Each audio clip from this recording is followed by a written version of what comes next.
Let's go, boys.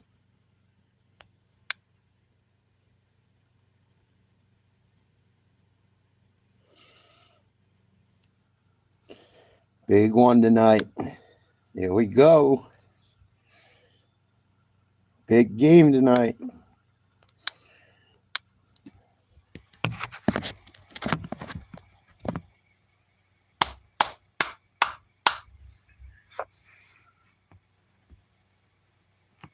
These teams tie 94.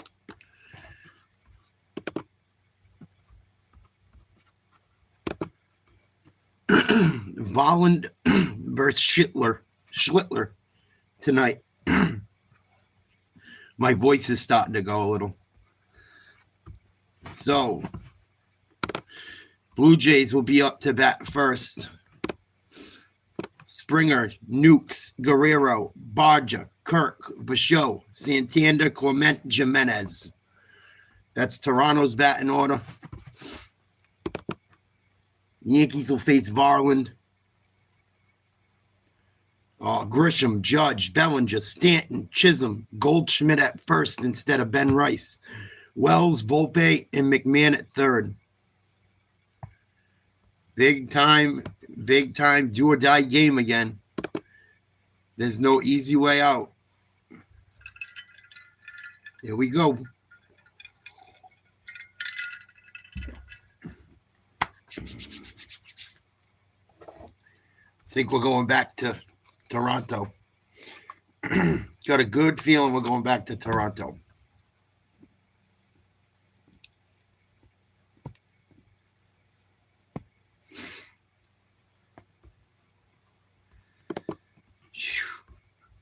Late game heroics. I don't think they're going to pitch to Judge tonight, but we'll see. Our boy can only hope. Judge has done really well against Volland, too. He's 3 for 5 with 3 dingers. He's absolutely owned Volland. I don't think they pitch to him. And I don't think – we'll see. If I was New York, I might not pitch to Guerrero.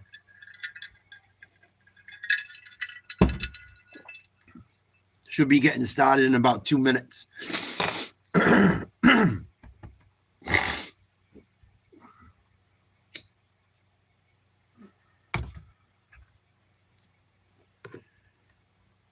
I like New York's chances tonight.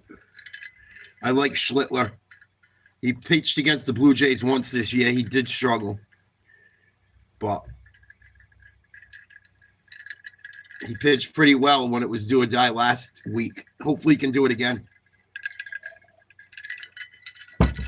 Let's go, boys. It is getting cold here tonight.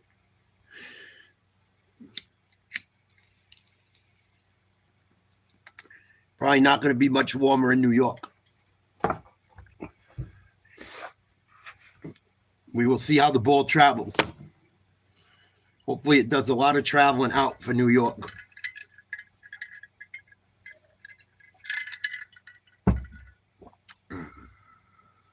Should be fun.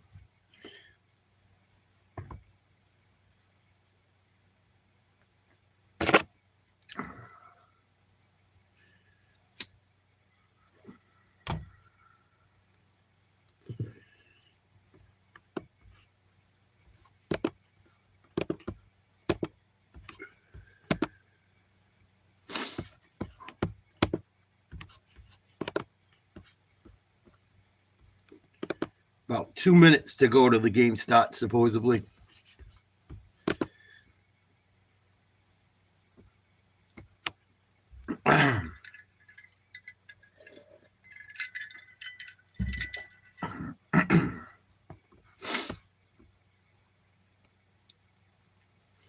Bronx, 68 degrees. It's actually much warmer there. 49% humidity, 15-mile-per-hour winds. These Blue Jays and Louis Varland, who came on and was so good in Toronto. He gave up the home run to Judge that tied the game. That's the third home run that he's given up to Judge in his career. And then he gave up the home run to Jazz Chisholm to put the Yankees ahead for the first time in this series. And it's going to be Varland to start this bullpen game right back. I would keep a Buka. Rosenthal. Thanks, Joe. Louis Varland allowed those 2 big home runs last night, but he will make a bit of history tonight, becoming the first pitcher to lose a decision in the postseason and then start the very next day. When Blue Jays manager John Schneider raised the possibility with Varland, his reaction was, give me the ball. Varland likely will go 1 or 2 innings. From there, Schneider will manage his bullpen according to the score and where the Yankees are in their lineup. In that bullpen, Trey Savage is more likely to pitch than Kevin Gausman, who would remain available to start a potential Game 5 on an extra day's rest. Savage could go 2 innings, ideally entering against the top of the Yankees order. So it sounds like the Blue Jays are going to have a mixed batch against us tonight. Sounds like they just said they're going to throw the starter out there for 2 or 3 innings and then go to the bullpen. We shall see. This is going to be interesting. Here we go. Did you get him half of the total that he had against Boston last week? What up, Ernesto? Speaking of that, Fox 4 Site is powered by Google Cloud. Those 12 Ks to no walks against Boston. A different challenge today, though. Comes in last night's game for the first time in this series. 7 Ks the first 2 games, 11 Ks last Gonna have to blink. As we thank Google Cloud for powering these real-time insights. Here we go, John. The Yankees again turn to the 24-year-old trying to save their season. Yeah, and what he's trying to do is continue the narrative that he is unbeatable, meaning don't give the Toronto Blue Jays any thought that you're not on your A game. They saw him in a different light. They had some things on him. He's made some changes mechanically, and this 4-seam fastball is so good that at the top of the zone, if he gets that call, he's going to have a really tough time. The Toronto Blue Jays measuring up a lot of hits. Yankees trying to win a 4th consecutive elimination game. Get this series back to Toronto. Jays having to fend the Yankees off again. Still, though, 1 win away from the championship series. Springer leads off. Nice pitch.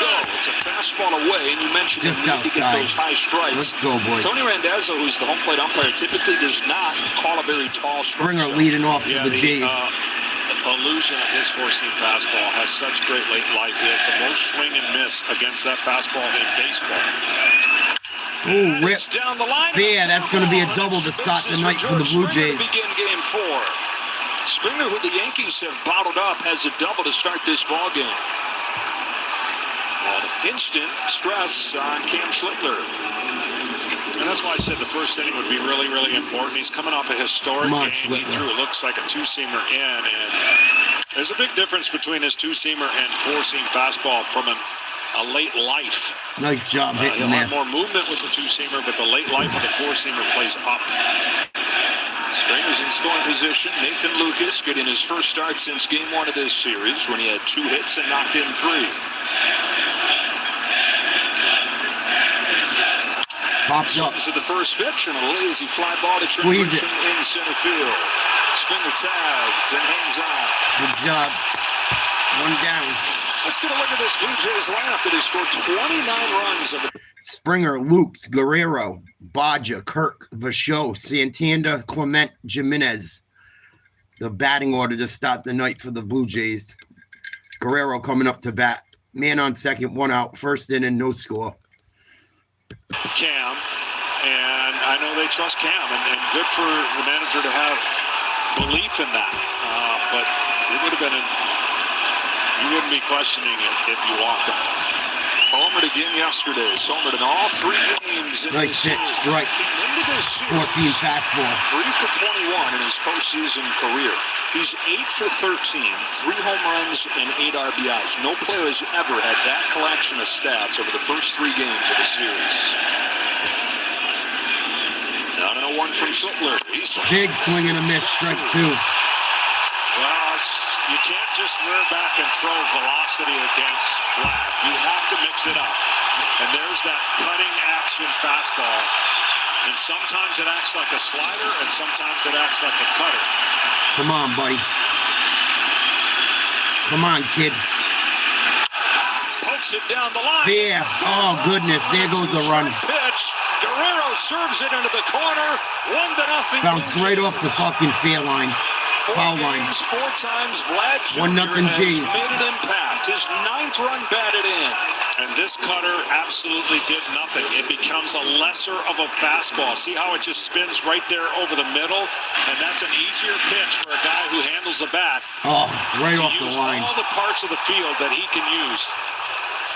You have to change speeds on him, and you cannot stay It's in all the right. same A lot of area. baseball to play. Good. Barger. Big swing We've and a been miss. talking all series about how Vlad Jr. is a hitter.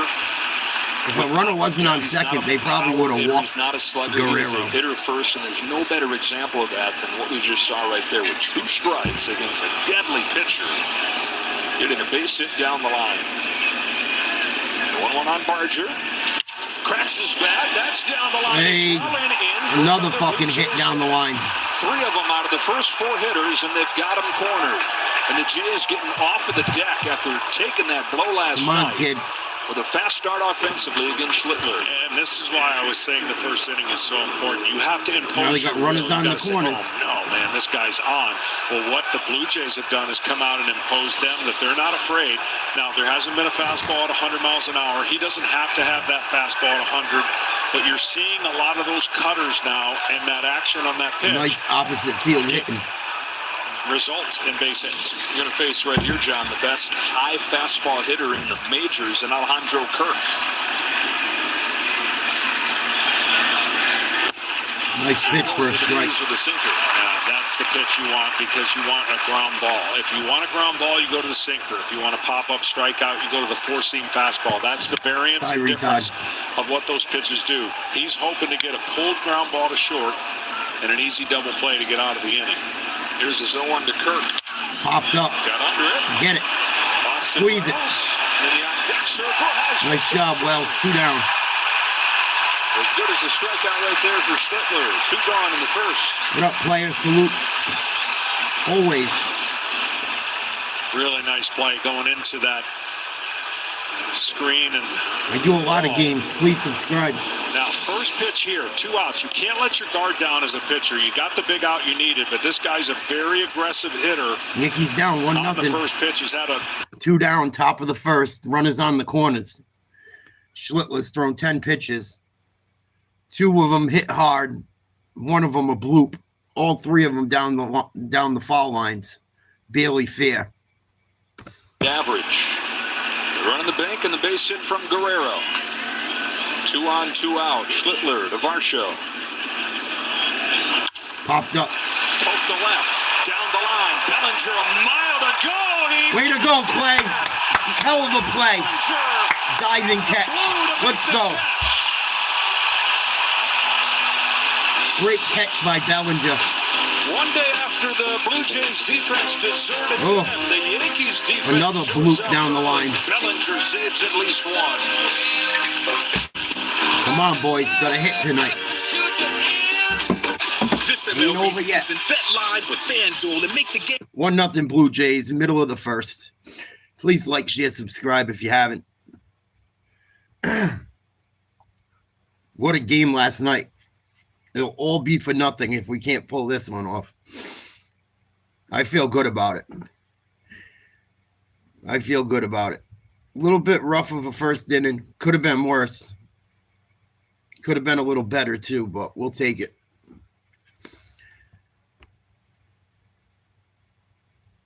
We will take it.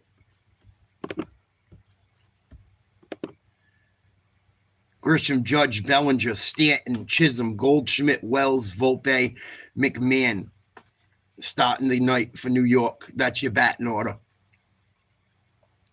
Stanton got to get going, man. We need him tonight badly. I don't know if they're going to pitch to Judge. We will see. The kid starting for the Blue Jays has not pitched well against Aaron Judge. Judge is 3 for 5 in his career against him with 3 homers. So I don't think they're going to pitch to him. I didn't think New York would pitch to Guerrero either, and they did, though. We shall see.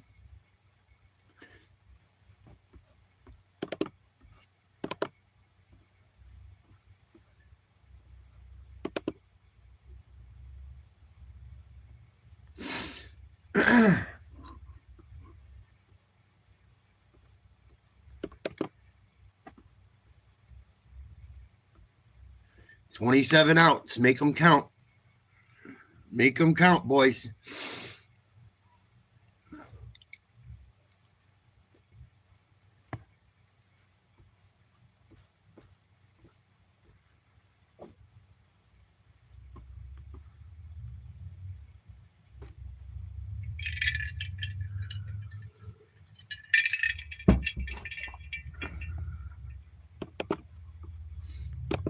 Only 14 feet to take away a couple runs. He'll bat third in this inning after Grisham and Judge. Then it's Stan Chisholm and Goldschmidt, who gets his first start since the first game of the playoffs, as Aaron Boone tried to get as much balance in this lineup as he could, facing the bullpen game of the Blue Jays. As Kenny told us, it is Louis Varland, after giving up those home runs yesterday, talked to John Schneider. He said, give me the ball. And so here he is, the 27-year-old from St. Paul, who they got at the deadline from Minnesota. Yeah, he's going to be firing 97, 98, 99, but one mistake. It really wasn't a mistake to Judge. I mean, he'll throw that pitch 100 more times. I don't know how many he'll hit, but he hit the one yesterday. It was the mistake he made to Jazz Chisholm that hurt the most. Trent Grisham leads it off for the Yankees. And nice pitch right down the middle for a strike. Doubled, walked, scored a pair of runs yesterday. 99. His best game of the postseason. And this Yankees offense that scored just one run the first 14 games of this series, that seemingly meaningless little rally they had in game 2, that started to stretch where they've scored 16 the last 12. Good eye, 1-1. Ball down low. Come on, fans, get into this game. That stadium should not be like a fucking funeral. Should be a party tonight. Varland rocks and fires 1-1. Grisham gets under it. Popped up. Sends it sky Get out. high. Get out. Let's see if Barger Get out. or Drop it. have room. It's Barger to put it away. One away. It's been an adventure for him at third base. So here comes Aaron Judge. Judgy who Wudgy. had that home run against Varland yesterday. That wasn't the first time. In Varland's major league debut, the first guy to homer against him was Judge. He did it again a year after that. And then last night, the biggest home run of his career. Yeah, I mean, that swing is... If you're the Yankees and you're the Yankee fan, you don't want that swing to be forgotten. Tie this game up here. And the way it does it, First is you pitch. keep playing. High for a ball. Interesting. It's like, okay, he's done it. He's had his moment. For that moment to really stand the test of time and for it really to be one that they always talk about, and this franchise's rich and thick history book. They're going to go after him. Here we go. Nice piece of hitting. Base knock for Judge. Let's go. Over 500 in this postseason. Whatever they do when they get a hit. That one sounded like it might have broke his bat, but he didn't care. Doesn't matter. Doesn't matter right now. My goodness. At some point, I always think There's such a threat. At some point, Aaron Judge needs to take a bag or two. Runner just to on let first, people one know out. He can do it. Inside for a strike. I have not seen a Nice steal attempt pitch. in this series from either team, and it wouldn't be that crazy if he did. He stole 12 during the regular season. It's going to be a friggin' nail biter. He's continued to be such a valuable player for this team. Showed it off with the defense. Judge with a in lead his off first. inning. One strike to Bellinger. Pitcher steps off the mound. He's hidden by the headlines of what Judge did yesterday, but Bellinger had 2 hits. A walk, reaching base 3 times. Bellinger's due. And 0-1 here. Oh, big swing and a miss Misses with a at the high fastball. That's a huge play he made at the top of the first. That's a huge play and a hard one. Look where he's got to put his glove. He's got Come on, to bring you it back and cocksuckers. catch it Let's in go. an awkward spot. And, I mean, that is, the wind kept that from going foul. And his speed kept that from dropping in. Oh, strike 3 looking. Threw a fastball. Fucking Momo. Swing the bat. 100 for out number 2. 2 down. The miles per hour that Mr. Varland has picked up since going Gotta to swing the bullpen bat. is quite significant. Ready to face Stanton. He used that high velocity to strike out Stanton. Come on, in game Stanton. 1 with the bases Fucking loaded. dude. Oh, get out. Oh, it's shallow. And that'll be the 3rd out. Motherfucker. End of 1. Blue Jays lead 1-0. Stanton leaves a man on first. Just missed that one. Oh. Please like, share, subscribe. Thanks for hanging out tonight. Let's see what the kid can do this inning. A little bit of a rocky first.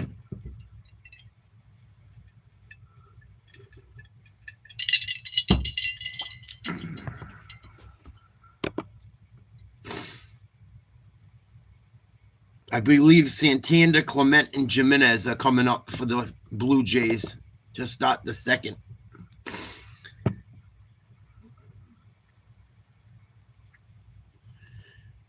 Diet Dr. Pepper.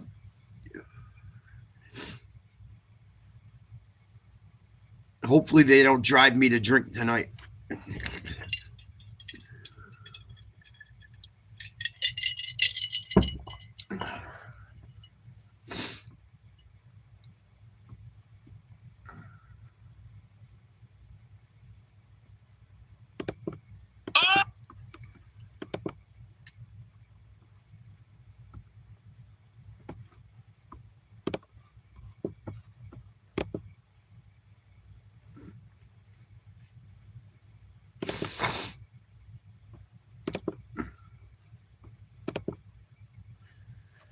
Gotta bring it, boys. I know last night was awesome, but tonight we need another one.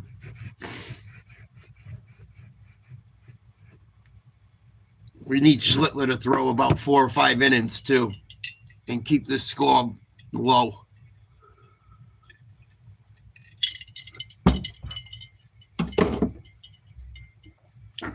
That would be nice.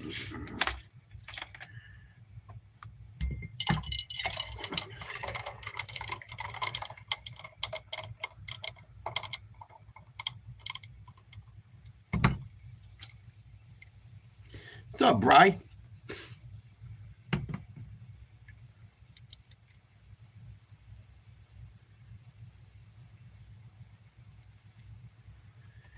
I'm losing my voice from last night a little.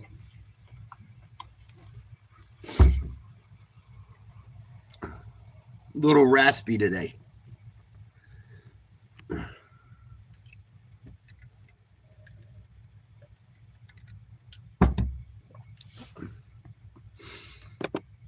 Profile sponsored by Wayfair.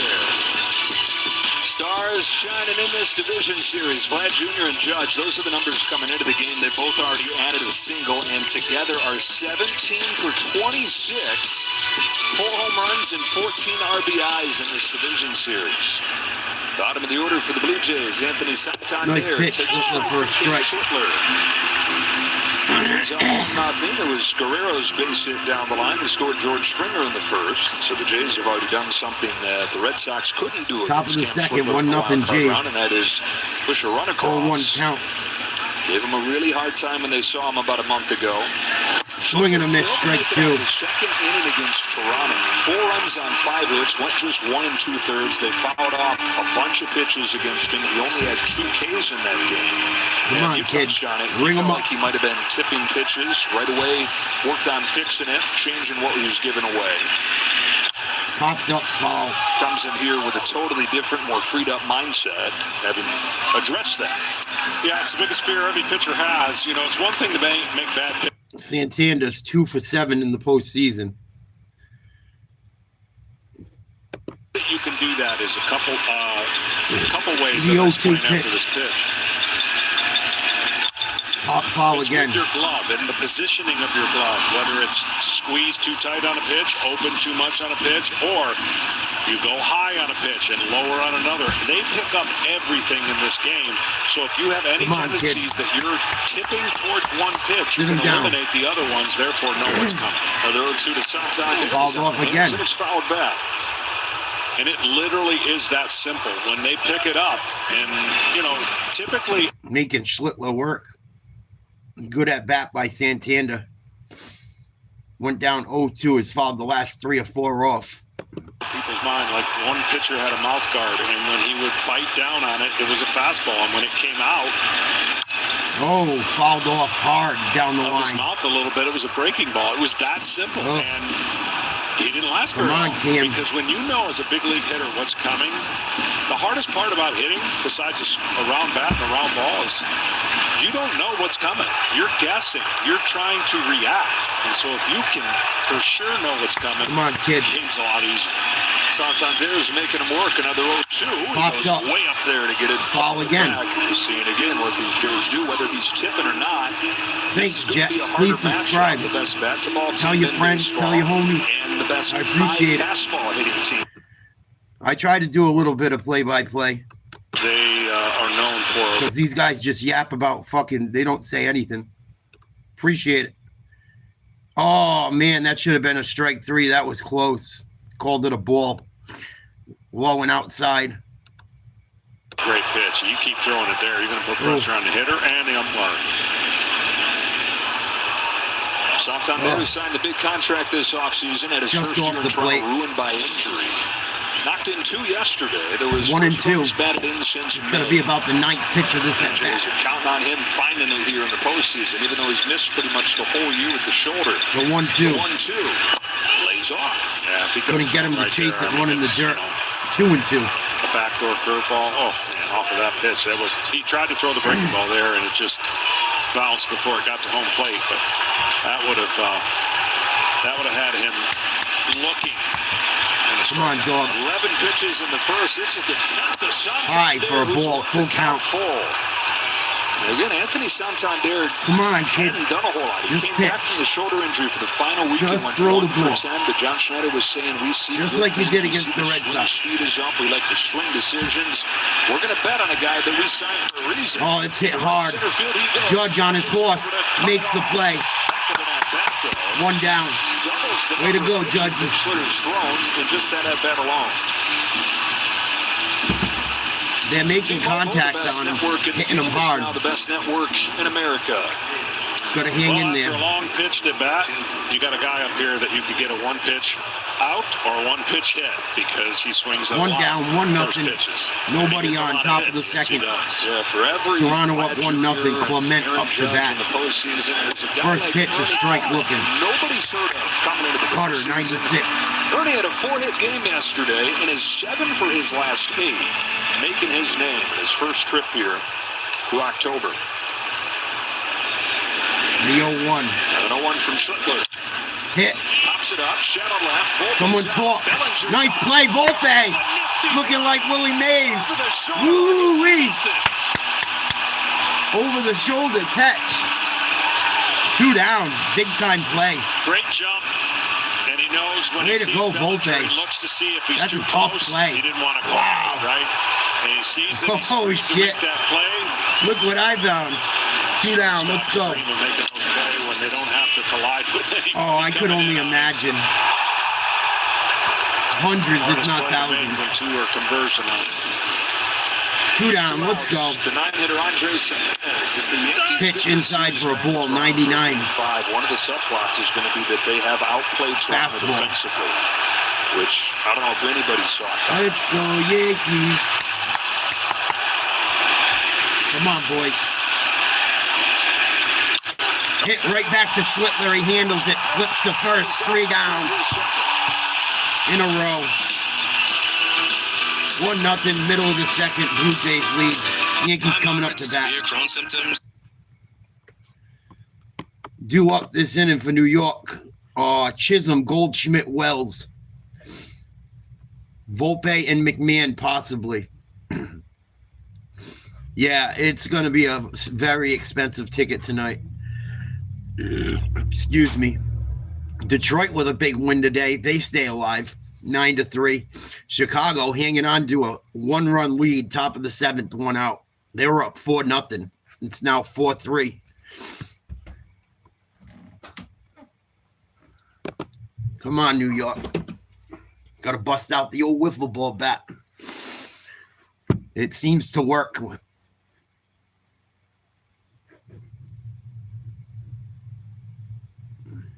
It's a lot of money to spend for a ticket.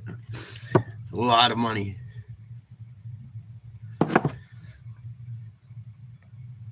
I get so mad when I see people sitting there like doing nothing and spend all that money to go to a game. Like, get into it. cheer for your fucking squad. They need you, man. It's do or die.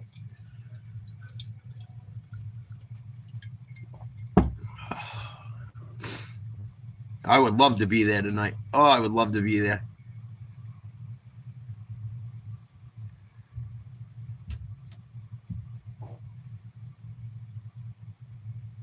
Hopefully the fans stay into it. Oh, yeah, that place holds at least, I think it holds like 57 or 59. There's a lot of shit you can do with $1,500 is right. You could buy a really nice used car back in the day for $1,500. Way back in the day, you could buy a new one.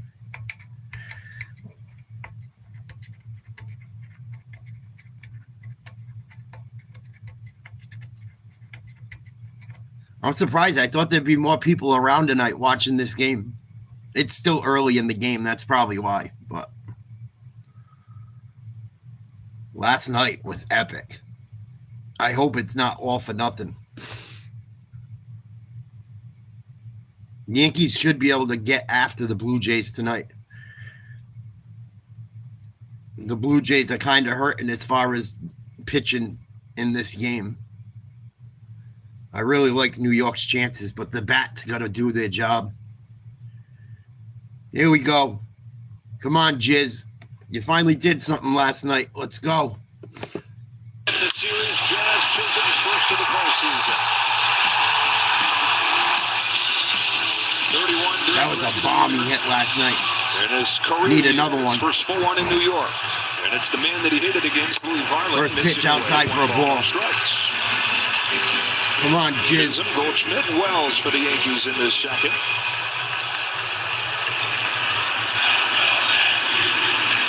Varland's 1-0 pitch. Oh, swing the bat. That was right down the pipe. Lewis firing. 1-1. Get right back on the beam after giving up the 2 home runs yesterday. Pitched for his hometown team to begin his major league career, the Minnesota Twins, as a St. Paul guy. So 1-1 pitch. Getting traded. Down in the dirt, 2-1. John Schneider was saying Good it eye. took him some time before he was comfortable, and check in with him every few days early on. Just how you doing? Remembering that he's a person before he's a player. All these guys are people before they're players with human emotions. And hopefully they crap took him out a bit tonight, before too. he was able to perform. Good eye. 3-1. Just get comfortable with his new team. Get over getting traded away from the only Get team Jazz that on you'd ever base, known. try and steal one maybe.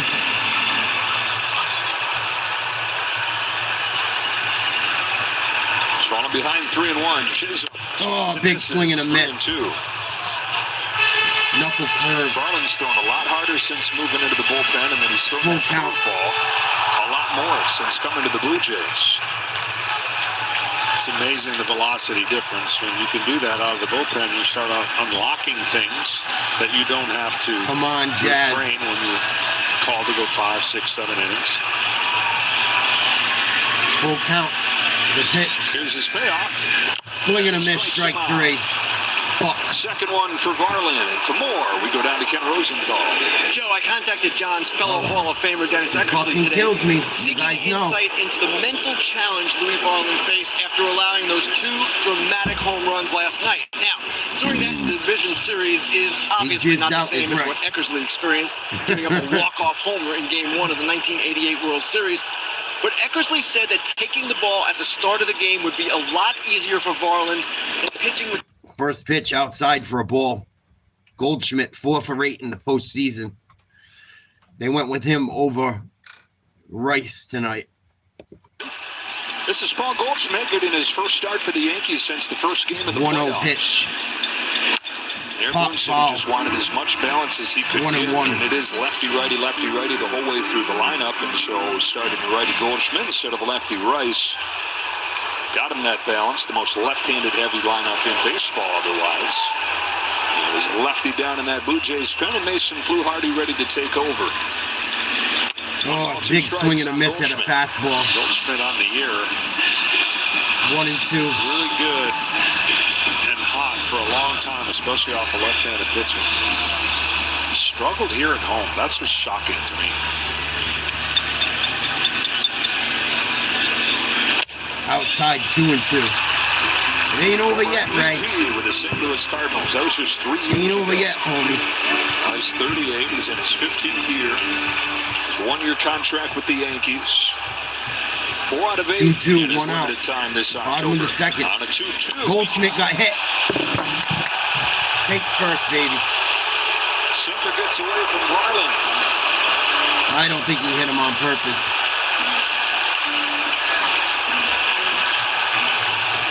Hit him right in the ribs. Ugh. Yeah, that'll be the last pitch that Varland throws. What up, boys? Salute. John Schneider, the first of what would be many walks. You're talking about Fitbits yesterday. Varland's gonna get that. Racking up those steps today. Get yanked. The call to the So the Blue Jays go to their bullpen already. Bottom of the second, man on first, 1 out, 1-0 Jays. Jays gonna have to get some major help from this bullpen tonight. It's the bullpen the rest of the way out, and it could affect Game 5, depending if they use any of their starters. This is why if Yankees really have a real shot at this if they can pull this off tonight.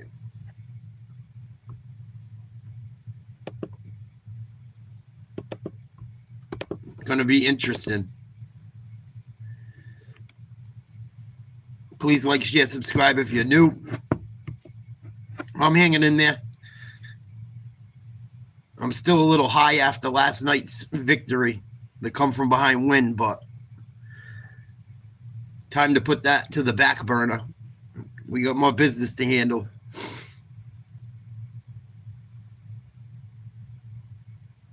Yeah, I'm not a fan of Boone. I've said it many a time.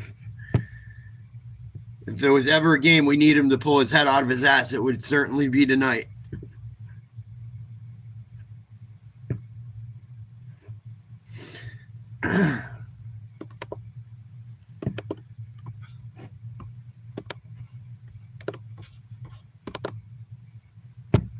Come on, New York. Get to this fucking bullpen. Get to this bullpen. If we can have Schlittler go 5 and not give up too many runs, we got a real shot. What up, Booski?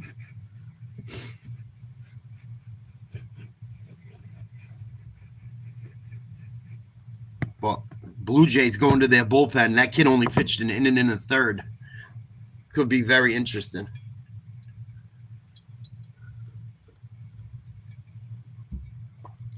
Yeah, that shit's a lot of work, dude.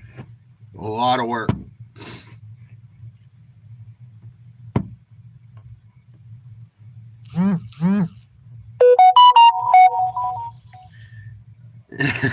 Fucking Roy just texted me finally, good luck. Yeah, you text me when you're up 1-0, good luck. I text him at the beginning of the game. Fucking dick.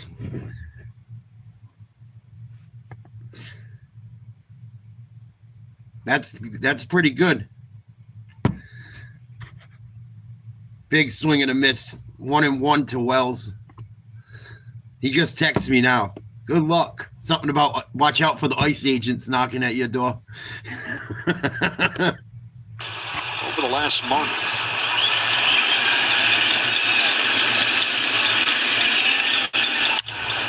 Popped up, out of play. 1-2. They were perfect into the 7th. Finished off a 6-1 win over the Red Sox. 7 pitchers combined on that.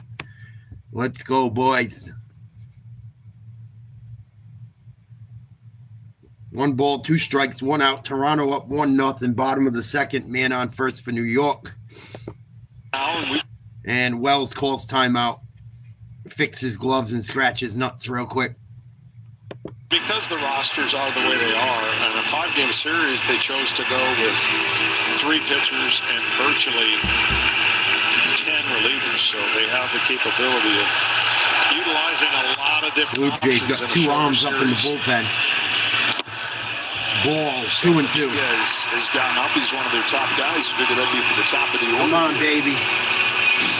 Rodriguez as well. Austin Wells, 2 hits yesterday, knocked in a run. Need to swing the lumber. On a 2-2 from Fluharty, the Yankee catcher. Oh, swing and a miss, strike three. Perfectly placed sweeper. That's a pitch. Off-speed pitch against Wells this year. Really struggled. He was way out in front of that.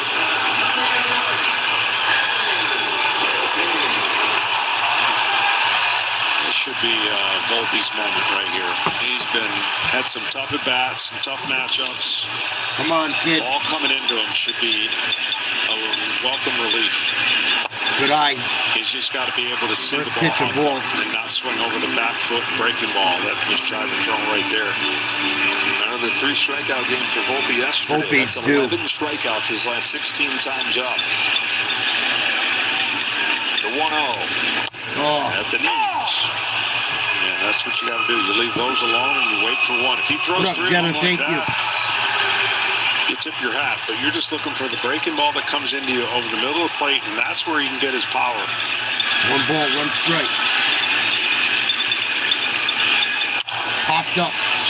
Out of down play. 1-2. No, when it's going like this, probably it feels like it's 2 strikes and always you step in there.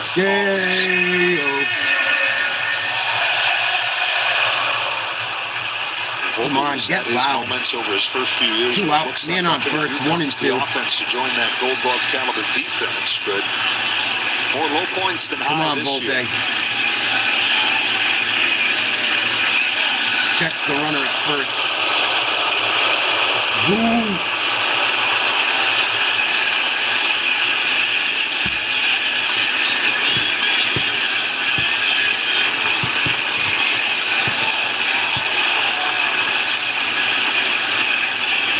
Here it comes.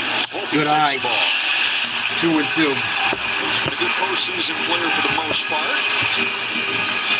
A big home run in the World Series last year, and the Yankees' lone win against the Dodgers.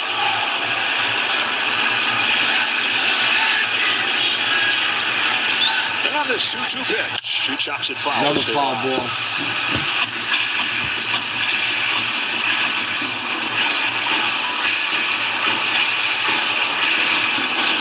Trying to come from behind once again.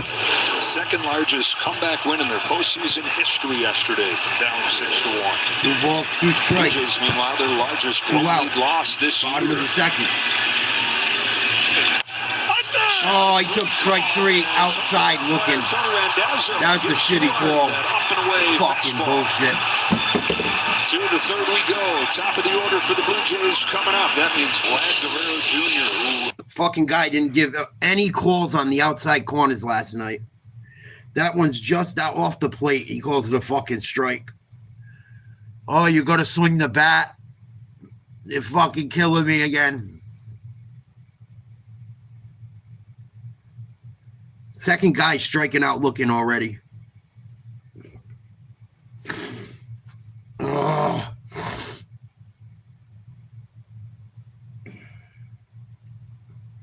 Still a lot of baseball. 1-0, end of 2. Blue Jays lead.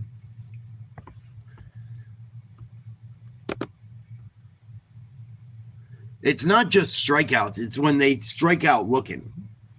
If you're swinging a bat, it sucks, but at least you fucking made an attempt.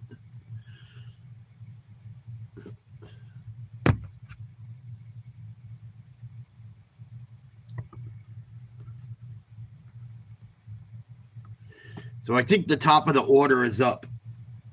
Springer, Lukes, and Guerrero Jr.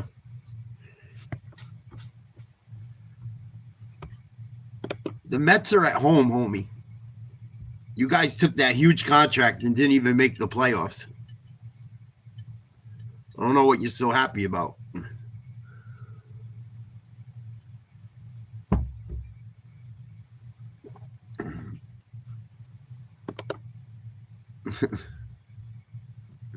Everyone knows that the Mets are not New York's team. The Mets are New York fucking farm league. Nah, I don't think so, John. Maybe about 2 or 3. Still did better than you guys, though. At the end of the day, we still did better than you guys. And we didn't drop $730 million on one player. That wasn't worth it anyway. What up, Baski? Salute.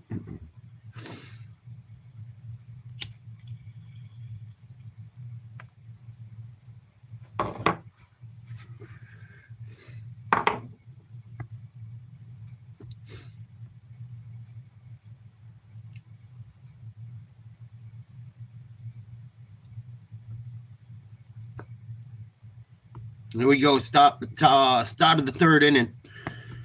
Is the Blue Jays manager being interviewed? Facing Cam Schlittler. What did your hitters learn in the previous two starts that they've taken into tonight? I think just being aware of his fastball. You know, he throws it a lot. He's got the cutter too, four seam. You got to be ready to hit it. You know, I think that these guys, First pitch, you know, a ball they take pride high. in making a lot of contact, and you got to be ready for that fastball. It's a pretty unique look with how kind of long and lanky he is as well. We're approaching the top of the Yankees order. Might that be a spot for Trey Savage, or would you prefer to use him later in the game? Yeah, I think if we do use him, it'll probably Nice be a job. little bit Throw later. in time. One down. You know, so far so good. Still, obviously, Let's go, a long way boys. to go. Two more. We're kind of navigating this game, but I think right now we'll probably hold off. You've managed these games during the regular season, bullpen games. How much more nerve-wracking is it doing it in the postseason? Man, you try to just kind of conduct yourself like you do in the regular season. You know, it's I always say starting pitcher length is always the toughest decision of the game. You know, so I think when you're prepared, the guys are willing to be flexible and ready to go, kind of at a moment's notice in the bullpen. You get pretty comfortable with it. So a lot of credit goes to the staff too, Pete, Sam, Graham. A lot of work goes into it. So you got to kind of trust what you see as you're going to. John, thanks a lot. Joe, back to you. Kenny, if he is feeling any pressure, he's doing a good job of hiding it. He seems so calm and steady. Nathan Lucas grounds Get up the middle. Play by Volpe. Throw in time. Hell of a play. Two big plays by Volpe. Two down. Let's go. That is a great play. And I don't think people Beautiful know how play. hard this ball was on an in-between hop that could ride up the heel. See, he goes, almost loses Good it, hands. and buries it with his chest and is able to make the throw. Here's Guerrero. 2 up and 2 down, and a pair of ground outs, and now it's Vlad Jr.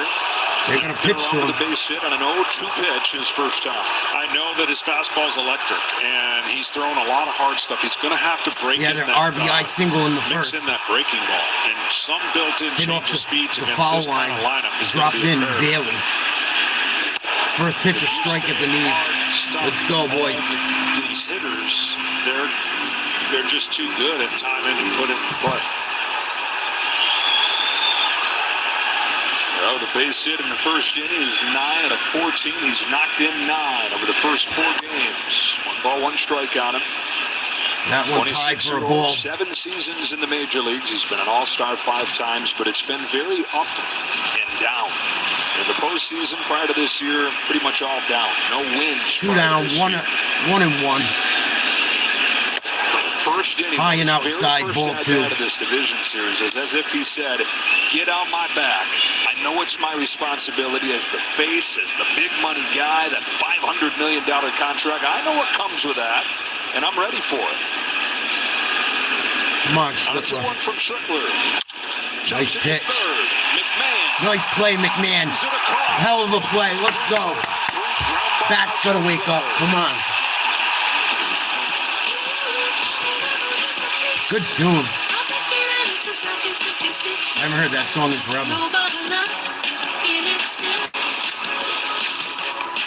That's a good tune. Total Wireless. I'm a rebel in a Kingston. I got to put that on my workout playlist. Rebel just for kicks, man.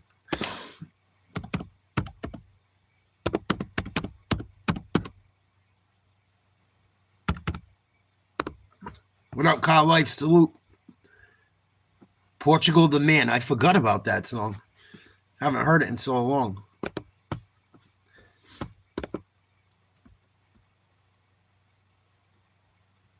Who had our last out? Volpe. Volpe had our last out. McMahon, Grisham, Judge due up this inning. Middle of the third. 1-0 Jays. Jays already into their bullpen.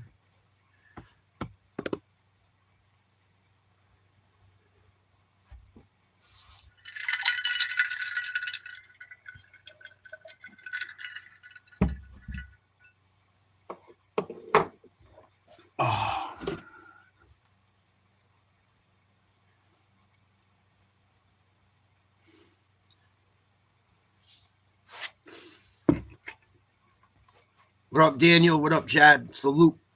Please like, share, subscribe if you're new. Yankees down by 1 early.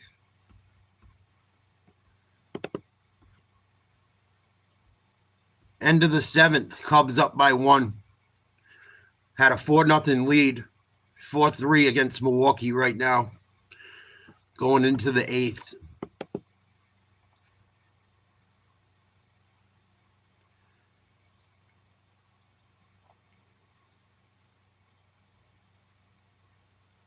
Jojo.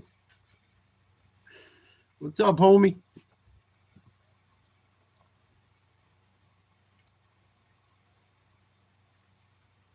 Hump around. Happy hump day.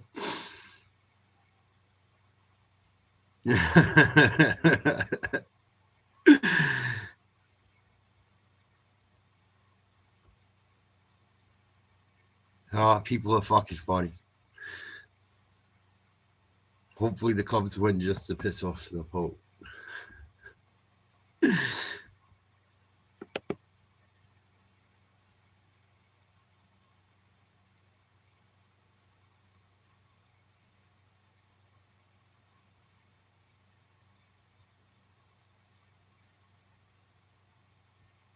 They're going to try to bunt. Fouls it off.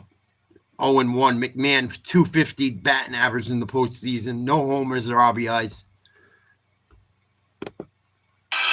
Struck out the 2 men that he faced coming in the 2nd. Come on, boys.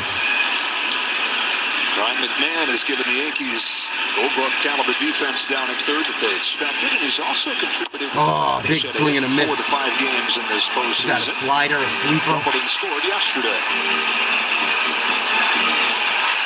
Solidifying that left side of the defense, we already talked about what Volpe's meant, especially when Max Fried is on the mound, and they're hoping to see Max Fried one more time. He'd be game 0-2 count. There's a lot of action on the left side. Good eye. For how much is he yearning for another chance? It's the worst feeling in the world knowing you're just begging for another opportunity because you know you're going to pitch much better than the previous game. 7 runs 1-2. Game 2 by Good eye. 2-2. McMahon. Keeps trying to get him to chase that How sweeper. this goes tonight, if it got to a game 5, and when I say how this goes tonight, I mean in terms of usage for the Blue Come on, Jays, McMahon. it would probably be Fried for the Yankees, Gosman for the Blue Jays. Get some base runners. Not out of the question that Gosman would pitch tonight, though. Hit hard down first base line. For Gosman to be Just foul. About it on the road, but I think the only way that makes sense is the leverage of the lead. So close. Meaning the lead is worth having him go in and expend all options on him, trusting him to eat up 3, 4, 5 innings. You would never want to use him in a close game that could backfire.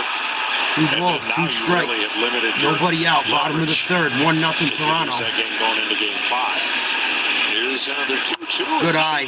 Full count. Can't beat both. It's got to be one or the other between Gosman and yourself. And they knew Come going on, into this buddy. game, Get on base. It's a problem when you're up 2-1 and you're worried about what you got to do. Give to Judge a finish the crack at series. this If you motherfucker. have traditional starters, Oh, he got it.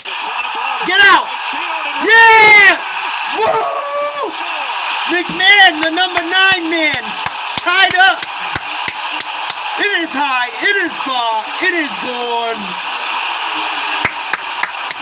Way to go, kid.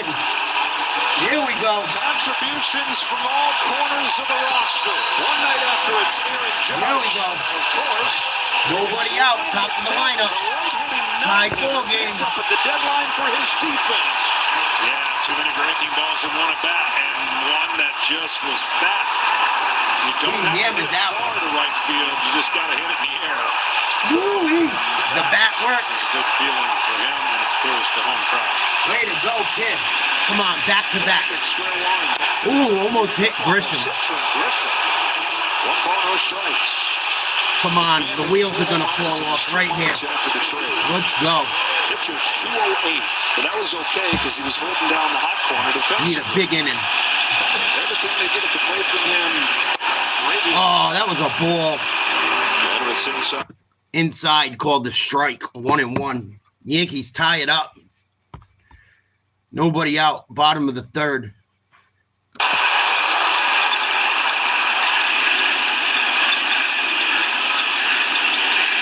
Oh, he just missed it. Popped up foul. I know he's got a really good breaking ball, tough on lefties, but he's leaving too many in the Judge He's gonna on have deck. to throw a fastball here to get him off of that breaking ball, I think, because too many in a row. The advantage goes to the hitter. Look, when you face a reliever, you don't see him every game in a 3-game Dominguez series. warming When up. you're in a postseason with days off, you could see the same guy 3 straight times. So the hitter gets an advantage. Way to go, McMahon. Multiple times at the same guy. Fucking stud. The 1-2 to Grisham. Oh, he just missed it again. And this is another one of those guys that had to come into the game when it didn't look like they needed to use it. Fluharty keeps throwing that sweeper. It's a tough pitch to hit, but they're starting to figure it out a little bit. No, and not for nothing, that wouldn't have been a home run in every other ballpark either. You know? 1-2. Ball, 2-2. But they're not playing it. Here we every go. other ballpark. They're playing at Yankee Stadium. John Smoltz is such a Yankees hater.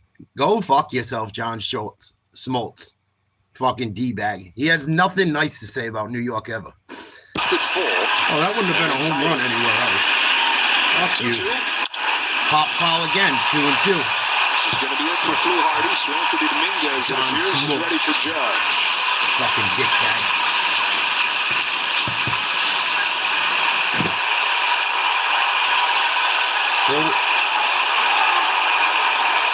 Full house there tonight for sure. 2 balls, 2 strikes. Nobody out.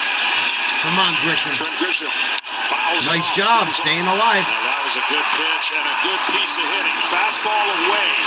Now he can go back to the breaking Come ball on, dog. away. You got that 80s But porn such stash. a good piece of hitting. Put it to follow work. off that real good pitch on the outside corner. Swing that fucking lumber. Success issue has come against righties. Long at bat here against the lefty. Good eye. Full count.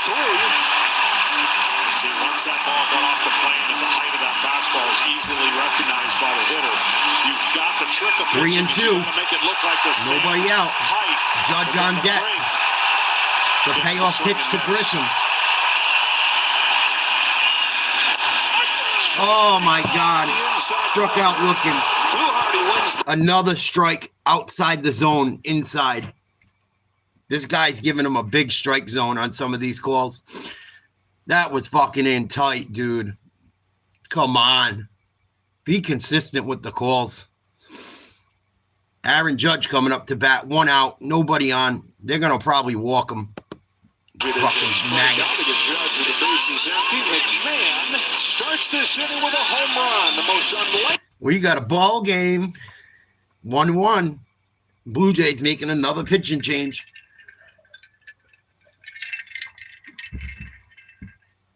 I hope they try to change pitches all fucking night long. That's good for us. TV timeout. Oh, they swap pitches.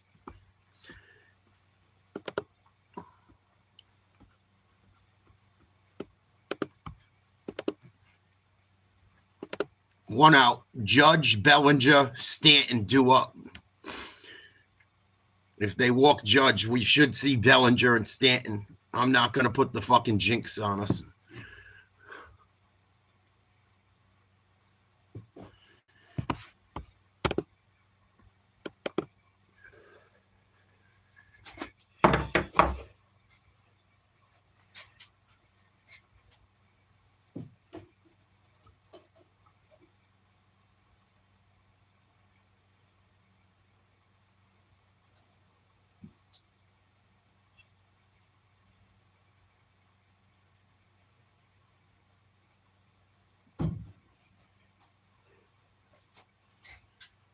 It's getting kind of hectic.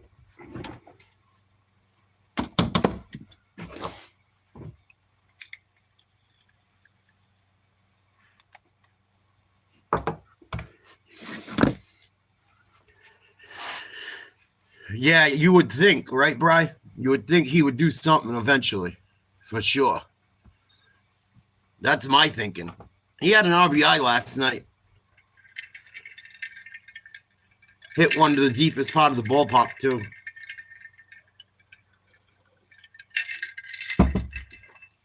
He's due. He's due for a game, man. Badly. We need everyone tonight. We need Bellinger and him to come up big. Fucking Judge's home run last night. My goodness. That was a tough pitch to hit, too. It was inside up high. He fucking laced that thing right down the line. Crazy. Judge, big swing and a miss. Oh. Above the right field grandstand, because those are the ones you can trust most. Oh, For and most one. of the night, they were blowing across. Come on, Judge, you lucky. Pushed that ball wide of the pole, but then he said he glanced up right after Judge hit the home run. One out, tied up, bottom of the third. Goes with Ball Judge outside, said, 1-1. Hit it, I hoped. And then the Ghosts took over and kept it fair. Same Ghosts that have hovered over him and kind of haunted him in the Yankees over the last decade. Friendly Ghosts last night. Need them Yankees ghosts. 1-1 from Dominguez. That one's down in the dirt, 2-1. Come on, throw that heat. Relief arms for the Jays. Throw that heat up. In a bullpen game, how early Throw it right is. down the middle. Let's see what you got, Guys, stud. The best hitters come up. Dominguez, who had scoreless relief in both games in Toronto, gets Judge. Here's his 2-1. Ooh, just low. Ball 3. 3-1. That was a good pitch. Good job by Judge not to swing. He's gotten so much better laying off that pitch. That's why he's having the last couple of years he has, average and power. Make the pitcher get the ball into a place where he can handle 3-1 to Judge. You're going to give him a On a 3-1. pitch to hit. He does. Oh. They had the fucking shift on, and the second baseman is playing on the right side, the dead center on the bag. He hit it right up the middle. Caught. 2 down. Here comes Bellinger. Blue Jays got lucky on that one. 7 feet off the ground. 2 outs. Bellinger. Come on. First pitch of ball in the dirt. For the first time in 3 years, Cody Bellinger making an impact. Defense in the first inning today. That has quietly been good in this series. Bellinger 0 for 1 with a K. Popped up, Cody foul. about that the other day. He said watching the postseason. Fastball, 98 miles an hour. After it was a sure thing his time in LA. He said, this is terrible. I got to get back. Cubs trade him to the Yankees. And I said, how different are you than the last time you played in the postseason? He said, mentally, so different. Things that snowballed on him towards the end of his time in LA. 1-1. Hit hard. Get out of here. Oh. Varsho is there to finish Hit the dead center. Dominguez And comes caught. on the bullpen game so far for the Blue Jays. Any other part of the park, that fucking ball would have been trouble. Hit it just under 400 feet to the deepest part of the ballpark. That's it for the Yankees, but not before the number 9 hitter hits a bomb to tie it up. 1-1 going into the 4th, I believe. Yep. Blue Jays coming up to bat.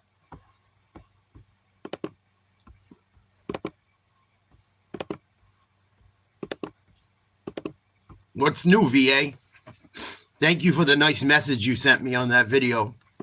I appreciate it.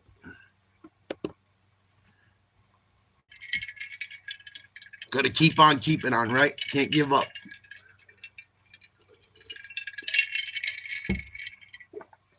It ain't over yet.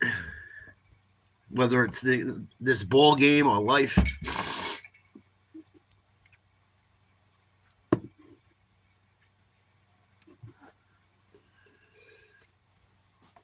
I like New York's chances tonight. I really do.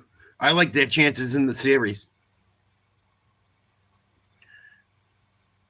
They showed some fucking balls last night, finally. Showed some balls against the Sox. A little bit. Yankees are kind of playing with house money this year, too. They weren't expected to have a great year. Especially when Garrett Cole went down. I like what I see from a lot of these young guys. Judge has still got some years, God willing. He stays healthy. Hopefully the kid can get through the 5th inning tonight. That would be nice. Got a little bit rattled in the first. Got out of that jam. He's been pretty good ever since. I don't think the Mariners are that good. I haven't watched them a ton, but I don't think they're that good. I think New York had the hardest schedule out of any team in the playoffs. We had to play our 2 division rivals in a row. I would have loved to play Seattle or Detroit instead of the Blue Jays. But it ain't over. They got a big W today. Detroit pulled one out today. Come on, Cam. Come on, kid. Let's hear fucking Booney talk a little bit. Jam with a run in the first inning. What did he do to settle in? I think he's been getting after it right away. He's been filling up the strike zone. Vladdy put a good 2-strike swing on him to plate the first one, and then Barger just kind of dumped one out there. But I feel like he's in a good place, pitching with confidence. And first pitch, a ball high. Hopefully continue. Ryan McMahon, left on left, game-tying home run. Aaron, what has he brought to your team? He's a tremendous defender, great person in our room. He's fit in right away. He gives you a good at-bat. That at-bat, that's a tough at-bat off Lou Hardy. He lays off the 2-2 pitch up and then stays in there with a breaking ball and rides it out of here. Nice pitch, right. Really good at-bat there, obviously, to square it up. Last thing, Aaron, obviously when you're managing a bullpen game, from a pitching perspective, it's difficult. How about from your end of it, knowing when to use your bench players? Yeah, I mean, you're just, trying to pick the right spot. You got a chance to score, you're going to do it, but also trust everyone in that lineup today that they can still do something. Aaron, hit hard to center. That's going to drop in for a hit. Gap in left center field. For a double. He's 2 for 2. Barger was eager to get back out there. Lead off batter on second. Contributed to the Yankees' comeback. John Schneider said, hey, calm down. It's going to be okay. You're going to have another shot. He's taking advantage of his. Come on, boys. So just to show you how difficult pitching is, every 5 days or every start's not the same. And there has been 20 swings and only 3 misses. Schlittler's not throwing as hard tonight. It doesn't look like. He's not hitting 100 yet. Maybe he's saving something. But he's not throwing as hard as he did against the Red Sox. I've only seen him hit 97, 98. Nothing over, really. This one's pop foul. Kirk up to bat. 1-1. Top of the 4th. Nobody out. Runner on second. Kirk fouled out in the first inning. 1 for 4 with runners in scoring position in the playoffs. So at some point he's got to unleash that pitch just to get them off of the one way you get a batter off your fastball is you can throw the cutter and slider, but the curveball really does help. Only throws foul. about 10% of the time on the use. We're talking 90% hard stuff in a day and age where exactly, Joe. You see What up, really Fisher? hard stuff, just less of it typically. Yeah, and against most of the teams in the league, that's probably accurate. But you have your handful like this team, Milwaukee. You've got Come on, to kid. keep You need them a off strikeout. balance because they're not wildly swinging outside the zone typically. Shot to right field. Good play, Judge. Attaboy. One down. Runner hold at second. He just kind of flew under the radar on us. I don't remember exactly fishing, but if I told you something, it must have been for me to say that she must have been doing something shady. I don't remember exactly, but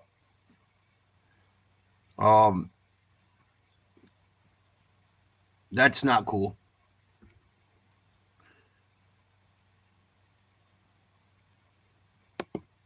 In the first inning, that has been the time where you can get him. After the first, though, Schlittler's got a 2 ERA. Oh, hit hard. Ball left field, Cody Bellinger back to the track almost. Makes the catch. To get back to back. Throws the third in time to hold the runner.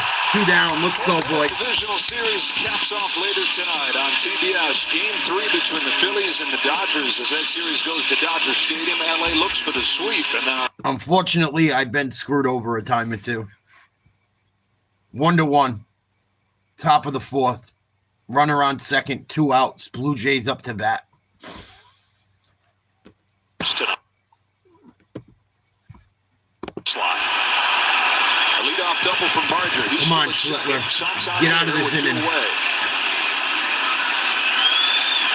First pitch to Santander, fouled off. His first time up there before lining out. Well, because there hasn't been a lot of swing and misses and 0-1 for the night. Line out in the second. Santander, so he's really utilized his fastball and gotten some quick outs.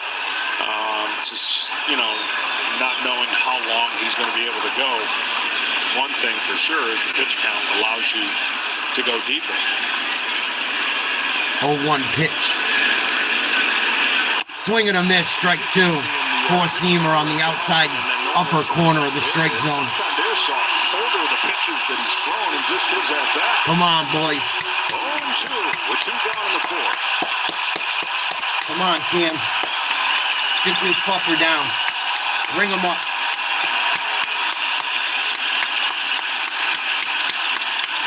Oh, 98. High. Couldn't get him to chase. When you give up a leadoff double, 1 and 2. This would be a great job if he doesn't allow him, A, to move a base, and B, to score. He's done a great job on the year limiting how many guys on base do actually score. He fires 1-2. Ooh, inside. Almost hit him. Ball got away. The runner goes to third. At the third goes Barger. Fuck. The count is 2-2. What are you doing, Wells?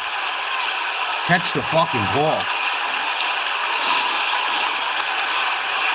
Again, he went with the cutter. Gotta catch that, Wells. What the fuck? Oh. Go ahead, run 90 feet away. Blue Jays 1 win from the championship series. 2 balls, 2 strikes, 2 outs. Runner on third. Schlittler's 2-2 pitch. Pop foul. Santander slaps 100 to stay alive. Do it again. 95% hard stuff.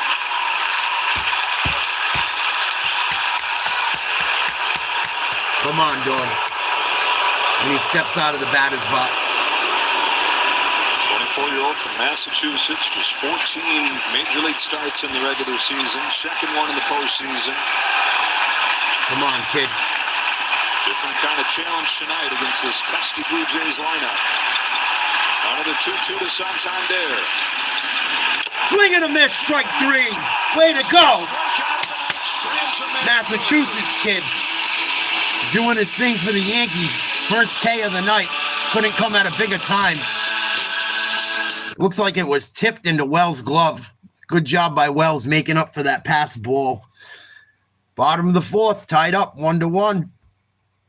Yankees coming up to bat. Fucking boy, the highs and lows of playoff baseball.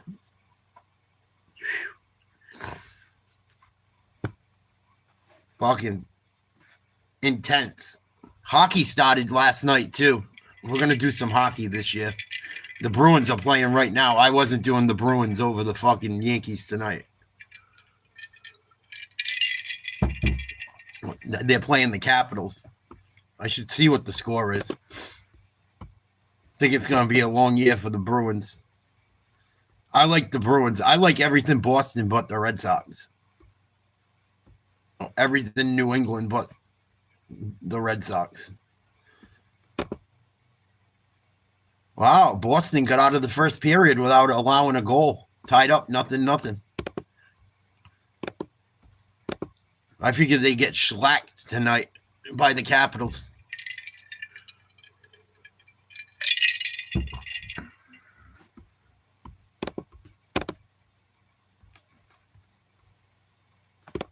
Come on, Yankees bats. Let's go.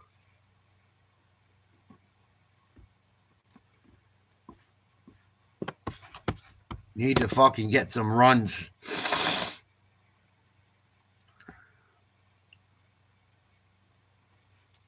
My favorite goalie of all time was played for the Devils. Marty Brodeur. Oh, just some diet Dr. Pepper right now. Until the Yankees probably drive me to drink.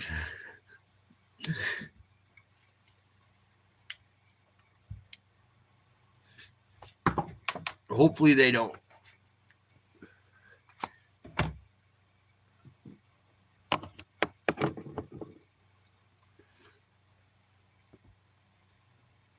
Tied up, bottom of the fourth. Yankees coming up to bat. 1-1.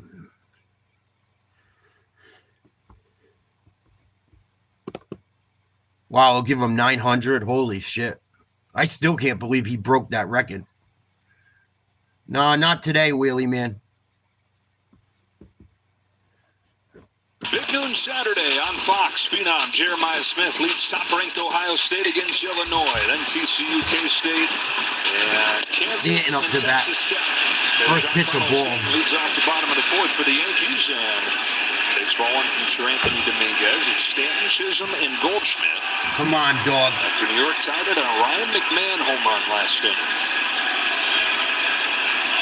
Oh, it takes a strike down the middle. Stanton's knocked in 4 the last 2 days. Still looking for his first home run of this postseason. For the third time.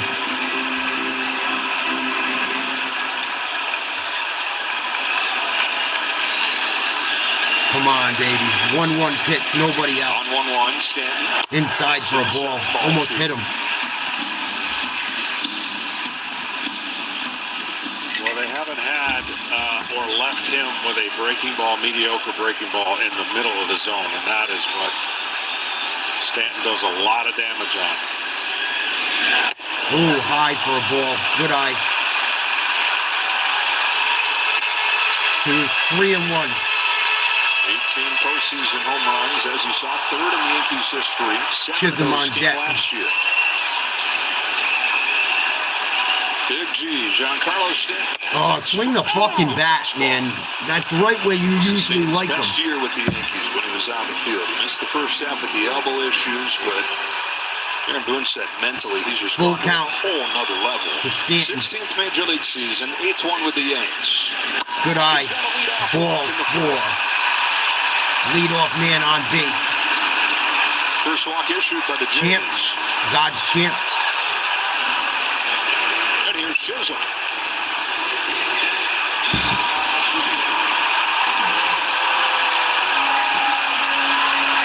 Come on, Jizz.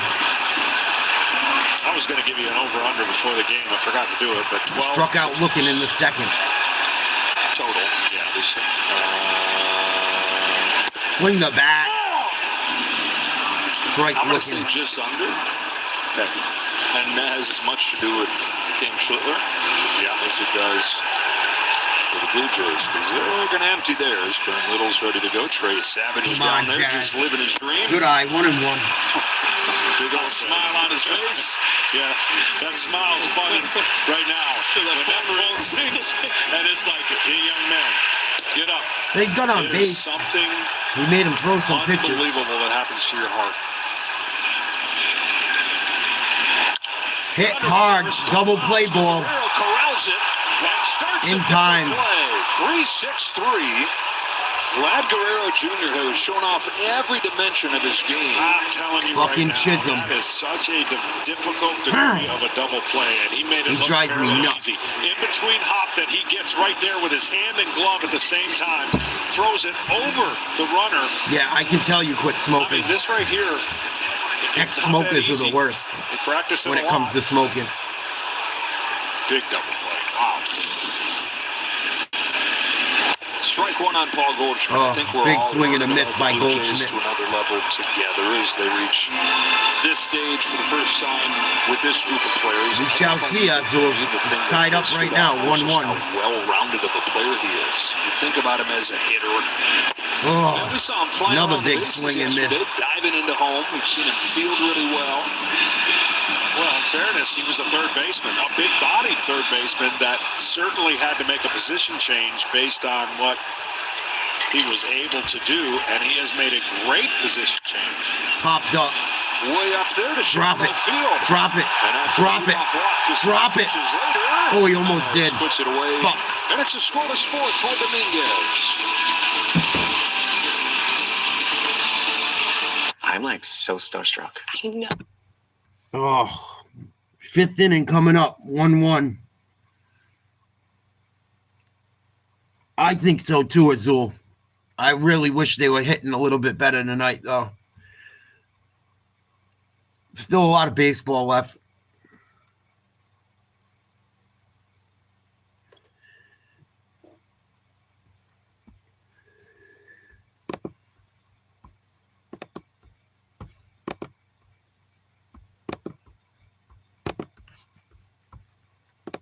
Yankees always got to make it fucking interesting. Can't just smash someone and win a game by fucking 6 to 7.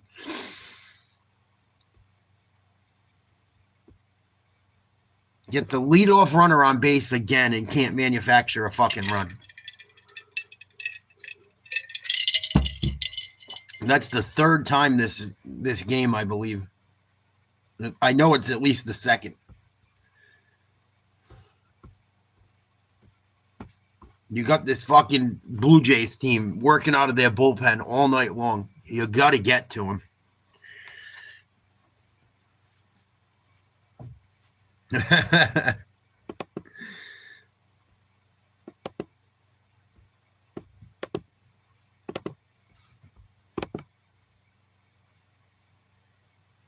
Yeah, there's not many closes that shut games down anymore.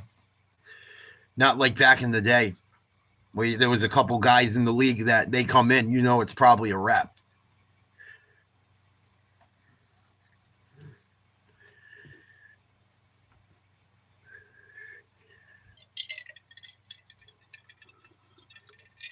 Let's see what the Cubs are up to. They were hanging on to a 1-run lead, barely. Don't be scared. Don't be scared. Nothing to be afraid of.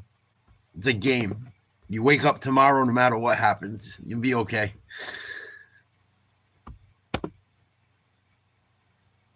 Cubs ended up winning 4-3. Held on to that 1-run lead.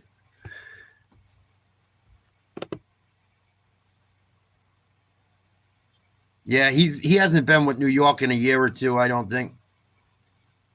At least a year, obviously at least a year. He's with the Red Sox now. He's inconsistent as fuck. He throws hard and shit, but he's a fucking roller coaster ride, dude. Here we go, top of the fifth, tied up. Last 12. In a different fashion than he dominated the Red Sox with last week. The Yankees season hanging in the balance. Some heavy strikeouts in that game. Just one of them today. Strike one on Ernie Clement.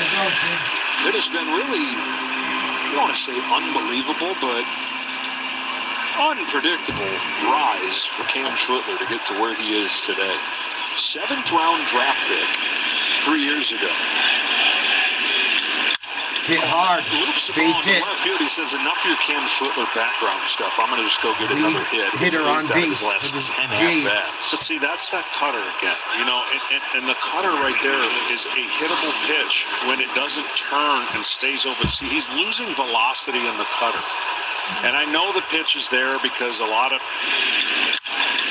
pitch analytics show what are you talking about, hitting it off the barrel. But when you have a fastball like his, you change speeds more than you just try to get this little cutter action. They're going to try to bunt. Well, the Blue Jays, we've not seen a ton of this in this series. Try to advance the runner. Jimenez 0 for 1. The 9-hitter. The 9-hitter's up there to try and do that here.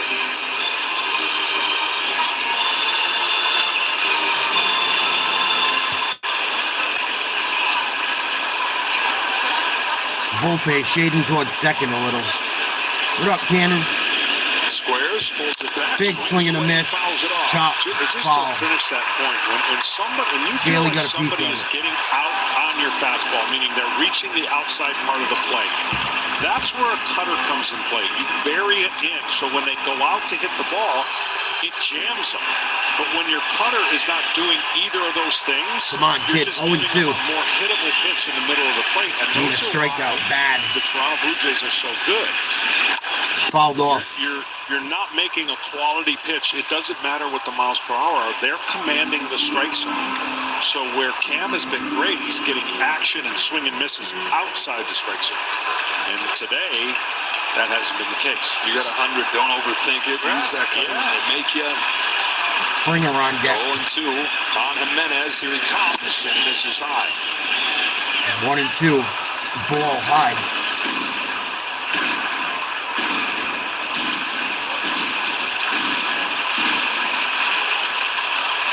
Leadoff man aboard for the Blue Jays. Third time that's been the case. Come on, double play, a 1-2 to strikeout. Jimenez. There's a double play. Oh, Chisholm couldn't get to it. He's going to go to third. In this game. Jimenez sends Clement to third, and they're at the corners. Runners on the corners, no one top out. of the order coming up. Top of the fifth. Top of the order coming up for the Blue Jays. That should have been a double play. Schlittler let it go, thinking Jazz would get to it, and he doesn't. He's playing too close to fucking first. Oh, fucking God. I used to make a lot, and pitchers just don't take time to look where the fielders are, and that was a perfect case right there. Schlittler should have grabbed that ball and gunned it to second. Filling us in on what else is going on. Kevin Burkhardt, you got a game break. Yeah, Joe, Cubs trying to keep their season alive. Cubs put 4 runs up in the first, had to hang on. Jake Bauers here, a big spot. Bases loaded. Brad Keller to strike him out. Bauers had a home run early, and the Cubs would hang on 4-3 to keep it going and keep their season Big win at alive. Wrigley. Still the Brewers up 2-1, though, in that series. Joe. Schlittler out on the mound That is the with the first squad. time, Kevin, the Cubs have scored. See what they're going to do here with runners on the corners. Just enough to clear that mark and keep their season going. Come on, Just kid. to put it in perspective, the cutter 4 for 9. Toronto is. His fastball 6 for 35. So Cruz up in the bullpen for New York. And Aaron Boone has Fernando Cruz already going. Top of the order for the Blue Jays here in a tie game in the 5th, and George Springer, one of the top hitters in the postseason this Got a lucky generation. double in the first.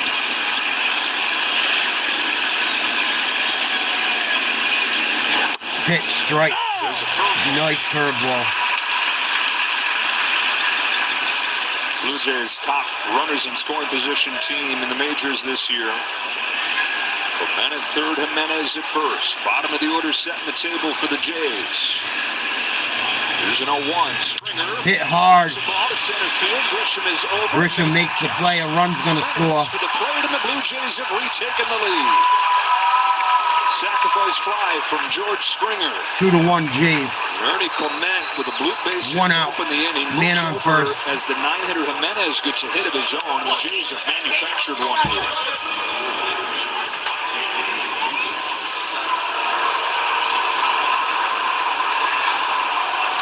Come on, kid. Keep your head in the game. It's only 1 run. Hush falls over Yankee Stadium, which has been rabid for most of the last 2 games. And Nathan Lucas climbs in. Guerrero Nice pitch for a strike. takes a cover for a strike. Luke's up to bat. 0 for 2.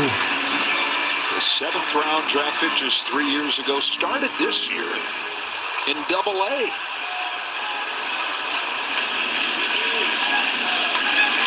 Checks the runner at Goes up to first. AAA. He's there for all of 5 starts, but then the rotation for the Yankees just keeps on dealing with injuries. They lose Cole in the spring. They lose Clark Schmidt mid-season. Cam Schlittler comes up to the major leagues in July, and 3 months later, he's a folk here after what he did to keep their season going in the Come wild on, card kid. round. Nice double play ball. Made quite an impression on his Strike. manager. Fouled Down off. in spring 0-2. training, just the one game that he came over for. And said, I like this guy. I like the stuff. I like the demeanor. Said, consider my eyes open just that one game. And so when they told him, hey, we're going to bring up Cam, he said, yes, I got a feeling that this could be big time. Come on, dogs. 0-2 pitch. Crowd urges him on as he deals 0-2. Pop Lucas foul. stays alive. 99-mile-an-hour they have been putting a fastball. lot of good swings on Cam, and we saw one breaking ball of late that he threw to Springer.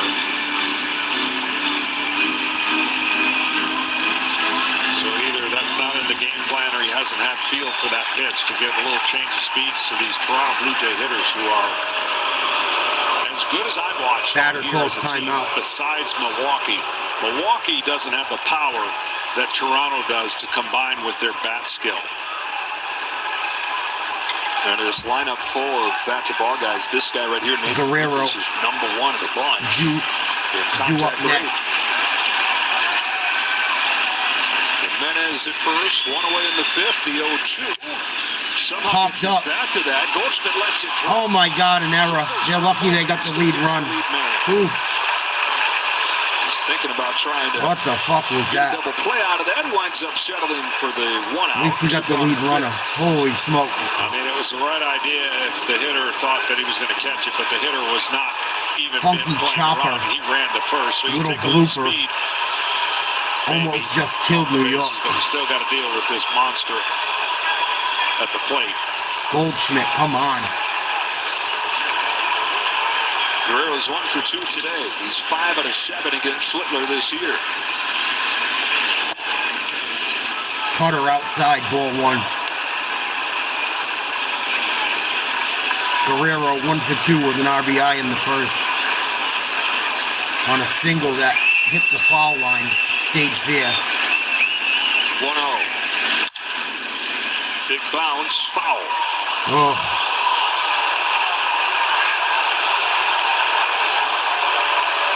I thought that was fair. That looked fair. Oof. That would have been a nice. Schlittler threw 107 pitches against Boston last week. It was so awesome seeing him go back out there at about Nice 100 throw if pitches he was for the able to eighth make inning. it. And a one-of-a-kind final line in that game. 12 strikeouts, no walks, 8 scoreless innings. Forget One about ball, one Yankees, strike, forget 2 about out, Yankees. 2-1 Toronto, top of the The only fifth. start Vladdy up to bat, man on like that first. in postseason history. His 1-1 is Strike, looking, fastball, or excuse me, a sinker. One thing no one has done 1 and 2. is buried Come a on, pitch kiddo. inside with 2 strikes to Guerrero.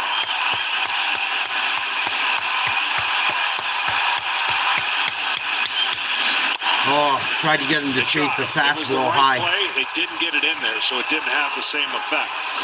By getting a ball inside to a hitter who covers the plate so well, you're just getting him a little honest Excuse me. to the pitch away. We saw that in the first inning. Tried to go away to finish him off. And Come on, Guerrero dog. poked the base hit to right. 2-2. Chop foul again. The great hitters, you could almost slide a chair under them. They're sitting there comfortable in the batter's box. The great hitters have to be, and I'm not saying, I'm not an advocate, you don't hit somebody to be uncomfortable. You just change their eye level and you change their legs from being comfortable in the same spot. Oh, couldn't get him to chase again. And now Lucas Full gets count. that start from first. Runner's going to be going.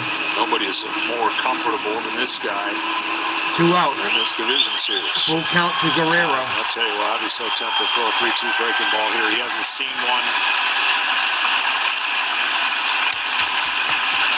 There goes Lucas. Payoff. Strike 3, looking. Love it. Ring him up. Way to go, kid. Yankees allow 1. Get out of the gym. 2-1 Blue Jays. Blue Jays Middle of the fifth. retaking the lead. Big strikeout. George Springer. We're halfway. Beautiful pitch. Guerrero didn't like it. Too bad for him.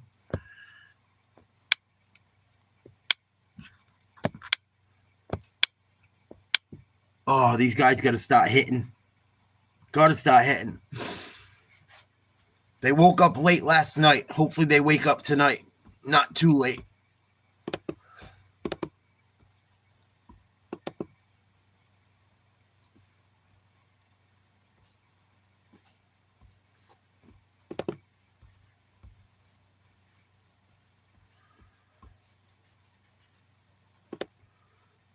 I believe Wells, Volpe, and McMahon are due up for New York, if I'm not mistaken. I'm pretty sure.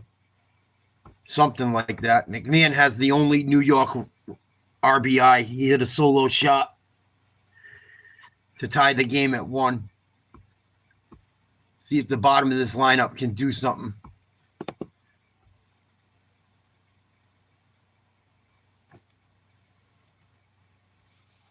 in the bottom of the 5th.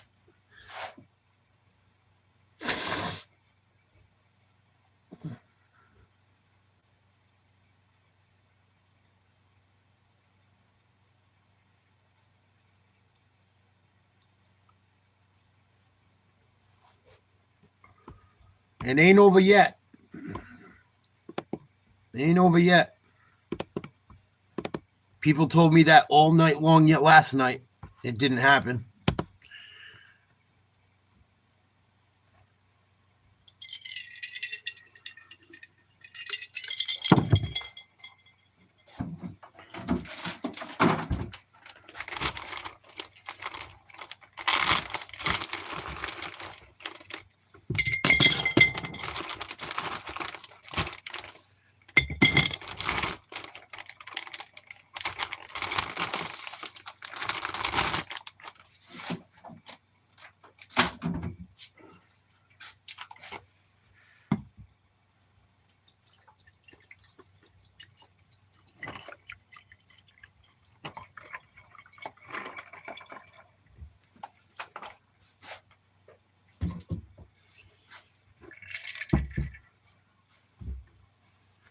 I don't know, VA. I don't know what gigging is. I know what jigging is.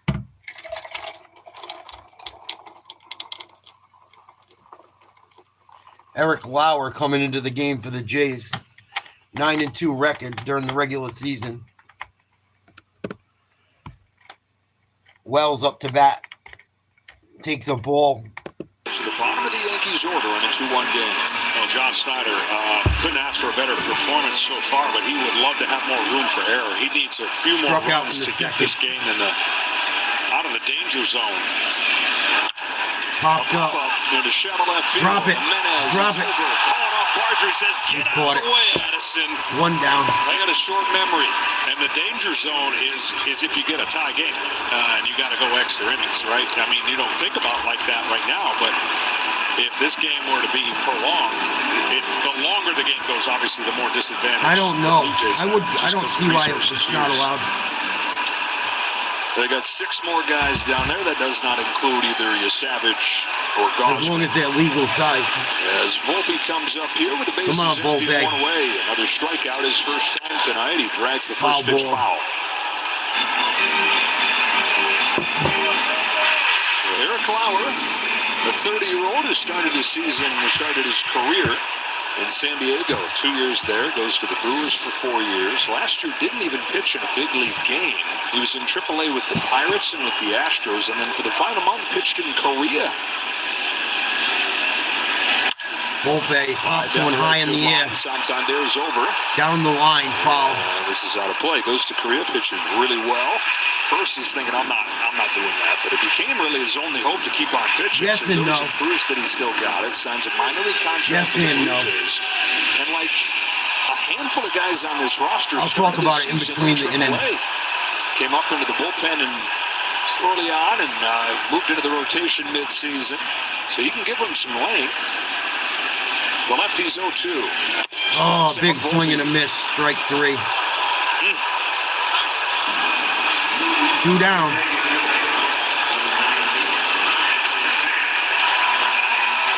Well, the only offense in this game for the Yankees has come from the guy coming up here, the 9-hitter Ryan McMahon. The home run came against the lefty and Mason Fluharty. Come on, McMahon. Another home run would be sweet. McMahon against lefties. Oh, fouls one off. First pitch. Come on, get into the game, you fucks.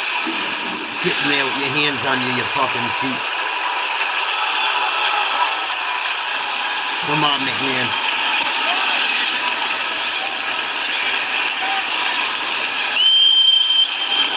Nice pitch. Strike looking. Sneaky quick. Lauer's not going to... He'll overpower you just because of the change of speed and the illusion of how he throws a baseball, but velocity isn't going to be the major thing that you notice. 0-2, 2 outs. The pitch. Ball down in the dirt. One in at 93 and it looks like 97. 1-2. He's called it a zoom ball, that low 90s fastball with the high spin. And it's performed like one of the best fastballs in the American League. Here's his 1-2 to McMahon. Hit right to the second baseman, scooped and thrown to first, and that's the end of the fifth. Jays lead 2-1. Yankees with only 2 hits tonight.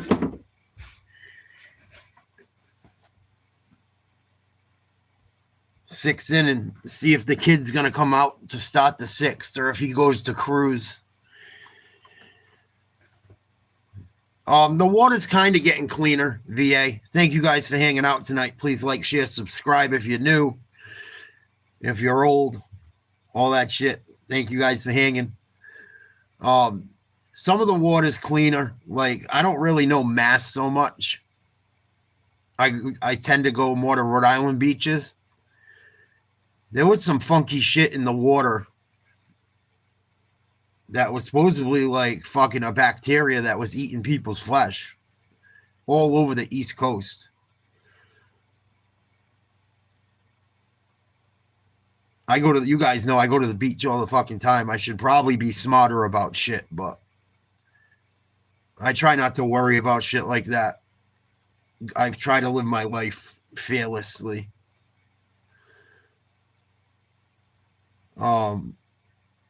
Little scary though.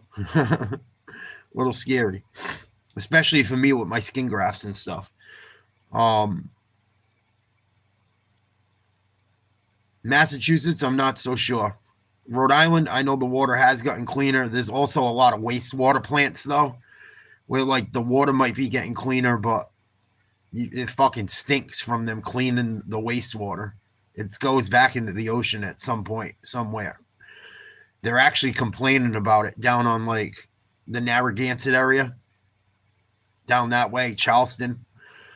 I don't know if it was an issue in Westerly, but I know more like from like Charleston to like Narragansett, there were a lot of complaints about the smell. You know, you move all these people into a tiny area, and it's super busy in the summer with tourism. And you got to build systems to clean all that wastewater. I know Narragansett Bay, as far as shellfishing, the upper bay has been terrible. They say the water's too clean. Whatever they're treating the wastewater with.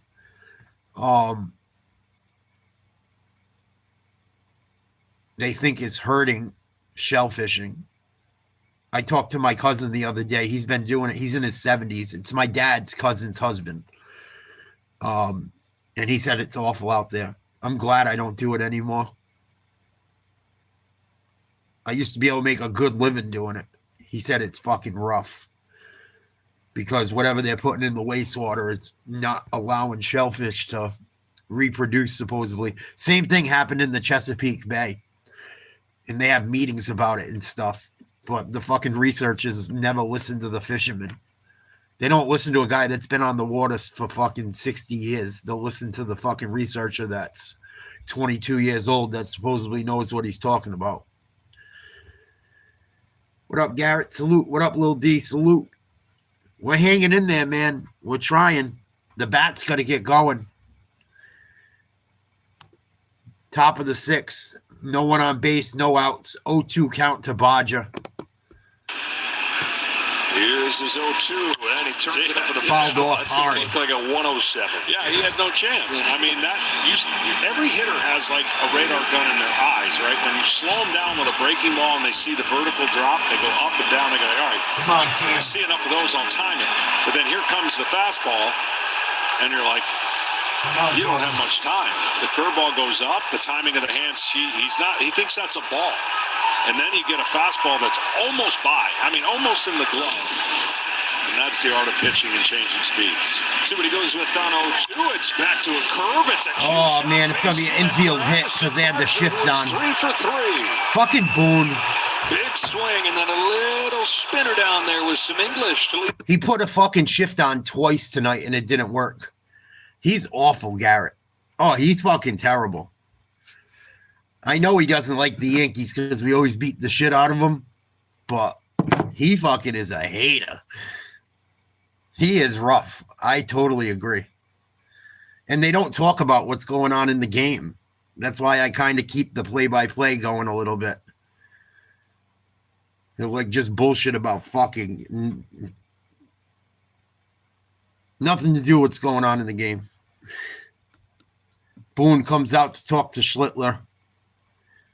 Kid's pitched fairly well for not having his best stuff. Doval warming up in the bullpen. Man on first, nobody out. Top of the sixth. Toronto up 2-1. It ain't been his fault. Yankees offense trying to wake up again. Schlittler came up from Double A middle of the season. He's been a gem. So Doval is the man warming in the Yankees pen. Well, the Blue Jays keep putting stress. He had a huge postseason debut against the Red Sox with 12 Ks to win that game 3. He struggled a little bit tonight, but he's been okay. He's facing a hell of a lineup. He's allowed 2 runs. Had a rough first inning where just everything went the Blue Jays' way. They had 3 hits that pretty much hit off the fucking foul line fair. Game of inches. The 1-1 pitch, slapped foul past the third base coach. It'll be 1-2. As we've talked about, if you've been watching this series, I think so too. This was the biggest advantage for the Yankees, the starting pitching. But Fried gives up 7. Rodon. But yeah, he came up from Double A because Cole got hurt and their pitching staff got beat up. They had some other injuries. Just glad to see that he wasn't ready to pull. He's a Massachusetts kid too. From Walpole. Popped up. To right field. Come on, Judge. There you go. 1 down. Roger goes back to first. Unless it's scripted, which very few things could be scripted in this game because of what's going on. You're looking at swings that they're having off your pitcher that you haven't seen before, and if the swings look good and they're just missing pitches, you start wondering how effective that fastball is going to be later in the game. That was simply a message delivered that something he didn't like with that last bat. 0 for 2. Strike. Curveball. Keep trusting your fastball. Throw your breaking ball, but trust it. Something along those lines. Come on, because double play or a after strikeout. the ball in the dugout, you don't come back with a breaking ball. Dalton Varsho is 0 for 2 today, but 7 out of 14 in this series. Took a first pitch curve and then a fastball. Nice play, double play. Bring him up. He's got him in a rundown. Goldschmidt running him down. Here comes Get him. That's it. He's out of there. Boy, I've been pretty good with my lucky calls lately. Double play. Good job by the infield. Schlittler threw 6. Fucking kid's a stud. Gave up a run in the first. Got out of several jams. He's given up 7 hits. He's bent, but he hasn't broke. I love it. Love it. Love it. Reminds me of the old Yankees with Pettit and them guys. The bat's got to get going, man. Oh, come on. Top of the lineup's coming up right now. 1 through 3 hitters. Grisham, Judge, Bellinger. Hopefully Stanton and Jizz. But we got to stop producing some fucking runs. Toronto's bullpen's pitched pretty damn well. We've also haven't played fucking great. Doing just enough to stay in this game. Oh, come on. I want to get excited. Let's go. I want another moment like last night.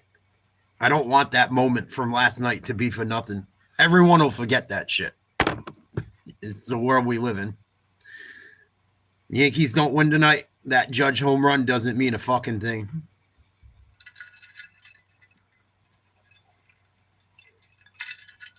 Look at all the amazing plays that have happened throughout the history of sports.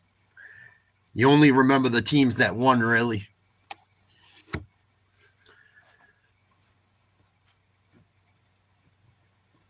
But the bat's got to get going. At some point, Stanton's got to do something, right? I would hope. I would think Stanton eventually fucking pops one out of there. Hopefully tonight. See if they pitch to Judge this inning too. It'd be nice if Grisham fucking did something. Give him something to work with.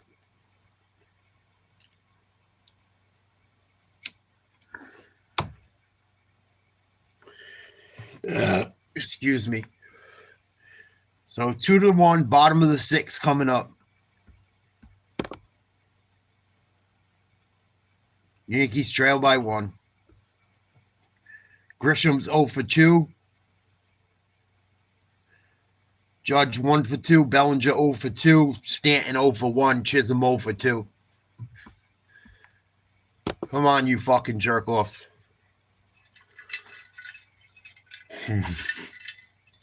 Yeah. Give me a fucking beer, Johnny. Phillies Dodgers tonight at 9. Tigers Mariners Friday at 3:30. Yankees Blue Jays Friday 7:30. If necessary. I think it's going to be necessary. Let's go. Come on, boys. Need to swing this lumber this inning. First pitch taken for a strike. Slider inside. Come on, Grisham. Fucking use that 80s porn stash for something. Other than fucking taking strikes. Ball outside. Fastball, 93, 1-1. Charge. Ariel Rodriguez swarming. Come on, top of the order. Grisham 3 for 5 for the walk against Lauer. Oh, he takes a strike right down the middle. 1-2.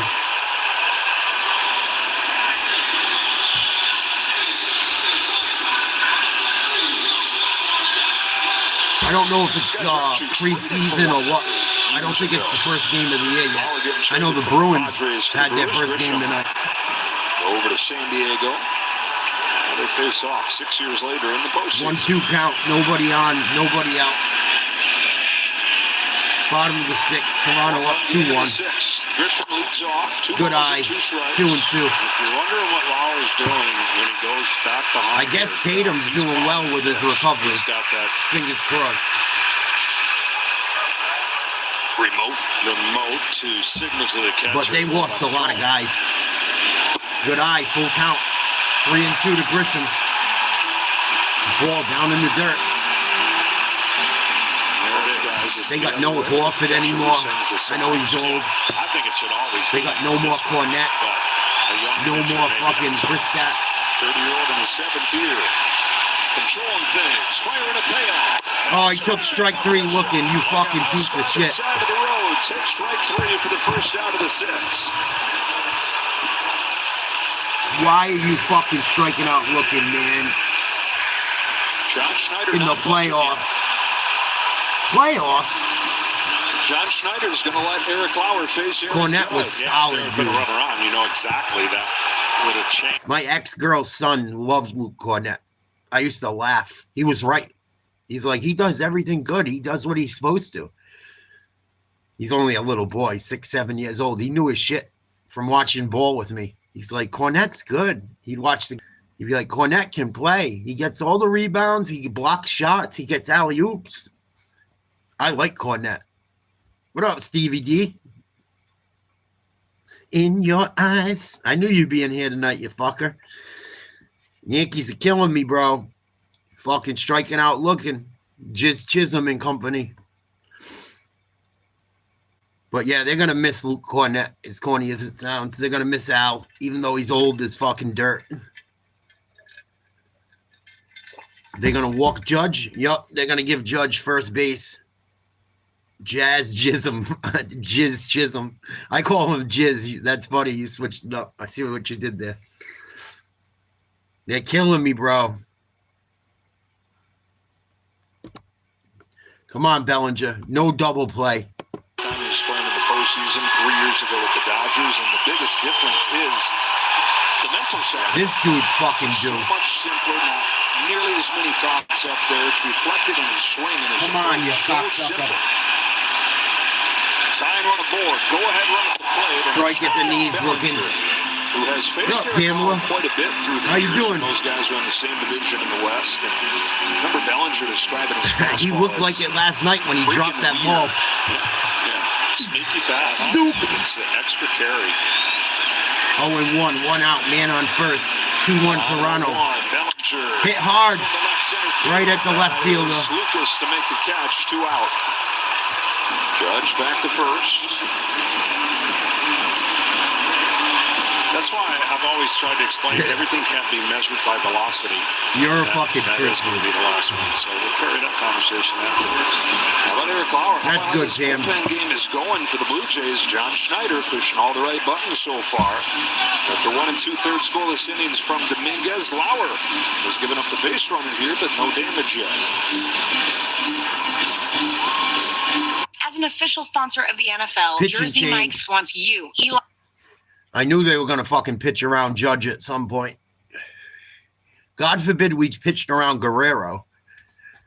Our manager's got his head too far up his ass.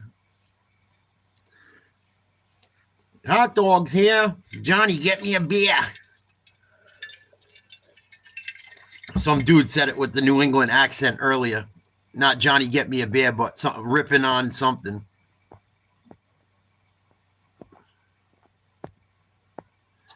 Where the fuck is that comment? Ripping fucking heat of this dude. Beer. Johnny, get me a fucking beer.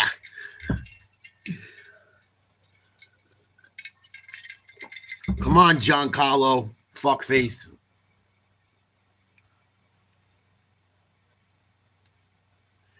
Can't ask for much more from a kid that started in Double-A this year. He went 6 innings, gave up 2 runs. Fucking gotta hit the ball. Shit. Striking out looking, double play balls. Horrible shifts by Boone. He looks fucking horrible this postseason. He had an RBI last night for what it's worth. He also drove a couple balls deep to center in this series. Deepest part of both ballparks, but he's fucking definitely on the struggle bus. Hopefully he hops off on this fucking at-bat. We're getting down to what? 6 outs to go? 9 outs to go? 10 outs to go? Single-digit outs left in this ball game.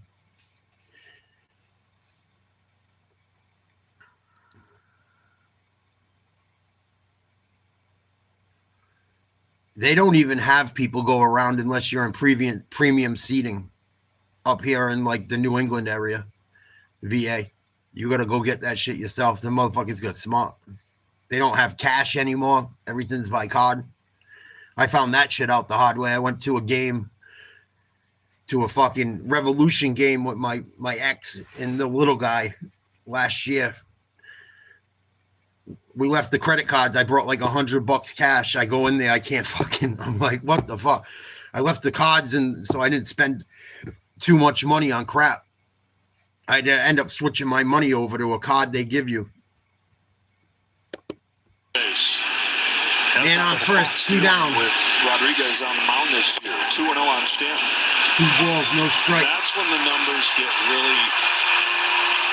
Come on, I Stanton. don't understand why they get so nervous about things like that in the postseason, where in the regular season you would just absolutely take off. We've seen a third of the stolen base attempts in the postseason than we see during the regular season. 3-0. At this point, though, we're trying to give him 90 feet. I pass out banging your mom. That heifer.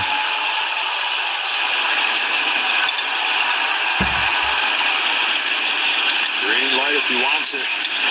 Swing the fucking bat. That's right. Bullpen games Right can at the be so knees. frustrating on the other team, especially if everybody kind of does their 3-1 job, to but it only Stanton. takes one guy to not have his best stuff or best moment that can throw everything off. Come on, dog. Judge, and a Judge goes safe. Judge is into second either way. It was a walk. And so the time runners in scoring position. Come on, we need this jizz. Carlos Stanton. He's on as the go-ahead run, and Jazz Chisholm Jr., who gave him the lead last night, comes up to the plate. Joe, go have sex with your mother. I already have. Have a good night, fuckface. 0 for 7 against Bye. Rodriguez in his career.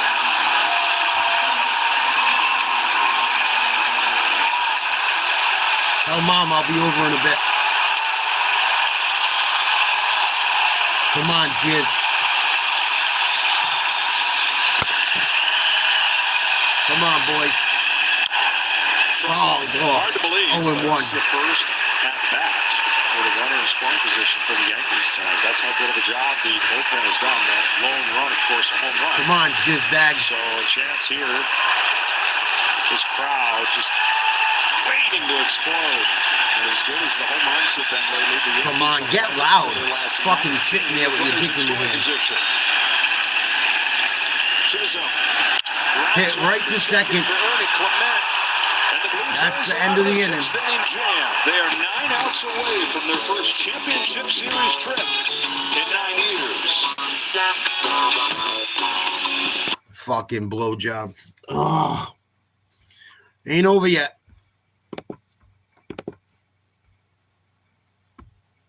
How many pitches has the fucking kid thrown tonight?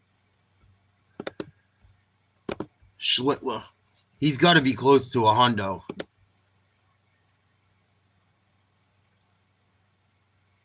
Oh, he's only thrown 77 pitches. 61 for strikes. Definitely not, doesn't have his best stuff tonight. Pitched much better against the Sox. Could be because the Blue Jays have a better lineup, but I don't know how much longer you expect this kid to fucking hold out. I also don't know if you go to the relievers that have been inconsistent. Hill's been solid. Cruz has been solid. Williams has been mez-a-mez.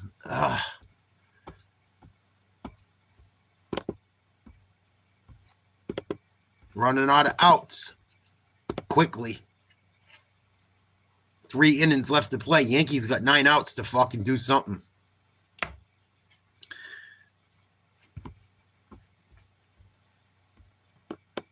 No, and now they're just walking Judge, which I knew would happen. I knew it was only a matter of time before they just said, oh, give him first base. We'll pitch to Stanton. He can't hit the side of a bond. Chisholm, if he beats us, he beats us. Chances are he won't.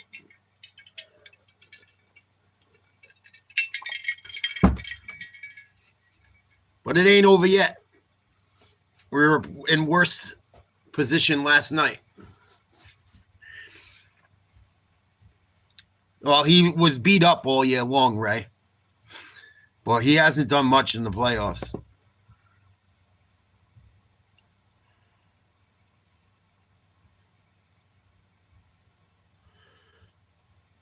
Nice, Coyote. Glizzy gang.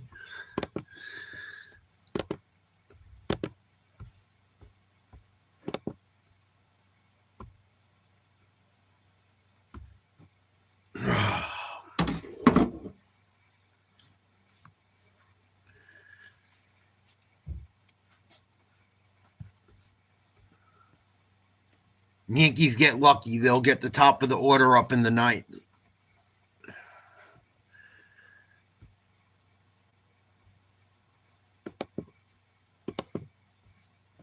Yeah, but they got to play him. They need him in center field. You can't. They need him in the outfield. Judge can't play center. His fucking arm is all fucked up.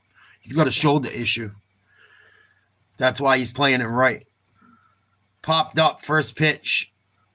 Gonna go out of play and back a home plate.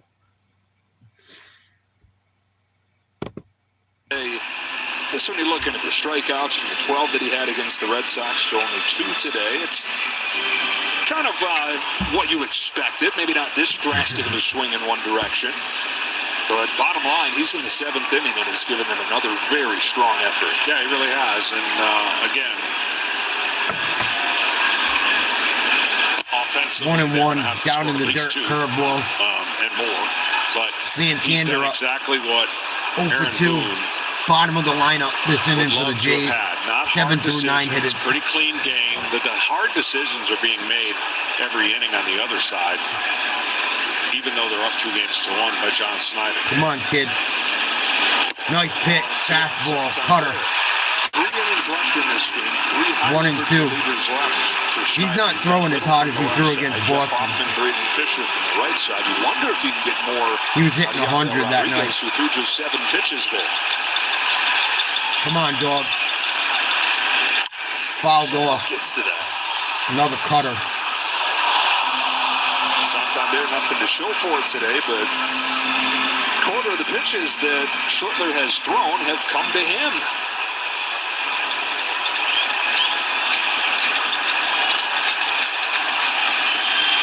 One-two pitch. Another 1-2. Santander. High Lays ball. off. Count evens. Tried to get him to chase a fastball up in the out of the strike zone. 2-2. Clement and on deck. Jimenez to follow. 1 for 2 tonight. Come on, kiddo. Papa Adderall. Popped up. Can of corn. Make the play. Someone. Over. And McMahon, huge play. Oh, he spent everything for the Yankees. he might have got hurt too. That was fucking deadly. Thank God it was a foul ball, but I mean, that wasn't 114 feet, but that was full sprint in. And he had to check his environment, making sure and seeing how close he was to the dugout. What an athletic play. Saw him go into the dugout. Oof. Schlittler's last start when Schlittler Wait, went out smacked there for his the dome. 8th inning. lost his foot or slid backwards. Stops a little bit Overran the short, ball. It's dirty. Is what happened. Yeah, you go from grass to the track. He's got the there, only cleats. run for New York tonight. Hit a home run early in the game. That is okay. He's got the home One run out, that has nobody the on. the board. 2-1 Toronto, top of the Defense seventh. there for the first out of the seventh. Can they get Ernie Clement out? He's 1 for 2 with a run scored today. 8 for his last 10. Clement up to bat. Shoots one to right center field. He's got another. And there's a base hit. knock. This guy's incredible. He's having a good game. Short, compact swings. Notice that the Blue Jays don't have a lot of wild swings, meaning they're just not sitting on their back leg trying to lift the ball and hit it out of into the moon. So that's what it takes when you're facing really good fastball delivery and fastball velocity. That's the only way. That's textbook. You just take what they give you and don't try to pull everything. And that's why you have a team philosophy that works. Fouled off. Hits in the series for 0-1. Ernie Clement. No balls, 1 strike on the 9-hitter Jimenez. So it's these guys that got to Schlittler in the Another fifth. double play would be huge. Come on. Back-to-back hits, 8 and 9. Jimenez 1 for 2 with a single in the fifth. Blue Jays this year. Springer on deck. All over the place. He's 1 for 2. Going into a game, who it's going to be on that night. 0-1 pitch to Jimenez. Swing and a miss, strike 2. Nasty cutter in tight. Come on, Schlittler. Cam Schlittler. Dick Schlittler.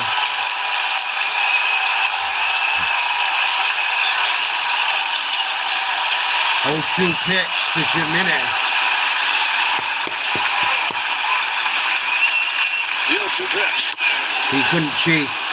Good eye. Boone's going to have a tough decision with the next. Fastball high and outside. Williams warming up in the bullpen for New York. He's a righty. Pitched well last night.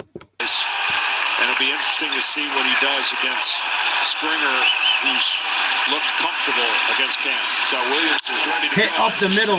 Double play ball. Jazz fucking makes an error. It was a scorcher, but he should have had it. And he goes to Instead, third. first and third for the Blue He Jays. fucking sucks. He kills me. Inning-ending double play. He fucking kills me.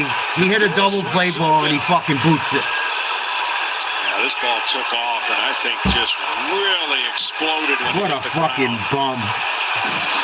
Go back to the Bahamas, you fuck. End of the grass and has a skip to it that is. It just ate him A up. skip to it, my ass. It hit him right in the fucking heel of the glove. All he had to do was toss one to fucking Volpe, and it was a fucking sure thing. What are you doing, homie? And now the kid's leaving. Here we go. Now things get real interesting. I gotta go get some Tums. Fuck. Jizz Chisholm blows his load again. I was trying to be nice to him. He had made after that huge home run last night. Wonder why the Yankees haven't extended him.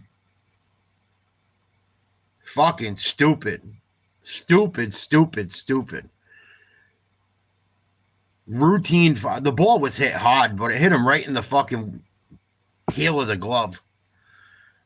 Even if he kept it in front of him, he had the guy at second. Volpe probably makes an amazing throw to first. Volpe's been solid on the field tonight. He's been solid in the field all postseason, but Chisholm sticks it up my ass again.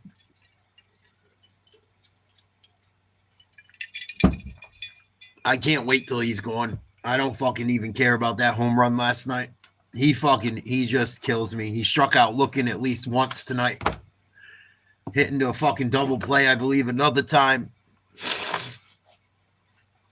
Fucking, I don't know if Boone moved the fielders into a fucking trying to catch a guy pulling a ball or going opposite field. He let another one go through the middle fucking, that should have been a ball that was grabbed early in the game.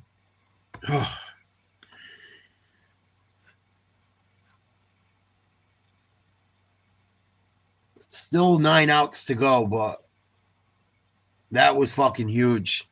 The inning should be over right now.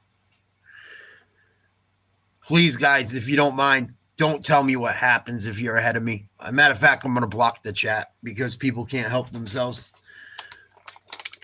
I'll just not look for a bit.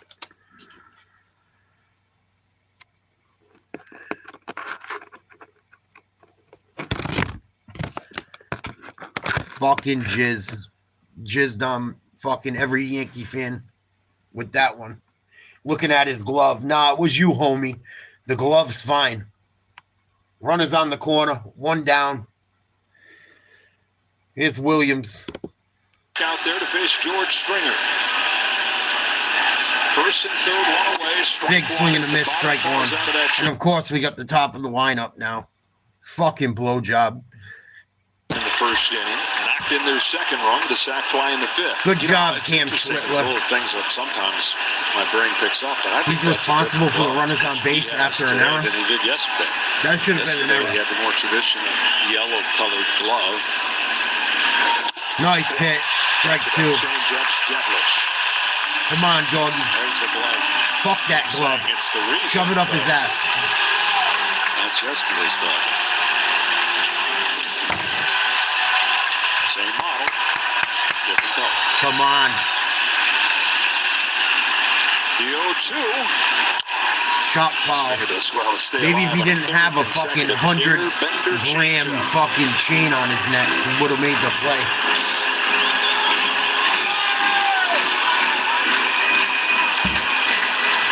Oh, 2 coming to Springer. Runners on the corners. 2-1 Jays. The man at third, Top and then of the as at first. Bottom of the Blue Jays order, trying to do it again for him. On their 0-2 to Springer. Good eye. Four pitches, all change-ups. Blowing inside. Yankees have cooled off the Blue Jays a little bit with runners in scoring position. They were absolutely on fire the first 3 games. 12 for 27. On deck. Tonight, 1 for the last 7. Springer on 1-2. Swing and a miss. It was fouled. Barely tipped it. That stadium could have get loud. Come on.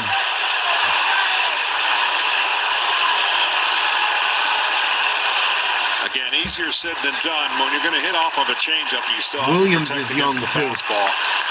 I think this is his first year in the majors. Right center. If you try I'm to not pull mistaken. that pitch, you're going to swing over the top.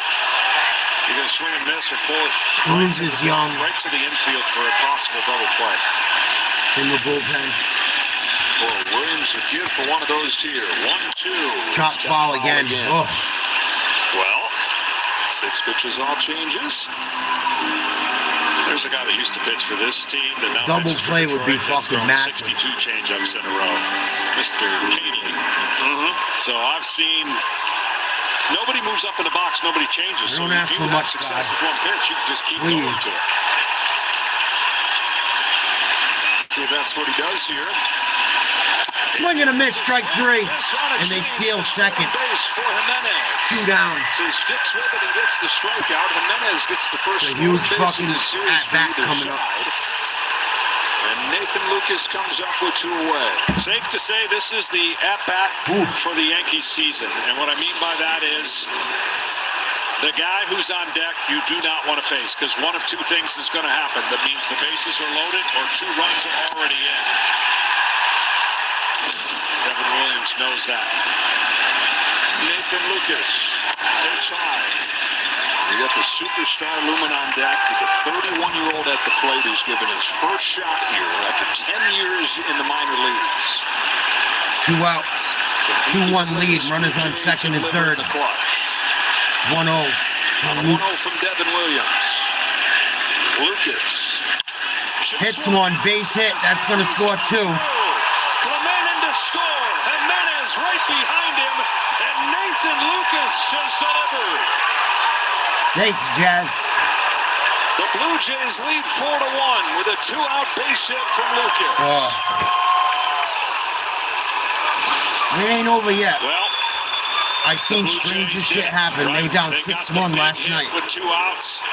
But it ain't looking Just good. as soon as you knew that at-bat was going to be so huge. Chisholm the got to go. Yankees' chances, He fucking not sucks. saying they can't come back.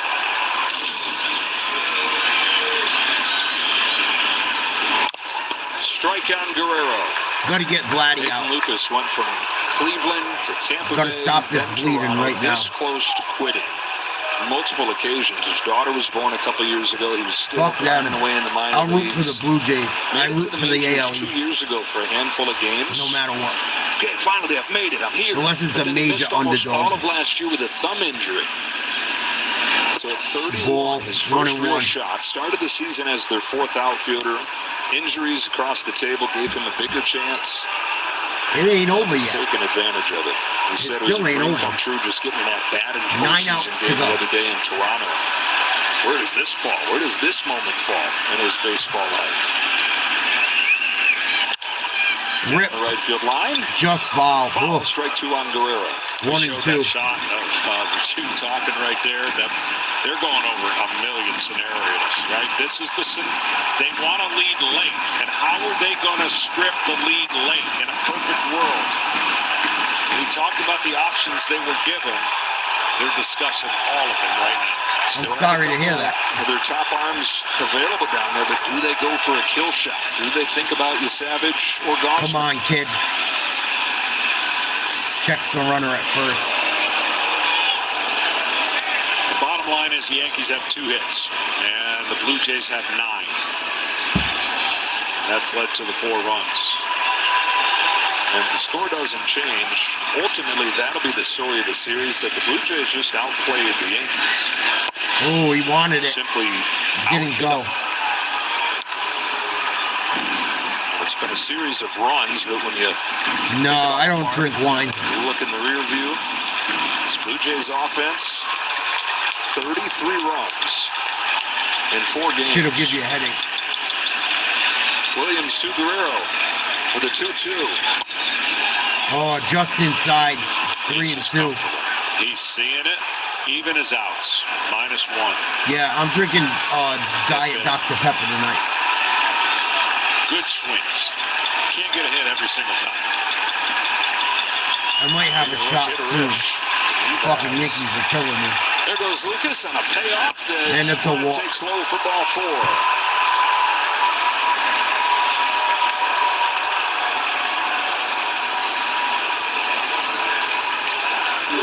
I never heard of it, Garrett. Time for Fox Foresight. Absolutely. Powered by Google Cloud. As Addison Barger comes to the plate. Giving a 48% chance to get a 4-hit game here. 48% high. I hear you, Specific. Ray. If they make it to the World Series, I'll root for them. You got the under on that? Oh, yeah. Even though they used to break my Yankees' hearts. They broke my heart one year as a little kid. The fucking Mariners made me cry. They beat the Yankees fucking in the 9th inning. Right before the dynasty started. But really, I'll probably root for the Blue Jays if New York loses. It's still not over. Not looking good. But it's still not over. Hopefully the ghosts of Yankees past show up. Duvall gets ready. Addison Barger. But I'll probably root for the Blue Jays or whoever's the underdog. I go for the underdog if my team's not in it.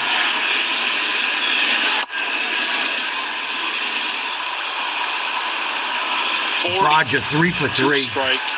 Man on first and second. Against 2 outs. 4-1 Jays. 3 Ks. That is the story of an offensive philosophy that works. Swing and a miss. 1-1. That'd be if it stayed there. Jazz Chisholm better make up for that fucking horrible error. That should have been an error. I can't believe they didn't credit him with an error. 2 on, 2 out. Williams to Barger with the 1-1 pitch. That should have been a strike. Christ. 2-1. It was high in the strike zone, but it was in there. What the bullpen does has made the difference for the Yankees in this postseason. In the 3 wins, they've not given up a Seattle had a squad. I don't know why they let him break up.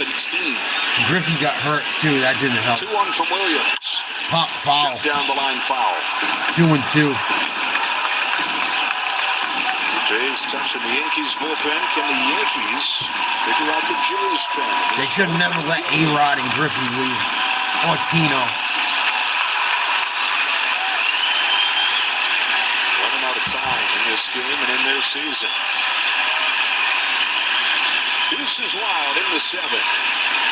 2-2 pitch. Hit hard down the line. Just foul. Oh.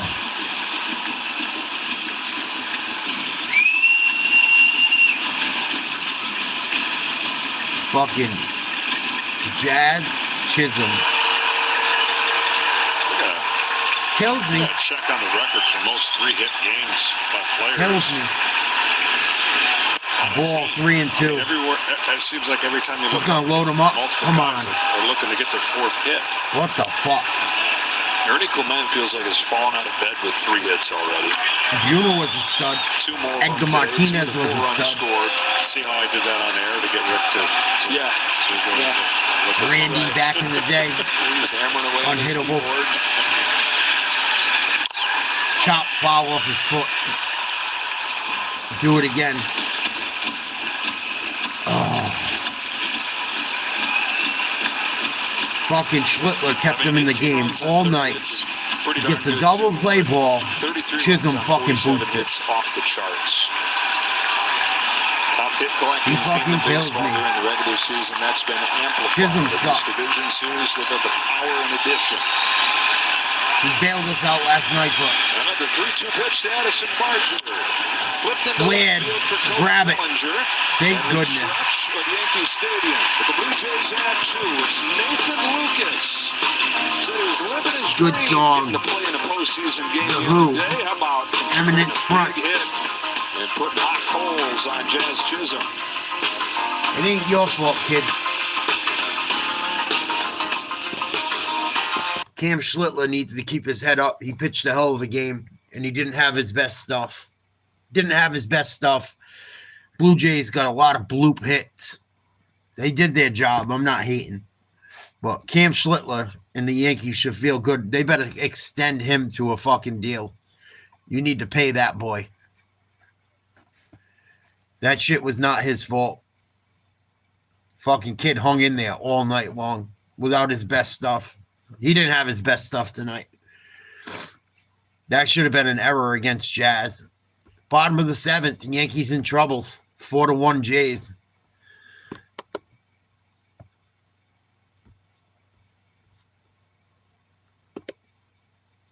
I think Goldschmidt, Wells, and Volpe are up this inning, which means McMahon, Grisham, Judge, and then the 9th, if things don't go our way, will be Bellinger, Stanton, Chisholm.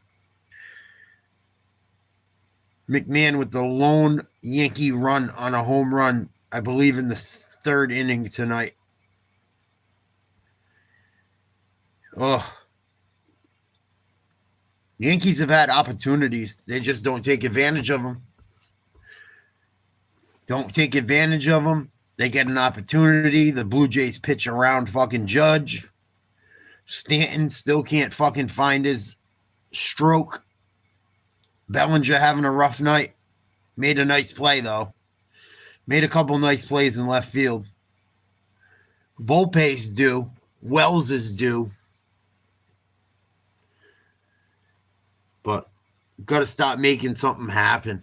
You got to get around. Yankees, I mean, let's keep it real. They got to fucking go around their batting order at least once to have a shot. And the pitching's got to hold up for another 6 outs. If this crowd don't get it into this inning, Volpe's been really good for having a short period of time in the playoffs. He's hit some big home runs. He's not that bad. He's a good fucking... I'd rather have him. I wish that ball was hit to Volpe instead of fucking Chisholm. He would have fucking gobbled it up. It would have been a fucking inning over. 2-1. And the kid's still in the game. But if it was a split, we'd all be high. Please like, share, subscribe. Thank you guys for hanging out tonight. Still not over, but it's looking bleak. Hopefully them Yankees ghosts come back tonight. Maybe the bright lights of Yankee Stadium fucking get to them a little if this thing gets tight. Hasn't so far tonight. Yankees number 9 hitter, the only fucking run of the game on a home run to the shallowest part of the ballpark. Blue Jays bullpen pitching their fucking ass off. Yankees have certainly helped them. I got to see if that was credited an error. It should have been an error. Where's the box score? Should have no. They didn't credit Jazz. They didn't credit Jazz Chisholm with a error on that play. That should have been an error.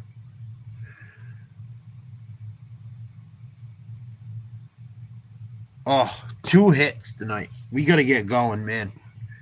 It's getting down to the nitty gritty.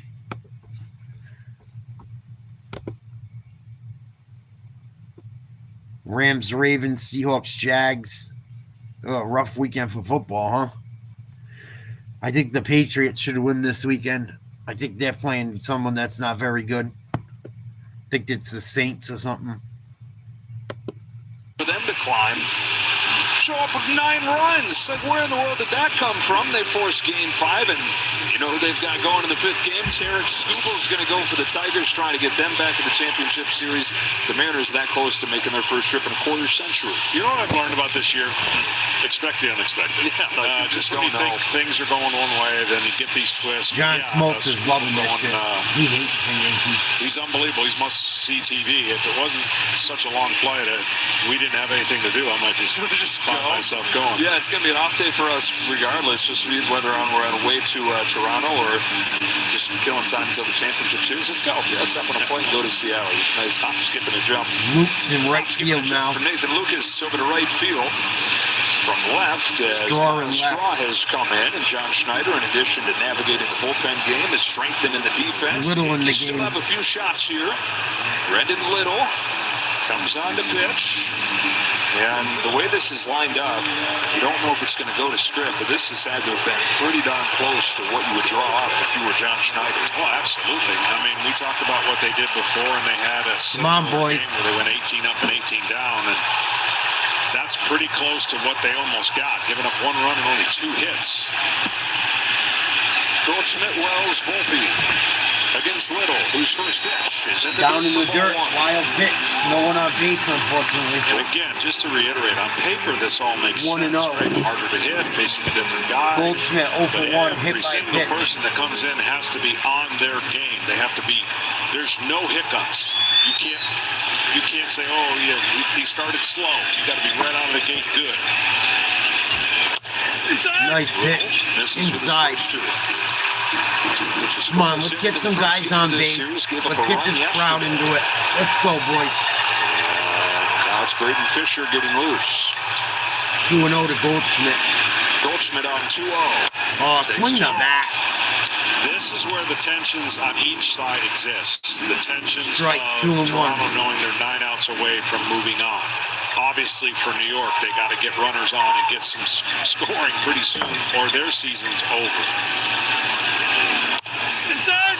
Ball 3 and 1. All right. Come on, let's get something cooking. Hope was over for the Yankees, whether that was when it came to the division and then they rallied, took it right down to the last day, whether it seemed like the Wild Come on, Goldie. was going to end like that. I said it must be because the motherfucker got no. Good eye. Lead off walk. We'll take it. We got Aaron Boone today. BlueJays hitting up the bullpen, making a phone call. But it was something along the lines of, oh no. Yeah, he said his heart rate Ain't was over okay yet. because it's just game management stuff, but it was the situation he found himself Boone in, is like, just not chugging ideal, fucking right? Down 6-1. sunflower seeds. This team rallied. They've shown a lot of fight throughout this year. Come on, Wells, you do. Oh, big swing and a miss. At that curve from Knuckle Little. It's curve. been one of the best swing and miss curveballs in the league this year. Come on, Wells. First time the Yankees have had the leadoff man on since the 4th. Down in the dirt. Time today. Nice job by the catcher to keep it in front. 1 and 1. Wayo. Just watch it. Volpe on deck. Swing 3 weighted bats. I haven't seen that. Come on, boys. Yeah, he's going to feel like it's Need a couple here. up there. Need at least a fucking couple. Boston Wells. Outside, 2 and 1. Good eye. Cutter, 94. 3 of them. 3.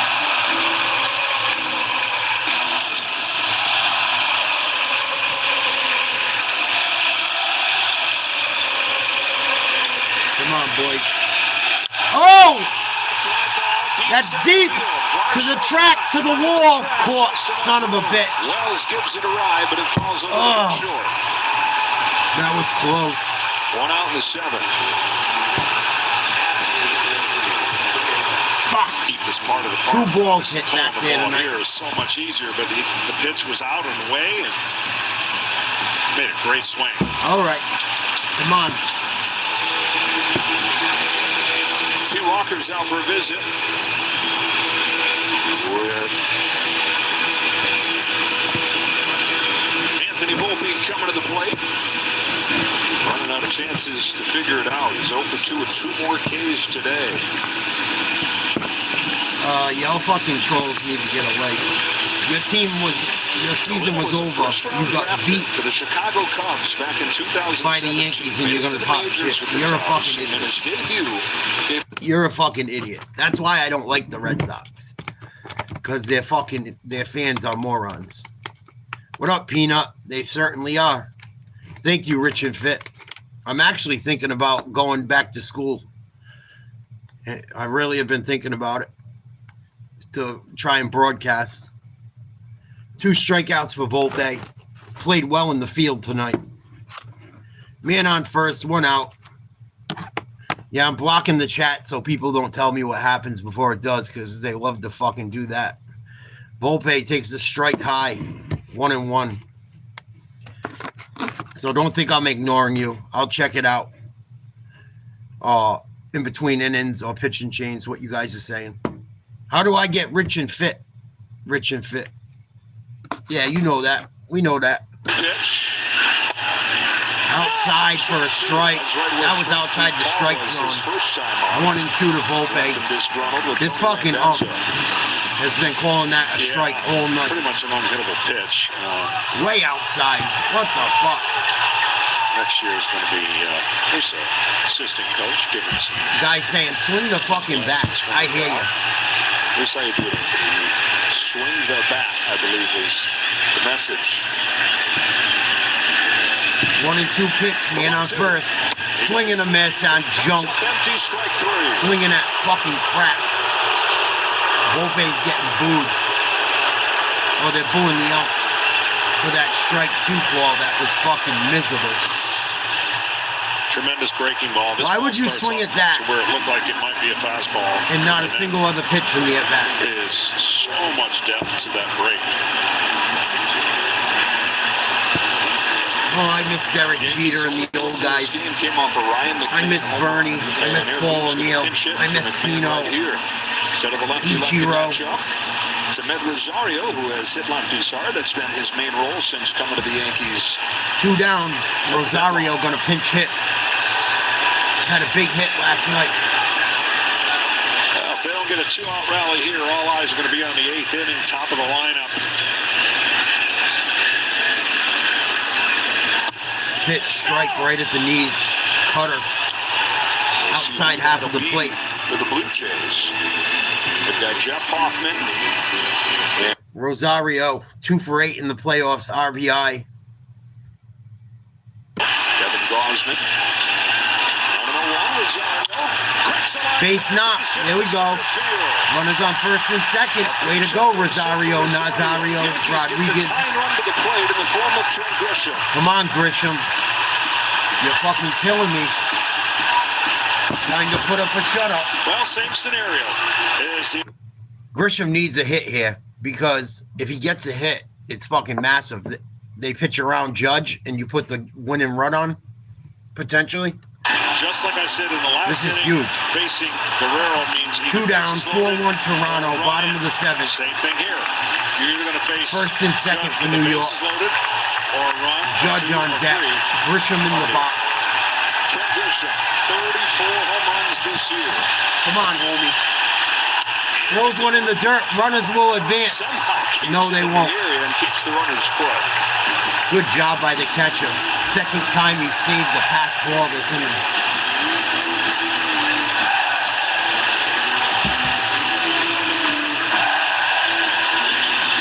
Come on, tie this fucker up right here. Just like last night. Come on, Grisham. We need you. 1-0. Little to Grisham. 1-0. Takes a strike. Cutter. 94 right down the middle. Used by the Blue Jays tonight. Trying to bullpen their way to the championship series. Come on, boys. Get loud. That stadium should be rocking. The 1-1 pitch. Popped up. Get out of play.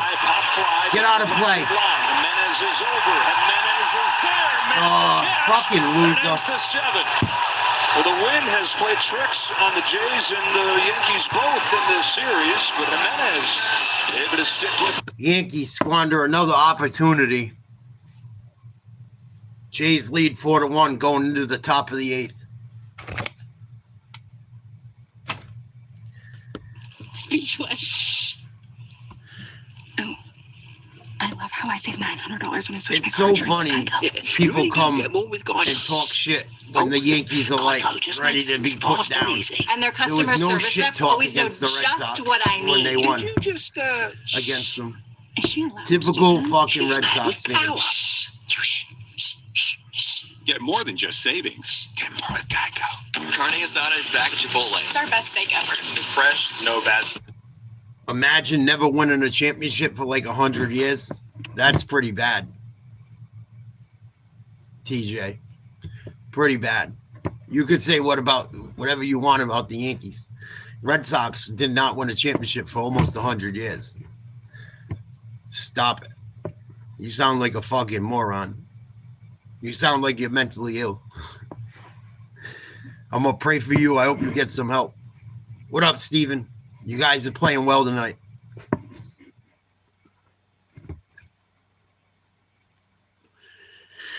Oh, at least a half dozen. At least a half dozen.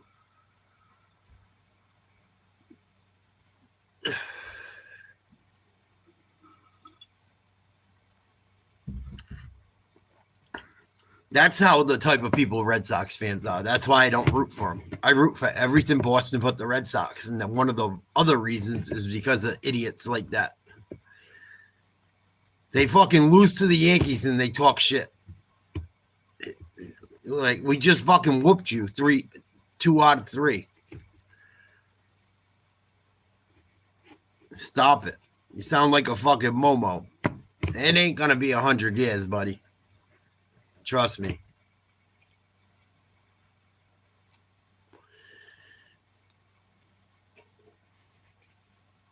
Still beat the Red Sox. You guys can say whatever you want. We still beat the Red Sox. What do the Red Sox got? Fucking, they don't even got double-digit fucking championships. Oh, please. The Yankees are missing their best pitcher. The Blue Jays are missing Bo Bichette. Stop it. You act like you're the only team with injuries. Typical Red Sox idiot. Maybe next year. Nathan Lucas.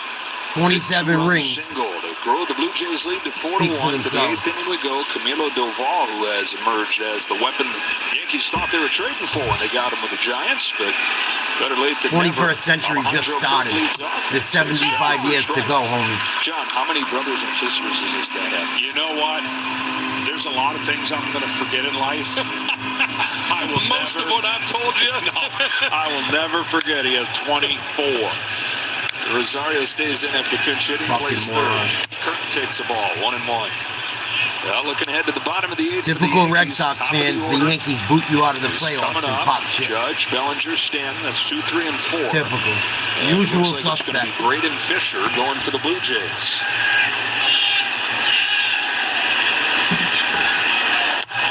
Two and 1 count to Kurt. Those are the two.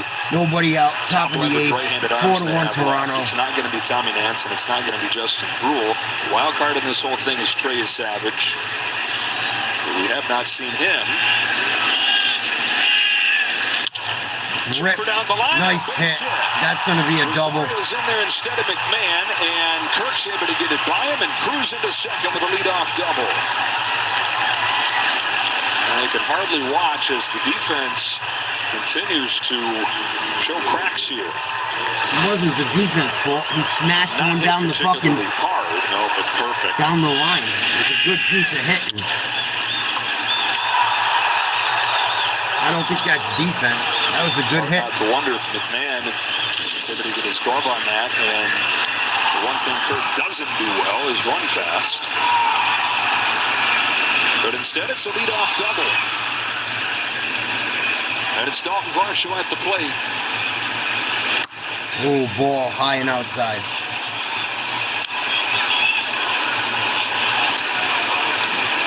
But show 2 flyouts and a double play, 0 for 3.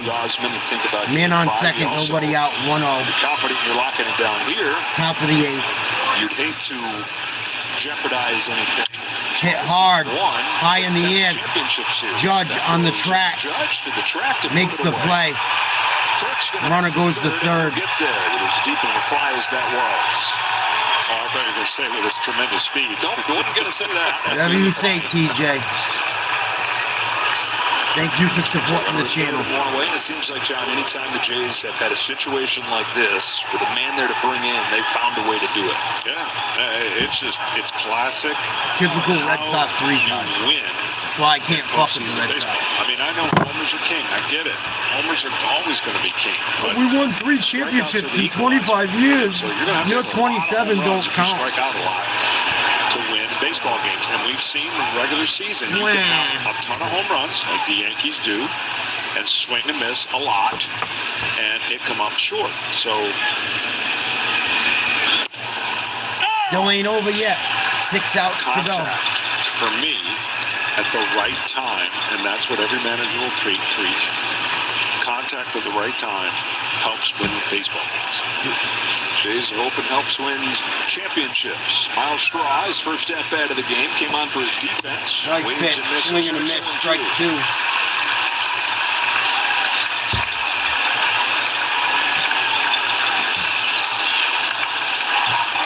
Minefield of a managerial night. John Schneider has pushed all the right buttons for the Jays. Straw flips his own base. There's another one. And the guy that he brings in for the defense knocks in a run to make it 5-1. I want you to see how classic this is. This is not a swing you're going to teach like, oh, this is how you hit a baseball. This is a swing of how you put a ball in play. He just is basically finding the ball, hoping the result pays off better than obviously a swing and miss. He loops it over the infield that is drawn in, and he gets rewarded for a bullet in the scorebook. And that is how you do exactly what we've been talking about the Blue Jays have done. 5-1 Toronto. Checks the runner at first. So the guy the Yankees bring in for offense doesn't make the play on defense. The guy the Jays bring in for defense contributes to the offense.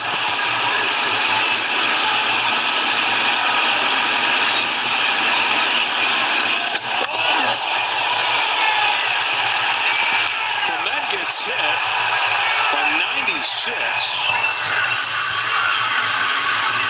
Everybody's saying calm down, and you can understand why you get hit in the head by 96. You're anything but that.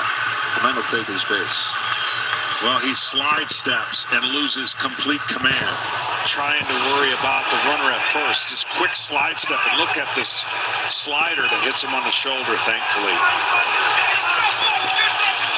This slider just gets away from him and thankfully hits him on the shoulder blade and not the back of the neck or the helmet. Camilo says, my bad. So a scary moment there for Ernie Clement. I believe he said no fun. It's a family-friendly show. Can't fix stupid, Brian. Influences aren't new. Don't call it a comeback. I've been here for years. In 1941, It's still not over. It's still not over yet. I ain't like a bitch-ass Red Sox where I'll be like, ha, you played 3 more than you. You played 3 more games, 4 more games, ha. And fucking retards. It's hilarious. I get a kick out of it because it's fucking completely pathetic.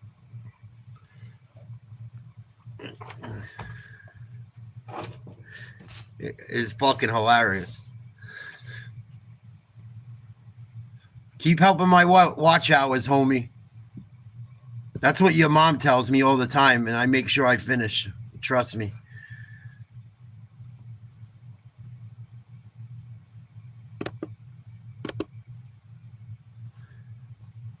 But it's not looking good for the Yankees.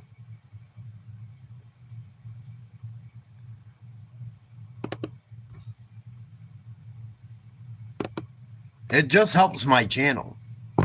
I should rile people up more, but I don't. I try not to. Sometimes I do.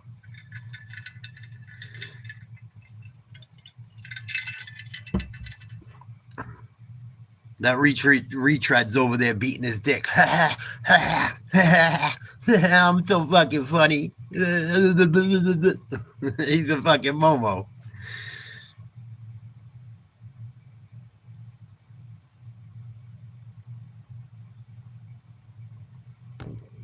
And it's ultra. It's fucking hilarious. It's really funny. Like, he thinks the joke's on me. And it's just not.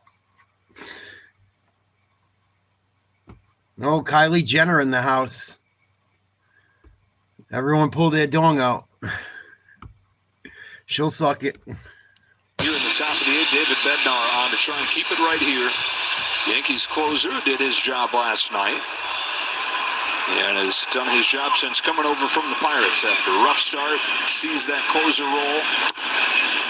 This is away to Andres Jimenez. And trying to do something the Yankees have not been able to do over the last few innings. That is figure out the bottom of this Blue Jays lineup. Clement and Jimenez have together reached each of their last 5 times up and scored 3 runs. Base hit, Volpe.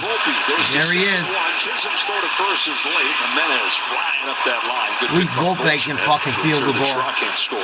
Think of it this way: you got to fight, and you got 2 fighters going at it, and one's jabbing you, and the other one's out looking for the knockout punch. The Jays just jab you. They jab you. They're not swinging to try to knock you out in the first round, and eventually it just wears you out. Isn't the point to stay out of jail? As a concerned citizen, I would think I would get points for that. Fucking rotation was really, really good for a while until some guys got hurt. Sounds like it. Springer with 2 away. Whereas the Yankees, through in the year in a fight, they're looking for the knockout punch. They're trying to. They're just gonna. It's gonna be quick and over. And when you get it, good for you. Yeah. There's some swinging and missing. That's exactly right. Figuratively and literally.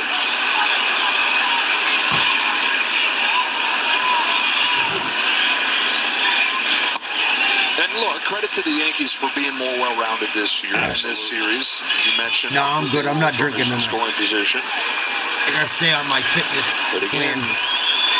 Just makes you say, you see a night like this. I got about 36 pounds to go to hit 100 pounds lost. 3 hits, and those old defensive demons show up again.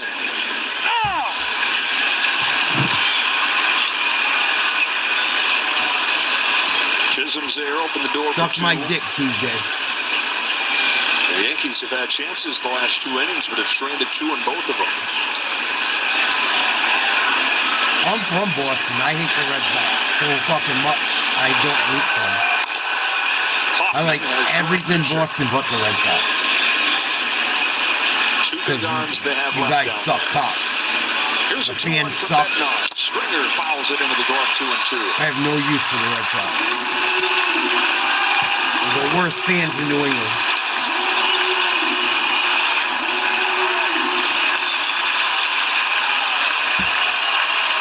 Worst fans in New England.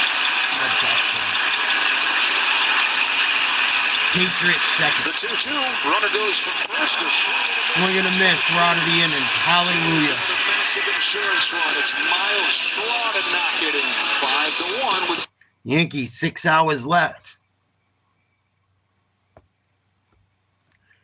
Well, I was born in Providence. I wasn't born in fucking Mass, but I had to go to Mass because I had cancer as a kid. Real story. I'm not fucking around. And I met Wade Boggs when I was a kid, and he was fucking an asshole. And half of my family is Yankees fans. Half of my family's Red Sox fans. And after I met Wade Boggs, I was like 5, 6 years old. And I liked them both when I was a kid. After I met Wade Boggs, I was like, fuck the Red Sox. Seriously, he was an asshole to me. He was not a nice guy. I was like, fuck it. My fucking dad's family's Yankees fans. I'm rocking with the Yankees. And that was long before they ever won a fucking championship. But yeah, I went to Shriners Burns Hospital. It was bad, dude. It was bad. I was with all kids that were burnt and cancer victims and shit. I had a birthmark they had to cut off me. I had a huge birthmark. Born in Rhode Island, went to Mass and lived back and forth most of my childhood. Like long stays in the hospital, or we'd stay up there. I'd have to go to like school up there and shit for months in like places I wasn't fucking used to. It was a lot. But once I met Wade Boggs as a kid, he was a fucking jerk. He smelled like booze when I met him. That was it. He looked like a prick, too. I know who you're talking about, Steven. I think he played second base for the Jays during their championship with Joe Carter. Oh, no. Did Alomar play second? Maybe he played third or short.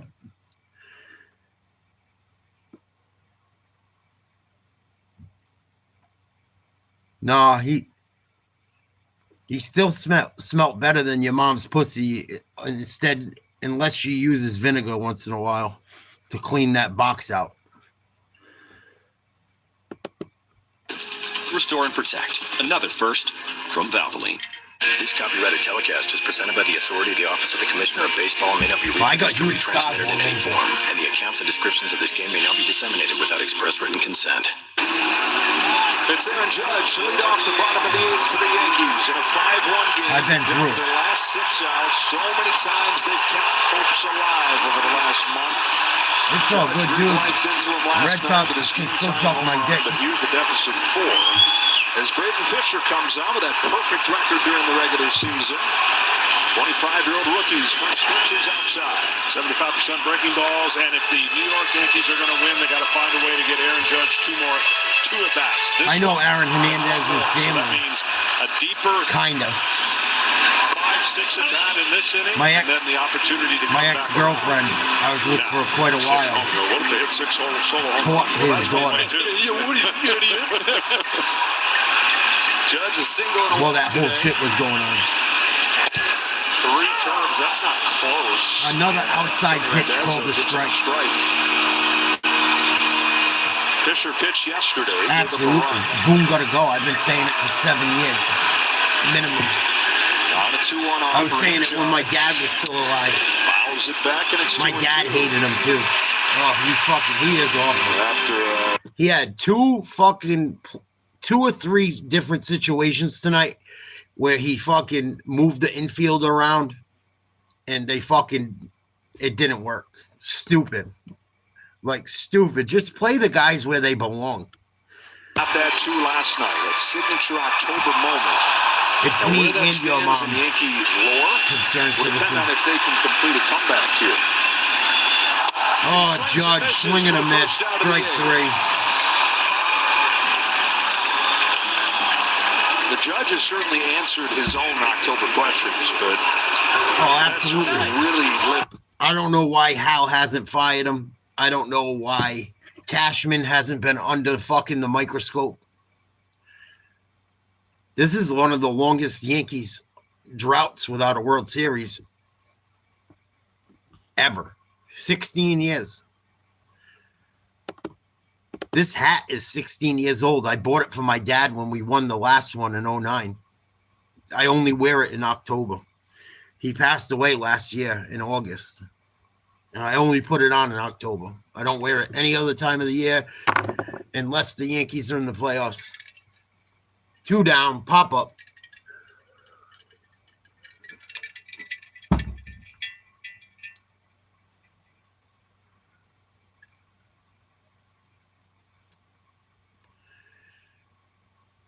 You know what sucks even more, TJ? Nice hit. Finally, Stanton finally gets a fucking base knock. Hallelujah. Probably too little, too late. The day my dad died, like me and my fiance split up like 5 minutes before I got the call. Awful. Worst day of my fucking life. She's like, yeah, it's not working out. You need to, I think you should move out. Same, and 5 minutes later, I got the phone call. It was I've come a long way in a year, dude. I was not doing well. Mentally, I was fucking fried, and I work a lot of hours at my old job. And I was fucking burnt out, dude. Burnt out. Working mad hours, trying to survive up here. I made good money. It still wasn't enough. Shit's so expensive. Making like $2,000 every 2 weeks, and it's still not enough. Fucking life's tough, man. Wait till you get older.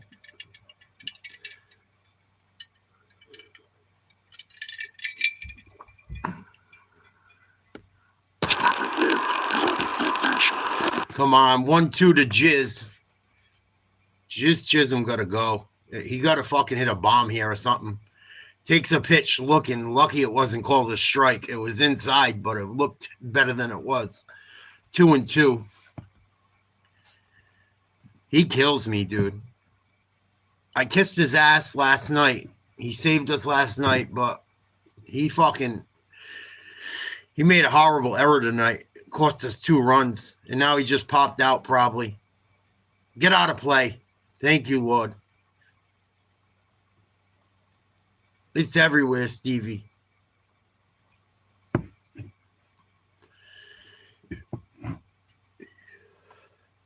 Fucking shit's so expensive for everyone. That's why I understand why people are so nasty, but I wish people were more supportive of each other because everyone knows how fucking hard it is. Oh, he might have got it. He got under it. Cocksucker. Get out of play. Oh, he just missed that one down the right field line. Oh, fuck me. Come on, boys. Let's fucking go. We got the bottom of the lineup coming up if we don't do something now in the 9th. It's fucking now and never. 5-1 Jays, 2 outs, bottom of the 8th, 2-2 to Jizz. Runner on first. He calls timeout. He better not strike out looking. I'll fucking break this baseball bat over my head. These guys ain't even cheering. They're sitting there with their fucking dick in their hands. Spend all that money to not cheer. Fucking momos. The pitch. High. 3-2.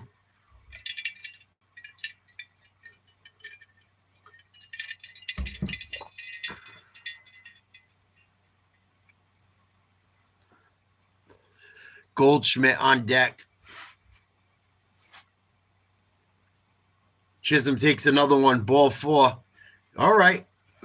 Let's go. We got first and second. 2 outs. Come on, Goldschmidt.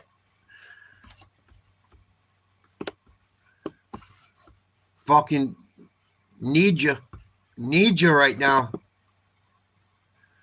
I'm not looking at chat till the end of the inning.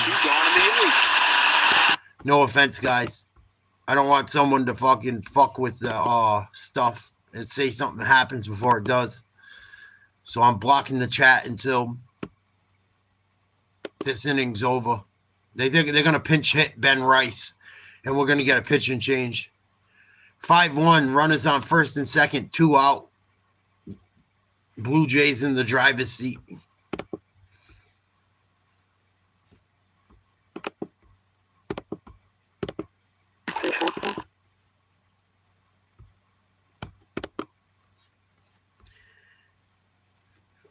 Changing pitches. Randall, don't tell me what happens before. Matter of fact, you got to go, bro. It's my one pet peeve. It's sad I got to block the fucking chat because people can't fucking use their brain.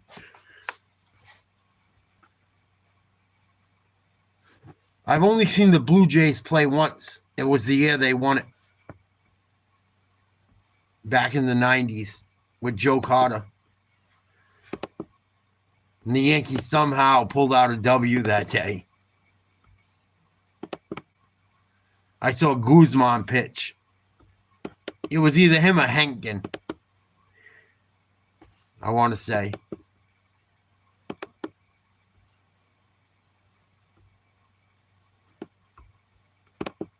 Me.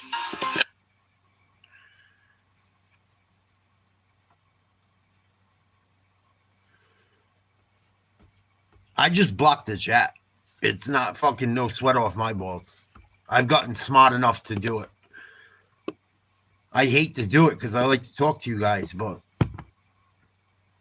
I don't know why people will be like, oh, fucking base hit 5 seconds earlier. Yeah, they're sucking tonight.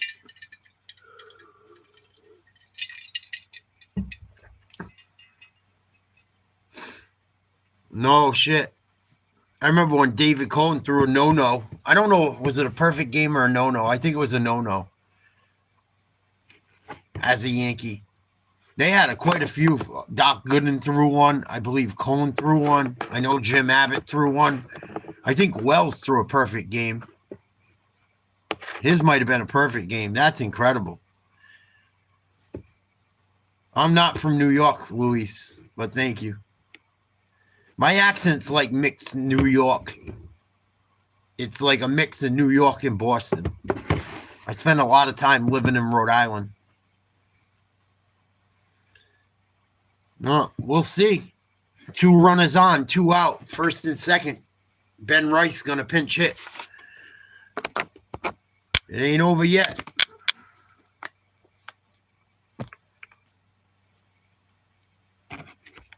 I think Wells threw a perfect game, and I know for a fact in that game he wore Babe Ruth's fucking hat that he bought at auction, and he was fucking half in the bag still. First pitch, a ball to Rice way inside. Come on, boys. It's fucking time to get it going. Time to fucking grab our Johnsons and do something. Ooh. Throw to second. Almost caught Goldschmidt slipping. That was a nice check on the runner. Yikes. Ooh, that was close. It wasn't as close as I thought it was, but it was close.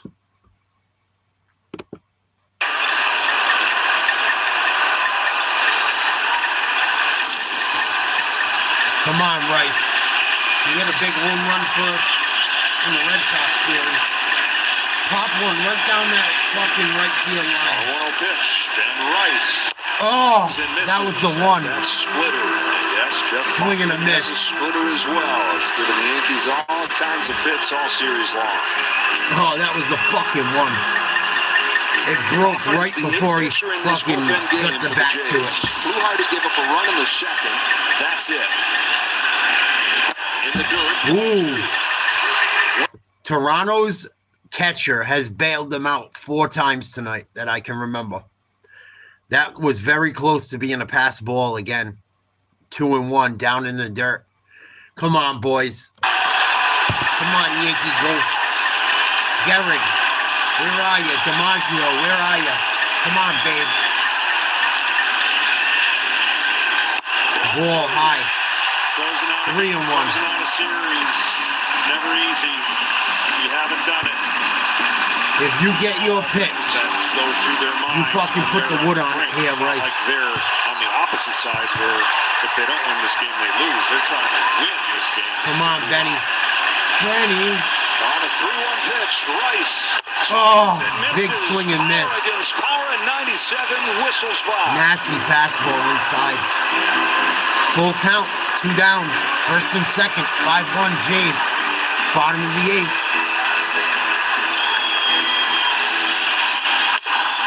If he got a hold of that, then he's out of here. Runners get a head start. Stanton from second, Chisholm from first. Come on. The payoff. Rice fouls it off. Oh.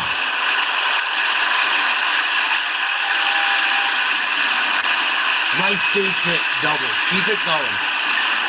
Gotta build on something. Down by 4 anyway. Ben Rice, one of the big surprises for the Yankees this year. 26 home runs in his first Ben 4 Rice years. been good since he was called up. Stop it. 2 out. He's super young. 3-2 pitch. Rice takes ball 4. Bases loaded. Bases are loaded. Here we go. Runners coming up. Ruh-roh. They Come on, just Gehrig. refuse to roll over. Come on, Yogi. Come on, boys. Come help us. Come on, Mantle. Close enough to entice a full swing. Come on. Austin Wells. Tie and run up to bat. Wells is due. Played with a chance to tie it with 1 swing. Popped up. On the air to left field, but Miles Straw will settle under it. First And the pitch, Blue Jays fucking, are come on. Bases loaded jam. Sigh of relief for John Schneider and the Jays. The Yankees have Oh, scored you 7 fucking swing on the over first last 3 pitch. innings. Bases loaded. Let's swing at the first pitch and not try and get him to fucking make us walk. Don't try to fucking. The guy's struggling to throw strikes. We're going to take one pitch. Oh, what the fuck happened to situational baseball? The Yankees back in the day that won all the time would never swing at that pitch. Never. Never. That's why they were so good. Every guy at bat would give up 5 or 6 fucking. It would take 5 or 6 pitches to get them out minimum.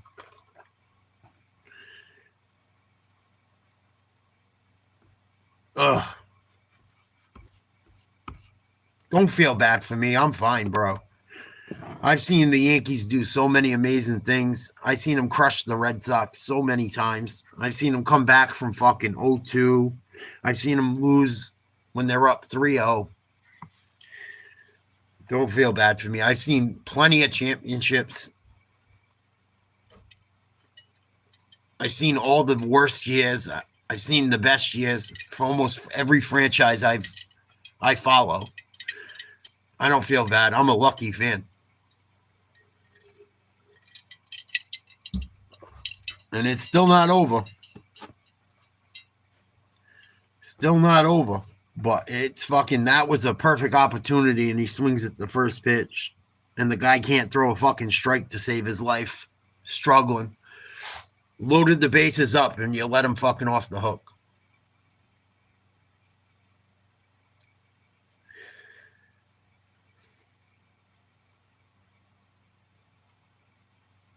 If the Yankees lose, they better fire Boone. They fucking better. And people say fire Cashman and shit, but they tell him how much he can spend.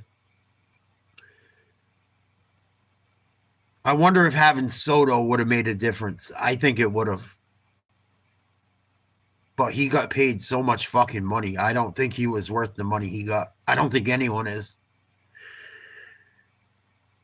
I like everything Boston but the Red Sox, TJ. Everything Boston but the Red Sox.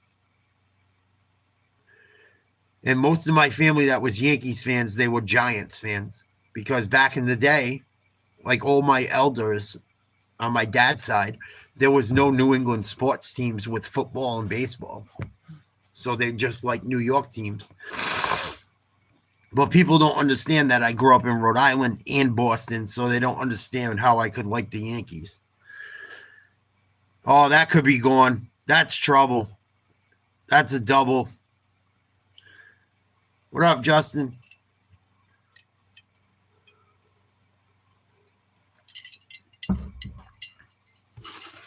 And my family that was Red Sox fans tried to convert me as a Red Sox fan, but I never fucking did it. And when I was a kid, as a Yankees fan, it was horrible until Jeter came. Horrible. When I was in 7th grade, I had beer thrown on me Jeter's rookie year. I carried bags at a golf course all summer long. It was my buddy's birthday, and I saved my money to go to the game with him on his birthday with his parents. And I saved all my money to get a brand new Yankees new era. I sat on the third baseline. Mo Vaughn hit 3 home runs to fucking right field. Bombs. And I got beer thrown on me by some fucking scumbags. I was like, and I was a little kid. You know, I was not even a teen. Like, I was a young teenager. Probably 12 or 13. No, I was 12. I wasn't even a teenager. And that's why I can't stand the fucking Red Sox as well. They're fucking scumbags, dude. A lot of scummy fans. Fucking scumbuckets.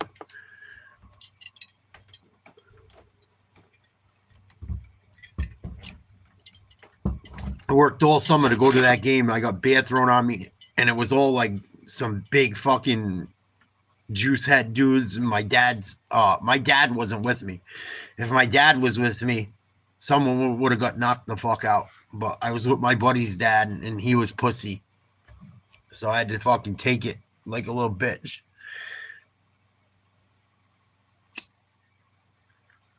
Not as many as Red Sox. I've seen the worst shit happen.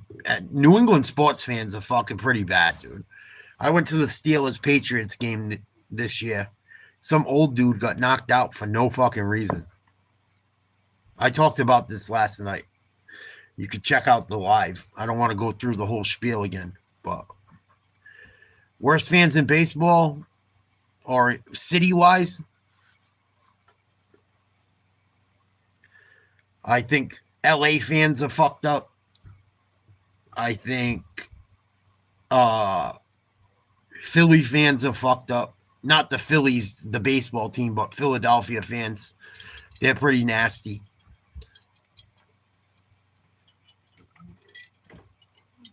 The other one would probably be New York or Boston. It could get hostile. And it shouldn't. It shouldn't. No one should ever get hurt for going to a ball game. Unless you put hands on people or you throw something at them or you're a complete scumbag and you say something unforgivable and you deserve to get knocked the fuck out. One of the best pitchers in baseball, if they're able to continue to win. 1-2 to Barger is taken low. You talk about the snowballing pressure on the Yankees. The lack of class. Somewhat of a similar deal. Lack of class. From a different angle. I told the story last night about my buddy that almost went to fucking jail for an attempted murder. Him and his brother and his fucking family, because the guy wanted to fight with him and put hands on them and then had a heart attack and died in the middle of a fucking Patriots game. Because they're Miami Dolphins fans.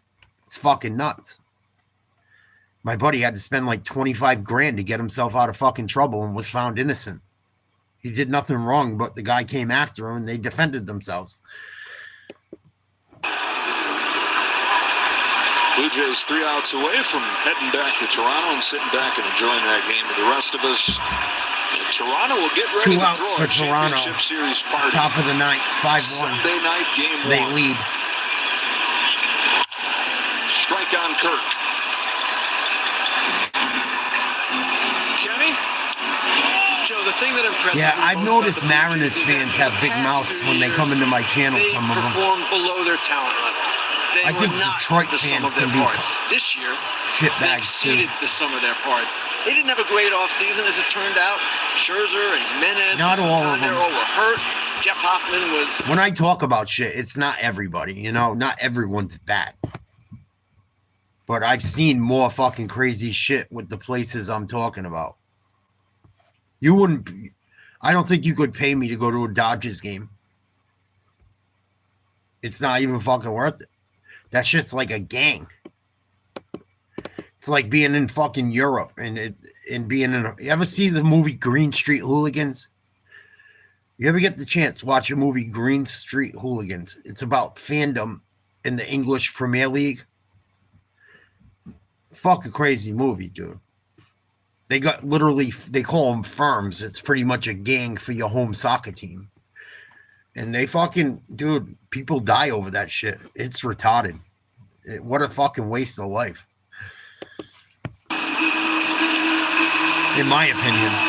I love my teams, but I want to wake up in the morning no matter what. Just like politics. I love my country. I'm not going to die talking about it. And my beliefs. 8-9-1 due up for the Yankees. In a dream scenario, you get the first 3 guys on, and you have Judge come up as the tying run. Very few things in life worth dying for. Your family, your loved ones. Nobody warming in the Jays pen. It's going to be Jeff Hoffman. That's about it. Someone attacks you. Here's a 2-2. God forbid. There we go. 3 outs left. Jays right there. Last breath for the Yankees. But yeah, I mean, I think people are so stressed out. People are fucking, you know, I'm not perfect. I get mouthy and shit. I almost got into a fight at the beach the other day. Some asshole thought I flicked my butt. I knocked the head of it off at the end of it, the pot that's burning with a little tobacco, and I buried it in the sand, and I put my butt into my backpack. Some fucking dude, and I know he's rich because he runs the swimming team shit out there. They have like a team that swims in this rich beach town I go to called Narragansett.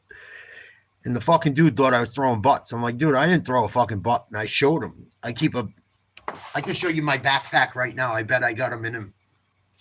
to show you I'm not lying about this story. But I always keep a cigarette pack in my backpack to put my butts in, and I smoke them in the parking lot usually, a little bit away, so people on the beach, if they don't smoke, got to deal with it. Look, there's fucking cigarettes in there right now. The guy thought I threw the butt, and I knocked the head of it off, and I put the butt in here, and the guy started mouthing off with like 3 or 4 of his buddies. I fucking lost it. It's like, go fuck yourself, dude. Who are you? You think I threw shit on the beach? I'm a 5th generation commercial fisherman. The problem is people can't mind their fucking business, and people have smart mouths.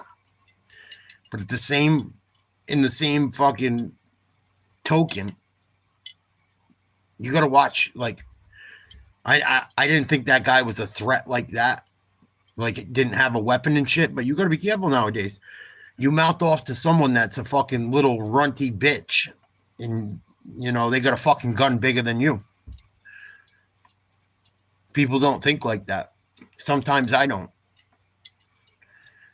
At the beach, it's a little different, but in a yuppie town. But the guy had a big fucking mouth on him, dude. I couldn't fucking believe it. Couldn't fucking believe it. And the people next to me are laughing because I ain't the fucking one usually. I've lost fights and shit. I'm not the toughest, but the dude had a big fucking mouth. And he said it in a cunty way. Like he thought I didn't hear it, or he said it just loud enough so like where maybe I could hear it and he'd see if I'd do something or say something. He ended up packing up and leaving him and like 5 of his buddies. I was fucking ripped. And my buddy I was there with is a fucking retired Marine. Good thing he wasn't up there because he don't give a fuck. Someone probably would have got a surfboard over their head. But yeah, people fucking, you know, it's the world we live in.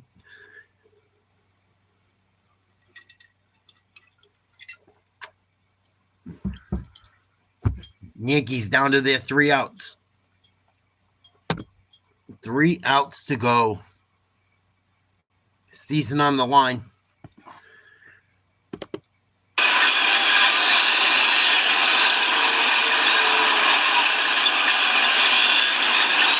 Come on, Dominguez. Fouled it off. It's fouled back. That's the one part that changes in this game. How you doing tonight, Powder Girl? You got to see if the pitcher can work himself into trouble, but right away, swinging at the first pitch, it's a different philosophy. It's on. 1 strike. Hoffman, the 8th pitcher of this game for the Blue Jays. Just a roll call for who's done the work in this bullpen game. Varland to Fluharty to Dominguez to fucking Lauer kid to pitched good for us Rodriguez to tonight, Little too. to Fisher It to wasn't Hoffman. Schlittler's And fault. it would be fitting that a team that has defined that word this Get out. as that team getting Double. Go, Dominguez. Run. that's up against Run, you little fuck. Let's go. Jason Dominguez to open the 9th. Runner on second.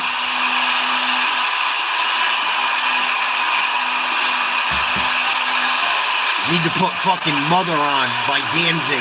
Get that place going crazy. Mother, tell your children not to walk my way. Fluharty, the only guy. Tell your children not to hear my words. For the Yankees in this game came on Ryan McMahon. Come on, we need at least 4.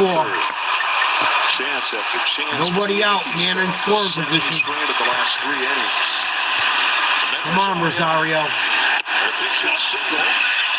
Ball. For the second time now. Come on, be like them old Yankee teams. The bottom of the lineup would save us. Judge is looming a few batters away. Give Judge a Ball shot. pitch. Oh, big swing and a miss, 1-1. Give Judge a shot.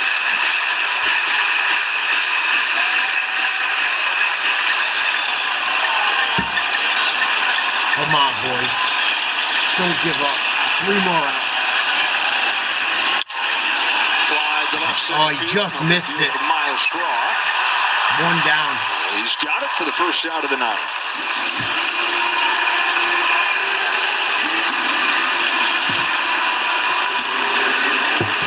He gave it a good ride. Grisham Fucking Grisham. Come on, baby. had his best game of the postseason yesterday. Double, walk, scored a couple runs, but 0 for 4 today. Grisham is fucking killing us. Overall has had a good game last night, but a disappointing postseason for Grisham. Rough postseason. He was hot coming in. 3 year with 34 home runs. 34 dingers. Hit one the last day of the season. 28. No home runs. And we beat Detroit. Swing the bat. That was a beautiful pitch to hit. Yeah, when you look at his numbers and you talk about the outfield and how unbelievably successful the outfield for the Yankees was on the year, nobody came close. Total homers, average. High ball. 2-1.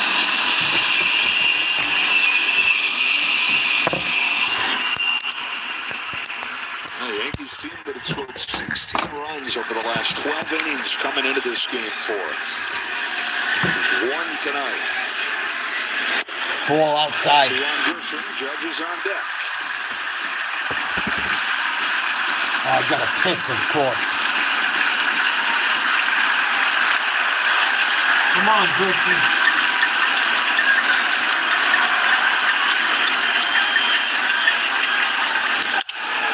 Ground right side, Guerrero with a backhand, shovels it off. Oh, and was there for the second out. Great play.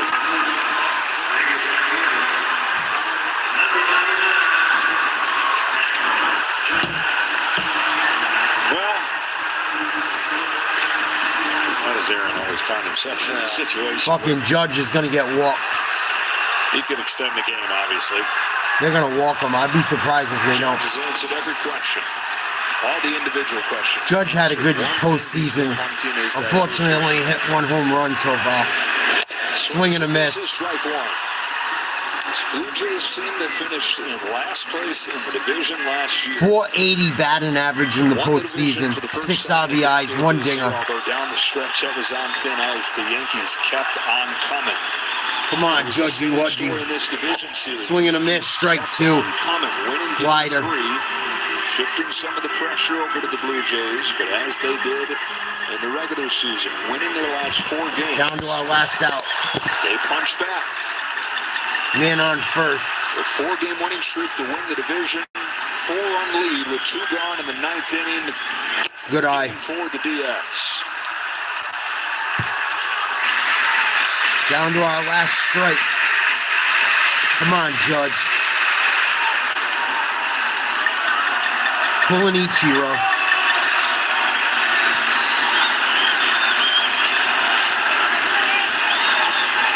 The 1-2 pitch to Judge. Oh! He got it! Off the wall, double. 1 run scores. Judge held to a single.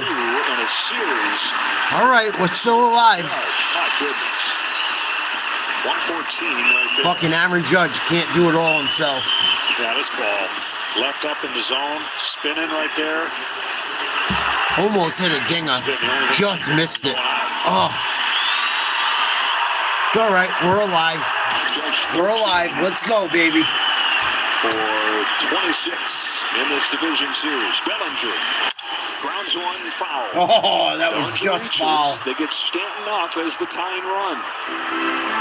Stanton's due. Give him a shot. Come on, Bellinger. We need you. Come on, Bellinger. We fucking need you. And of course, the stream fucking slows down. Oh, you cocksucker.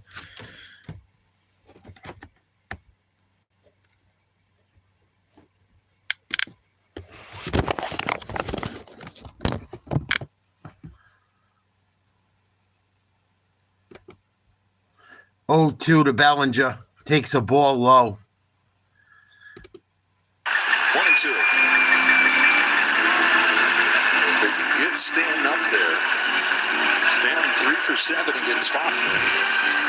Come on, boys. Earthquake. 5-2. 2 gone in the 9th. Come on, Bellinger.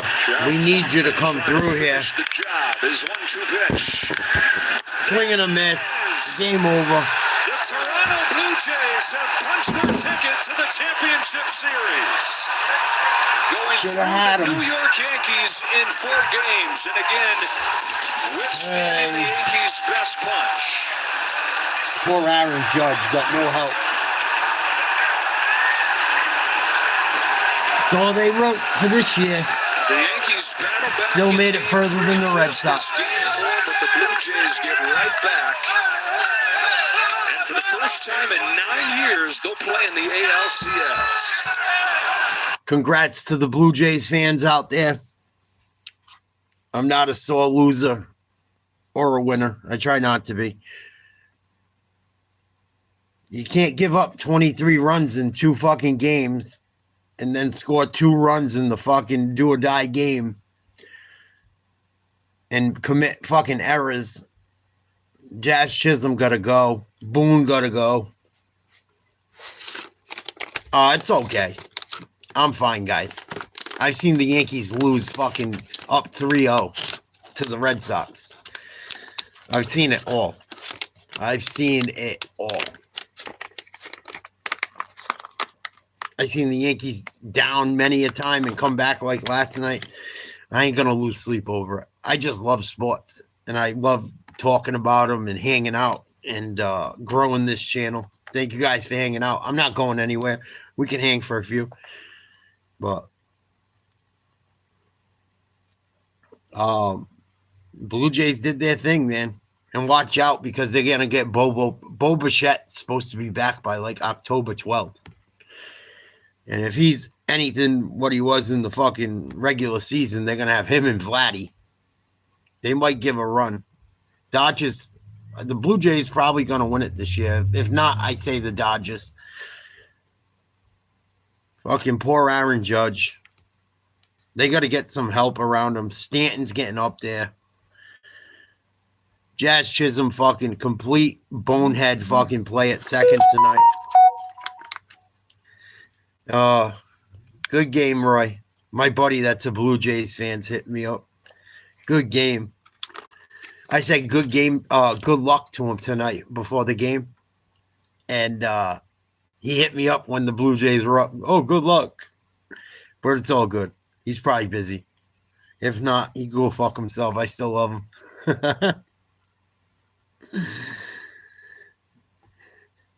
No, I'm not a homosexual. I'm not gay. My boyfriend is. Martin.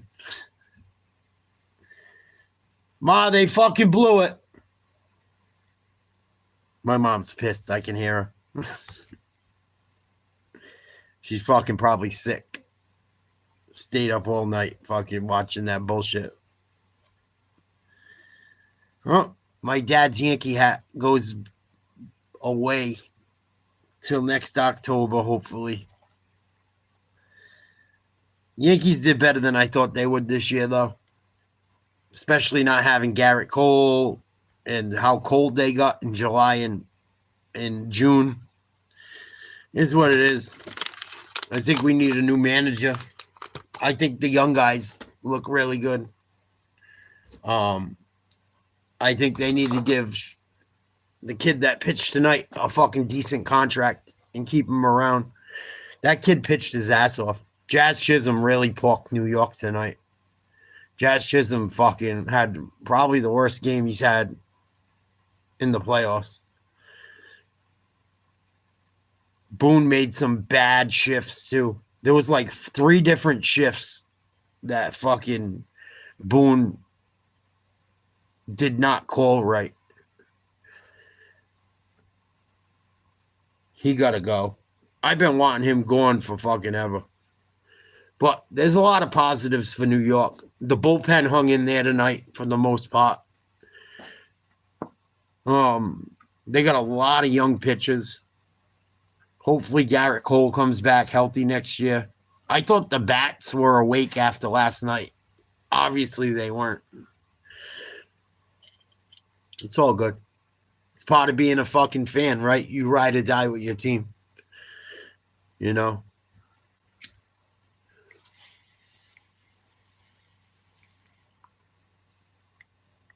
I don't know what you do with Stanton. Stanton got a fucking I don't know. Stanton is like it's feast or famine with him. Volpe, I like Volpe. He's been so solid in the fucking field. I think Bellinger will be fit and fine. I think he still has a place with the team. They gave him a pretty big deal. I don't think he's going nowhere. I think Yankees should probably go looking for a fucking starter this offseason. In case Garrett Cole going down fucking killed us. Is have to that's 20 wins pretty much gone during the regular season. Right? At least 10 or 15. You come back healthy next year, you got fucking Cole. I don't know if you keep Rodon. Rodon was awesome during the regular season. Rodon was the hottest pitcher to hit statistically. Had a horrible playoff. Other than the game against the Sox, that was mez. We didn't have Luis Gil. Well, no, was it Gil? No, we had Gil. Excuse me. We didn't have what's his fucking name. That also hurt. There was a pitcher that has been out for us, a Spanish kid that has been solid. Loaiza. Lost Loaiza. We didn't have Oswaldo Cabrera this year. But the Blue Jays didn't have Bo Bichette. That's why I laugh when Red Sox fans are like, oh, we're all beat up. All beat up. Fuck are you talking about? Everyone's beat up. 162 game season. You can cry about injuries all you want. It doesn't have no bearing on what's going on. But I'm happy with the effort they put forth. I'm not happy with Jazz Chisholm. I think he got to go. I think Boone got to go. I think he's fucking wore out his welcome. I would give Joe Girardi a call. Something even crazier? I don't think he would go. Might want to look into Terry Francona. He's won championships. I hate the Red Sox, but he's a decent manager. I know he's with the Reds right now, but there's options. There's options. I would call Joe Girardi and get his ass back in New York. Give him whatever control he wants. Pay the motherfucker. He's smart. Girardi's fucking smart, man.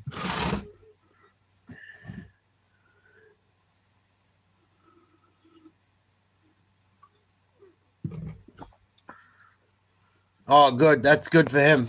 Congrats. I hope the baby came out looking like America. I was just fucking around. But hey, you win some, you lose some. Yankees showed some grit. Can't win them all. Can't win them all. Yankees are the most storied franchise in fucking sports. I can't really be that upset. But the kid pitched good tonight. It wasn't Cam Schlittler's fault. That's for certain. Stanton didn't really do shit until that fucking ninth inning. Bellinger. He had a little bit of an injury, I think, but kind of struggled in this series from the plate. They got to get Judge. They got to get some people with fucking Judge. They got to get some people around Judge. And, part of it, people don't realize, people aren't just clutch. People aren't just clutch. Like, Yankees team is not that old. It's really not. Besides, like, Judge, Bellinger, and Stanton, they're pretty fucking young. Ben Rice has only been up in the majors for 2 years on and off. The kid that pitched tonight only had 14 starts in the majors. He still hung in there. If Jazz Chisholm don't make that error, I feel like New York fucking doesn't get their dick in the dirt and probably pulls this game out. Yeah, I agree, Victor. That shit drives me nuts. I totally agree, brother. You can't fucking rely on a home run to win you ball games every night. It don't work. It don't work, especially in October in the Northeast. It gets cold. It just don't work. You're up against the best pitching in the fucking league. You know? I agree totally. I've talked about it extensively. And the Blue Jays did what they should have done, what the old Yankees teams used to do. Oh my God.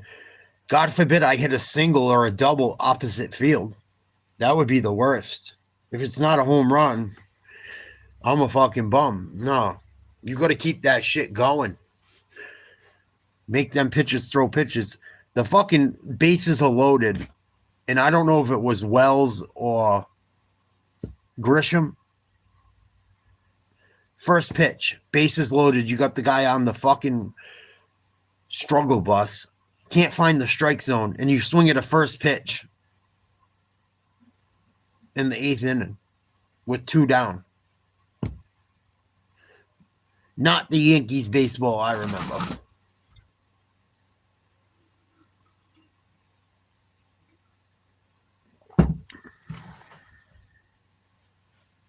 I don't know. I don't know if Judge should be the MVP. Ohtani fucking put up huge numbers. There was a guy for Philly that lit it up. Cal Raleigh hit a few more homers than him.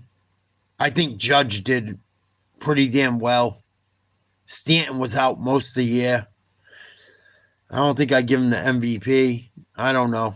People were ragging on him this year. He's had some moments where he struggled with people on. The home run last night was huge. No one will ever remember it because they lost tonight. But he hit almost 500 in the fucking playoffs. Pretty remarkable. You know? People were bitching last night before he hit the home run. Oh, Judge fucking terrible. He was 10 for fucking 18 before the home run. I think he was like 12 for 20 or 12 for 22 in the postseason. How much fucking more do you want from the guy? He batted just under 500. And then he got intentionally walked a bunch of times. I get it. He fucking struggled a little bit early against Toronto, but Stanton didn't do shit. Bellinger fucking struggled once he hurt his fucking what do you call it? Hammy. Is what it is. Didn't do enough. You know? Not the end of the world. God willing, we'll all wake up tomorrow. I still rep for my teams. As you guys should. Try to do it respectfully. Yeah, I don't know too much about the Mariners. I don't know too much about them. I know that dude who had a hell of a year. That's about all I know. I know the Yankees did pretty well against them. I wish we could have played them and the Tigers. When New York tied Toronto for the best record, I knew, and we lost the fucking tiebreaker, I knew it was going to be a struggle.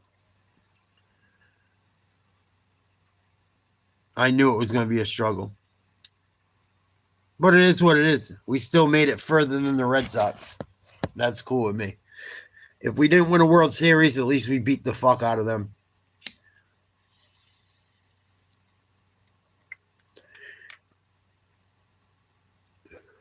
Roman Anthony ain't going nowhere, homie. Roman Anthony's going to be in Boston for a while if they're fucking not morons. And he's got injury issues now, too, early in his career.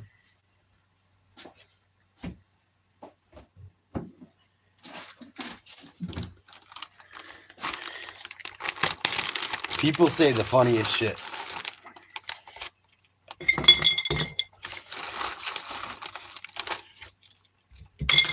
Roman Anthony, fucking.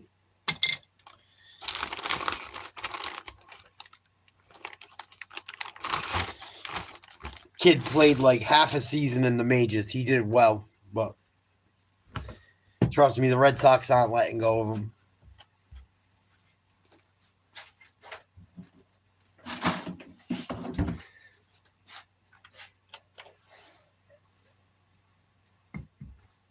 I mean, I would have rather the Yankees win a World Series, but hey, we beat the fuck out of Boston. Boston shit their pants in New York as usual throughout history. You know, all the Boston fans can talk all the shit they want. They know they lost this year. But they're so ignorant, a lot of them, they just can't help themselves. Which is kind of funny because I used to pity the Red Sox. They'd be like, you know what? If they fucking win, they win. When they finally won one, I'm like, oh, it's fucking bound to happen. It's only been 100 years. You know? My dad made up a joke years ago that was true for a very long time. What's the one thing you don't find in October? The Boston Red Sox. Well, what's the one thing you'll never see in October? Because back in the day, only the World Series was in October. It wasn't this whole fucking, all these wild card bullshit. I think there should be one wild card team. It should be the 4 best teams in each division, and that's it. I think that having all these extra wild cards is stupid. They're doing it to make money. I get it, but it's just stupid. It's always the best teams that make it. It always plays out where, like, we've never seen, like, the guys that fucking barely get in really make it anywhere. You know? Look at the BlueJays with the 1 seed. They fucking won. The Yankees had a better record than the Red Sox. They won. Tigers had a better record than Cleveland. They won. Same thing in the fucking National League. It's not like the team that's the second wild card ever really wins. So I think it's a waste. I think the top 4 teams, 1 wild card. That's it.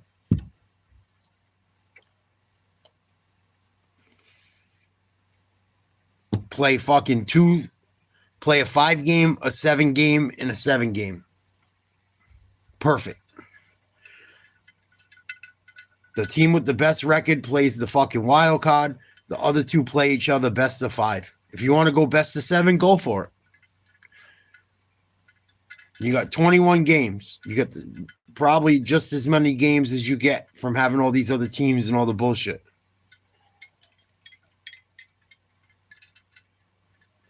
Yeah, he pitched a gem.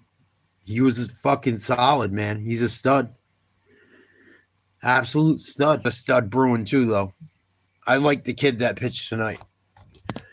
Cam Schlittler is a fucking savage. He started pitching in fucking Double-A in the Cape Cod League in the spring. And fucking, I think he was pitching for Somerset. Makes it to fucking Wilkes-Barre Scranton and gets called up with less than half a season to go. Had 12 Ks against the Sox in his first fucking playoff start, playing against his childhood team. And then held the fort down tonight until Jazz Chisholm fucking booted one. I know they fucked him too. That play should have been, Jazz Chisholm booted that ball. That should have been a double play. That changed the entire game. That was the ball game. Jazz Chisholm. And he hit into a double play. And he fucking shifted too far on a play. I don't know if Boone made him do it or what. And there was a base hit up the middle that he should have got. He had a huge home run last night. He had some timely defense against the Sox and slid into home to score that run. But, and fucking, other than that, he's fucking brutal. Brutal. I try to give him a break. That home run last night was huge. I know we scored 2 other runs. It was huge. But Jazz is starting to fucking irk me in the playoffs. He's like fucking 25% good, 75% catastrophic. Seriously. You know who was like that? That was better than him? Used to drive me nuts. Alfonso Soriano. Every postseason, fucking strikeout after strikeout after strikeout after strikeout. Guy was a 40 guy. His first several years in New York, if I'm not mistaken. I know he did it at least once. 40 homers, 40 stolen bases, and batted well over 300 and was a hell of a second baseman. He was the fucking kiss of death in the postseason sometimes. Strikeout, strikeout, strikeout. Fucking, some guys just don't fucking play well under them bright lights in the playoffs, especially in New York, whether they're on the Yankees or another team.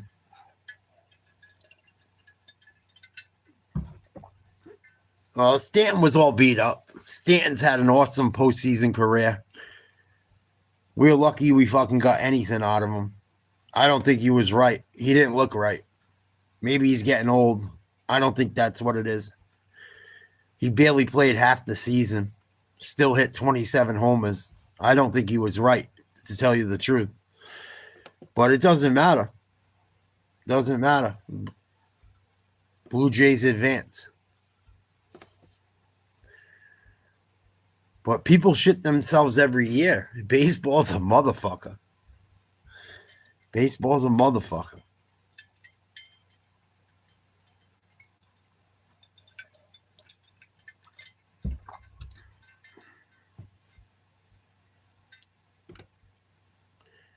Rodon was like one of the best pitches during the regular season. Sloppy. Like, he had the best percentages in every category as a pitcher out of everyone in the majors. He had fucking 2 shaky starts in the postseason, but if he's your number 4 or your number 5, you're going to get rid of him.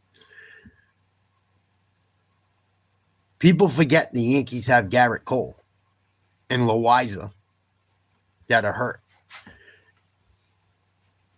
I think things might have been a little different if Garrett Cole could have pitched twice in this series.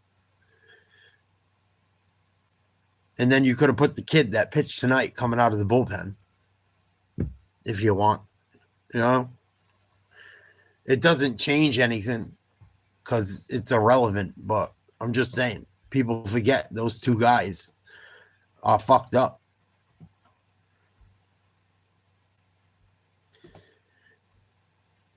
You know? That's why it's in every sport. The most important thing is staying healthy.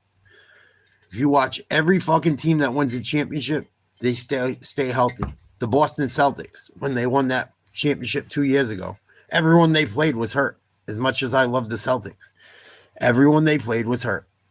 And Luka was beat to shit by the time they faced them. I'm super. I love the Celtics. I'm glad they won. But it might have been different if everyone wasn't injured they played. Same thing happened this year in the NBA. Indiana pushes fucking Oklahoma City to the fucking last game, and Halliburton blows his shit out. And they had other guys beat up on that team.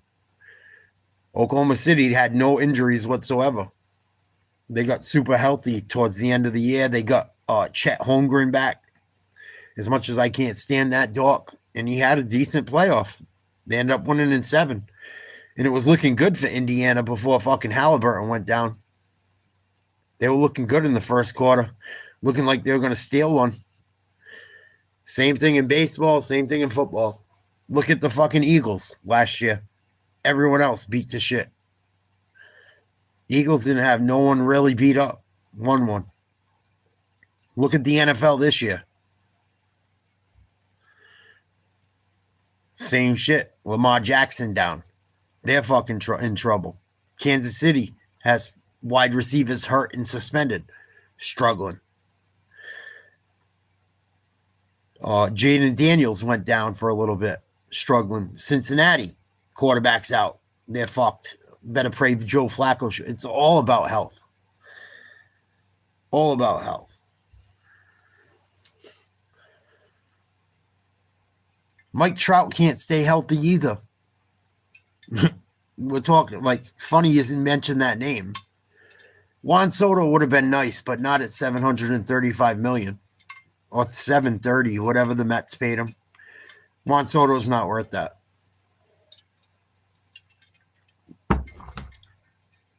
He's not worth it. He didn't even make the playoffs this year. He's not worth it. Put Judge him right, and we'll deal with what we got. We got Bellinger. Got a lot of young guys. You know who I want New York to get?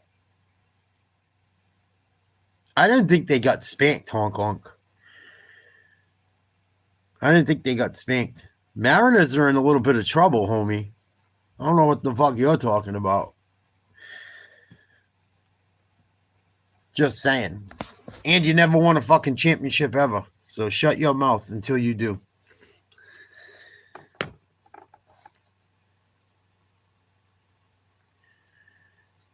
But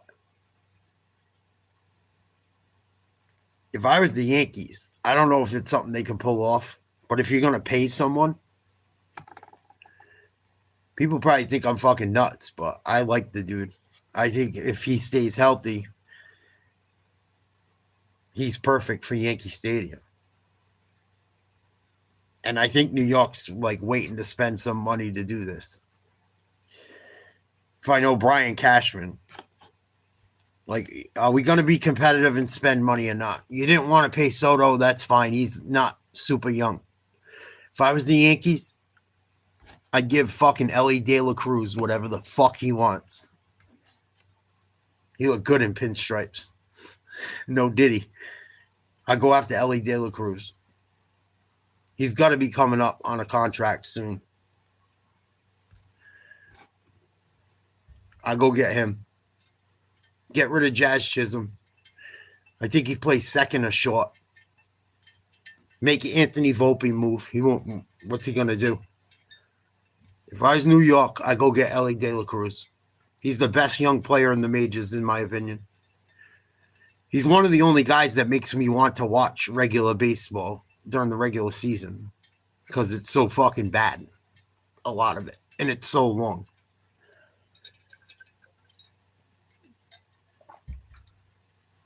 I will spend if Ellie De La Cruz wants Aaron Judge money, I give it to him. He's young. He's fucking young. Yeah, I don't think the Reds are going to be able to afford him forever. It's just the way sports work. I'm not saying it's right. I think there should be a salary cap, but the Dodgers are spending fucking billions of dollars on people. Fucking Otani's getting like a billy. You're not going to go give, and these guys are making money. Every hat we buy is $50 fucking dollars. It's fucking hilarious. I go give Ellie De La Cruz the bag. Come play for the Yankees. Perfect for New York. Perfect fucking. I know he bats lefty. I don't know if he switch hits. No diddy. But I go get him. Takes care of your Jazz Chisholm problem. You still got Judge. You got Bellinger. You got fucking Cole coming back. Stanton coming back. Imagine having Ellie De La Cruz, Stanton, Ellie De La Cruz, or you can mix it up however you want based on their hitting. It'd be a fucking mean top 4, top 5. You could have De La Cruz bat first to second, which you might not want to because he's got power. Ellie De La Cruz, Aaron Judge, Bellinger, Stanton. And does it really matter after that point? Get a couple other solid Wells. Hit almost 30 home runs, even as your catcher. He's a decent catcher. He's not the best. He's not the worst, but he can produce enough. Volpe, super young. I go pay Ellie De La Cruz. Brian Cashman, you're a fucking moron if you don't. And if Hank don't want to do it, I would quit my job. But that's, if I was a GM in baseball, that's who I would go grab. If I would. And I don't think the Reds are going to be able to keep him. I could be wrong. But I don't think if they keep him, I don't know if they're able to put the pieces in place. And I don't even know when his contract up, but he's young. He's got to have a contract coming up soon. I don't think they let these guys sign long-term deals right off the bat. I know they don't in other leagues. There's like tiers to it. But that's who New York needs, in my opinion. Well, two guys that can do what he does. Or two guys that can do what he does. If you want to do the fucking Moneyball shit, you know? But I think that's why they didn't sign Soto. If I had to bet. I think they're going to make a play on him. I think they're going to go after De La Cruz when his contract's up. Well, they're worried about losing Judge because his time's coming again.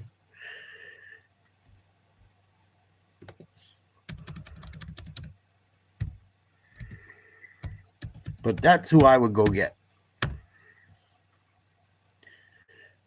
Oh, my goodness. Well, obviously what I just thought isn't happening. I'd make a trade. Ellie De La Cruz signed a 10-year contract with Cincinnati for $80 million. Low money. Wow. I know that sounds crazy, but if fucking Soto's getting the money he is,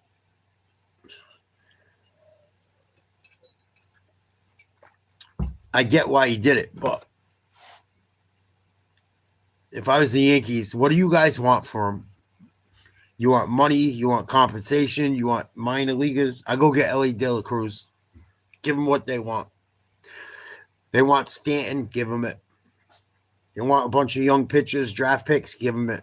I go get him.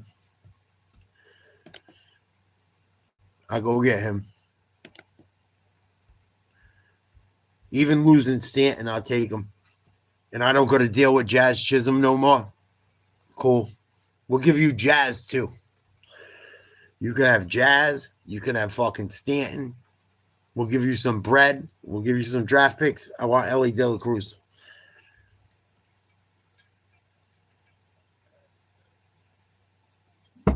That's what I would do if I was the GM for New York. I would try my ass off. I think he's the best young player in the majors. And I think he's just going to get better. He doesn't have a great team around him right now. I think it's only a matter of time where he gets some pieces around him playing for a good team. He's going to fucking explode.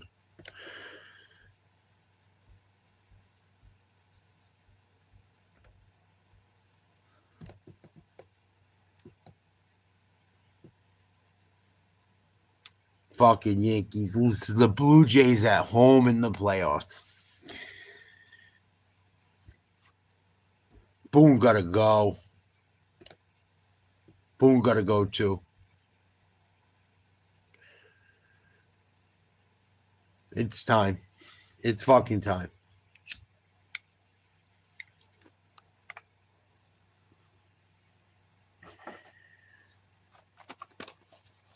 He hasn't got it done yet. Hasn't got it done. He's been there fucking a long time. They've had many an opportunity. Yeah, I go get Ellie De La Cruz and I go get Joe Girardi. If I was Brian Cashman, I go talk to Hank Steinbrenner and say, bro, this is like, he's already loaded. I'd be like, fuck it. I'm going to retire if you don't let me do this.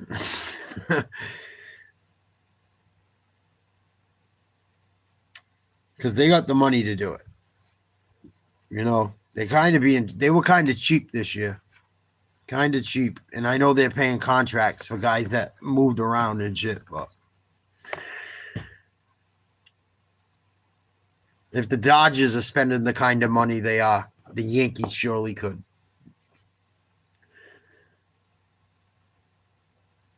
Surely could.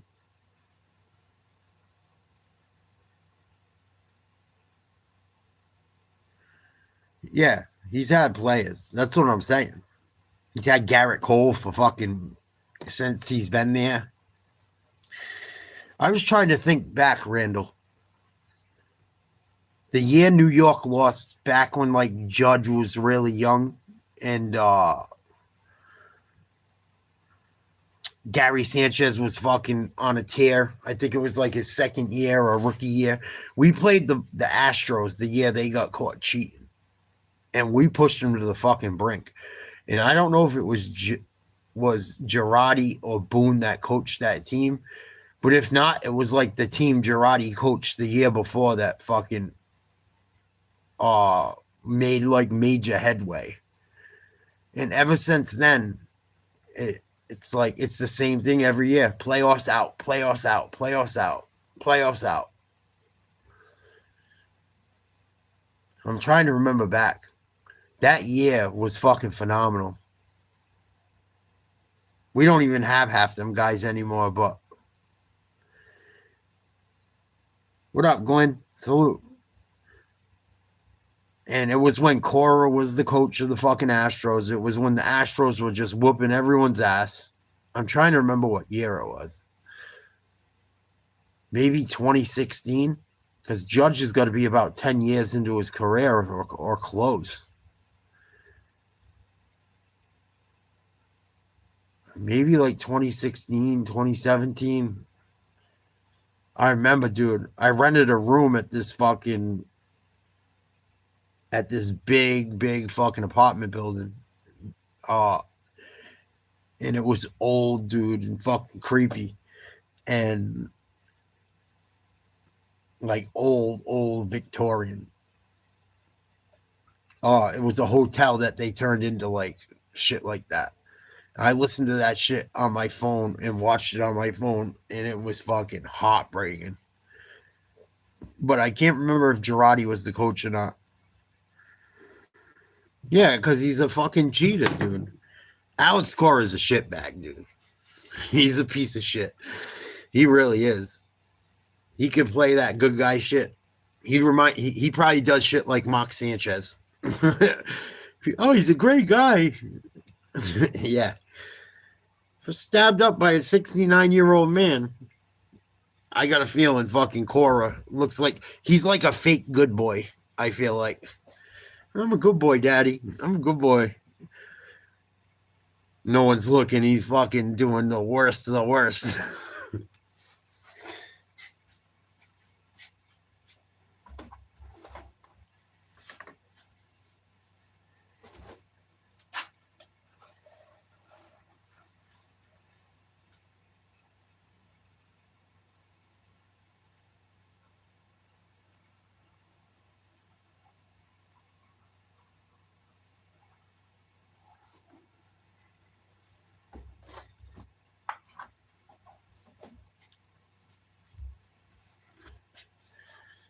You know what I mean, though, Randall?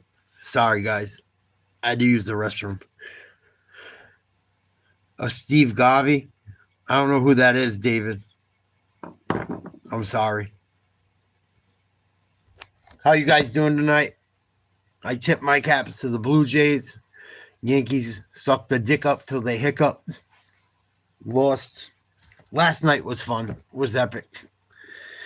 Fortunately today, the mighty Casey struck out. The mighty Jizz Chisholm booted a ball at second base. If he doesn't boot that ball, the Yankees tie it in the ninth. It's the worst part. If he didn't fucking boot that ball, it's 2-2. The game might still be going on. Totally fucked that poor kid right in the buttocks. But like next year I feel optimistic. Cam Schlittler could be like your 3 or your 4. And you can fuck with the lineup if you're a smart manager, which hopefully we'll have one next year. You can fucking play with that order and see what works best. Oh, we'll play. You know what? Rodon, he struggles and shit against number 2s. He was the number 2 this year. We'll put him as the number 4. We got Cole. We got the fucking other dude that started for us this year. Schlittler and fucking Rodon's your 4 or your 5. But these people don't fucking think. I don't get it.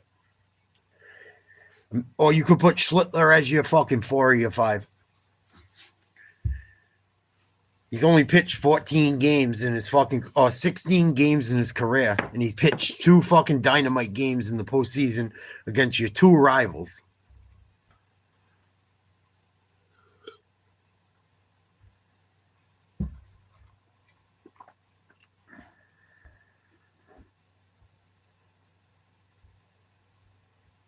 Steve Garvey played for the Dodgers. I'll check him out. Yeah, I thought it didn't matter. Because look, if you play Rodon tonight, what the fuck happens? Our bats still didn't show up.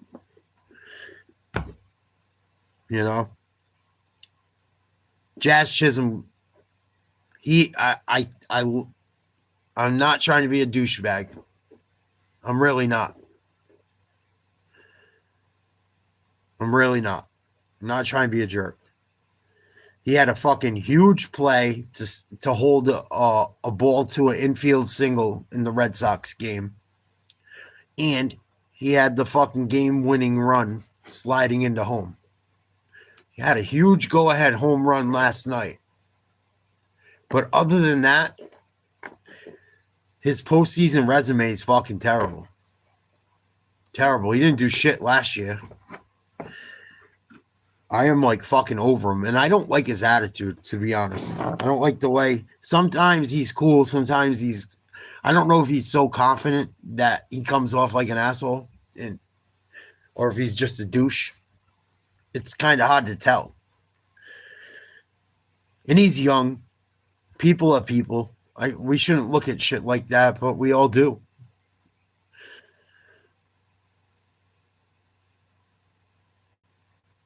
But I don't know. He fucking booted a big one tonight. Hit into a double play, struck out looking at least once.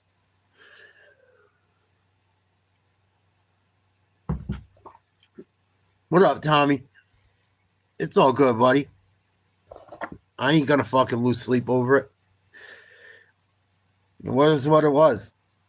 It's been a good playoff. A lot of good games. Last night was fucking awesome. Even though we lost, I'll never forget it as a Yankees fan. You know, unfortunately, Judge fucking didn't have a lot of help.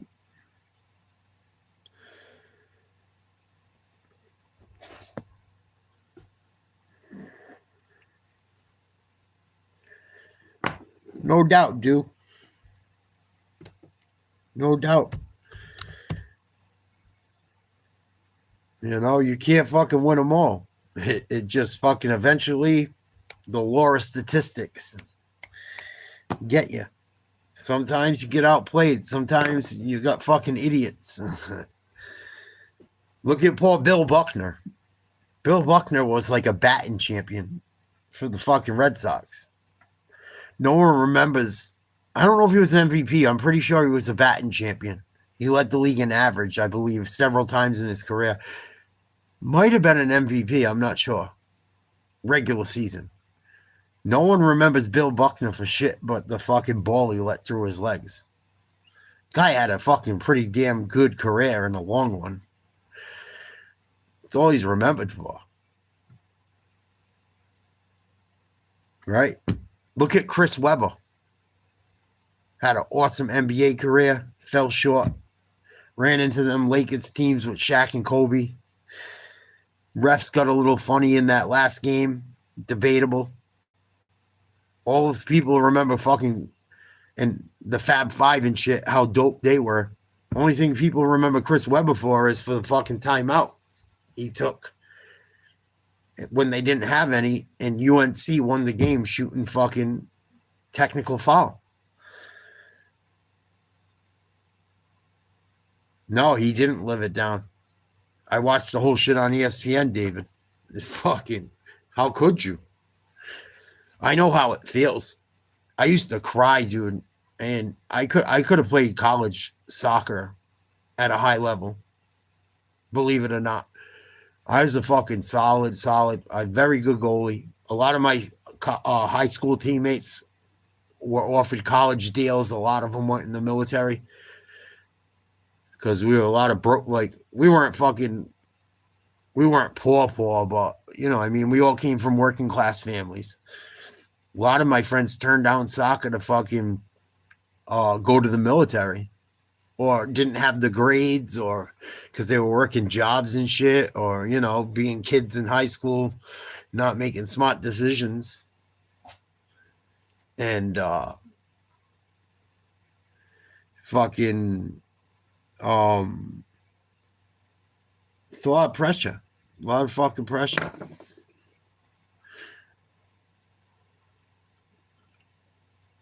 A lot of fucking pressure. Them moments fucking, I'm telling you, you're in the game and you fucking know you don't got money to go to college and you got to fucking, you know, especially at that, and then you get to a level like this. Holy shit. I used to fucking, being a goalie, it's the fucking worst, dude. Sometimes you're either the fucking man. It's kind of like being a quarterback, but quarterback really, it's kind of funny because the goalie a lot of time don't get the credit he deserves. If you notice, sometimes the pitcher don't get the credit they deserve. They remember the home run. They don't remember the guy that fucking threw 12 strikeouts, and unless it's a, you know, people like chicks, you know, chicks dig the long ball.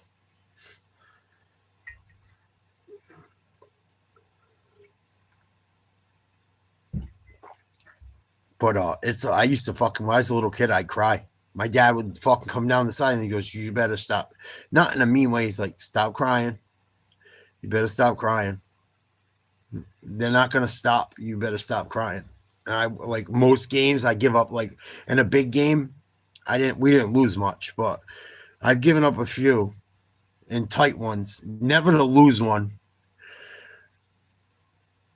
Never to like lose in a championship. I never lost a championship game I was ever in. Like the final championship of a tournament or the final championship of the state tournament, I never lost one. I've fallen short before then, but every time I got to a final, I never fucking lost. Ever. Oh, 1 year. 1 year. We lost 1-0. After that, I never lost again in a final.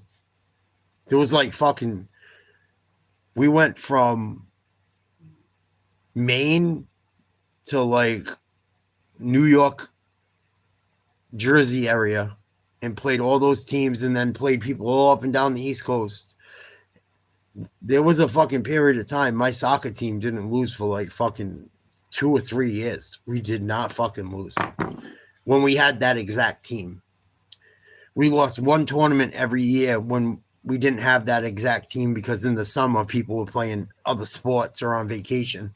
The only tournament we ever lost was the Southside Classic. I never won that tournament. It's the only one I never won, ever. I won every other one from fucking Long Island to Maine, and whoever fucking team went there. I got bags of patches from fucking towns playing soccer against them in cities that I want to make a quilt out of, as corny as it sounds, or a blanket and sew them all on it. I got more fucking soccer patches than you ever seen in your life. Because when you, after the game, good, it was something we used to do. But a lot of fucking pressure, man. I can only imagine what these guys go through at this level. Fucking, it's not easy. And then they got to hear everyone rip on them, myself included.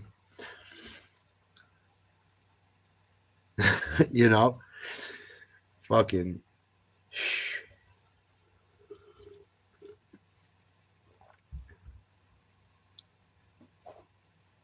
Jose, he batted 4. Jose Cruz Torres. Buddy, he batted just under 500 for the fucking playoffs. He hit a game tie and 3-run home run off the foul pole last night. What are you talking about? See what I mean? The guy bat almost fucking 50% in the playoffs. Hit a memorable home run in the playoffs to save him last night. And they lost today and he ain't shit. Oh my goodness. Tavares, it's Diet Dr. Pepper, bro. I don't know what you're fucking tripping over. Diet Dr. Pepper. Stop it. Excuse me. What are you, a Dodgers fan, Nolan?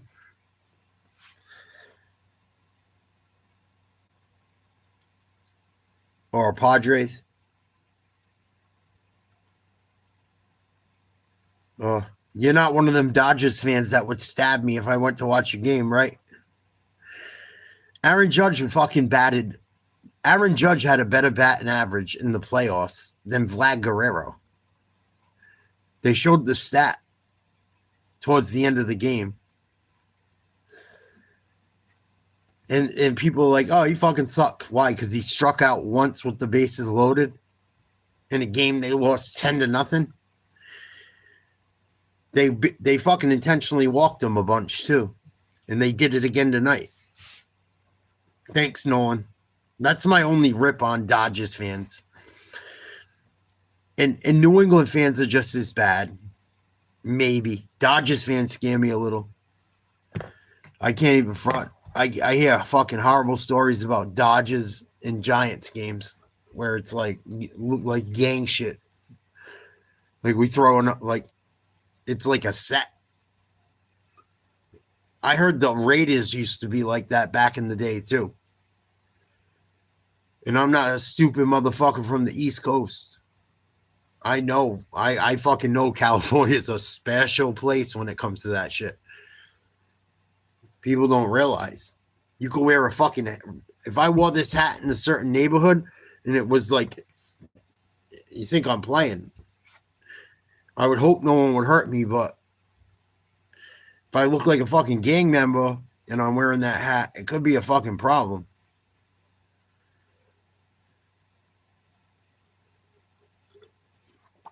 Motherfuckers take that shit serious. They lost, Javier. It's all good. Can't win them all. We still got the most World Series ever. I'm proud of the kid tonight. I'm proud of our pitcher. He pitched his ass off.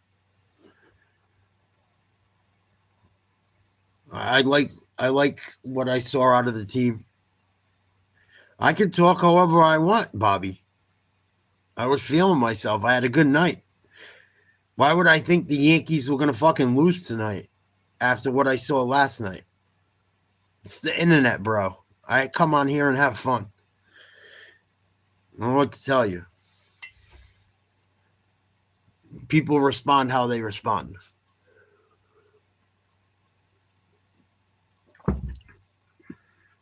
It's fuck off money for me.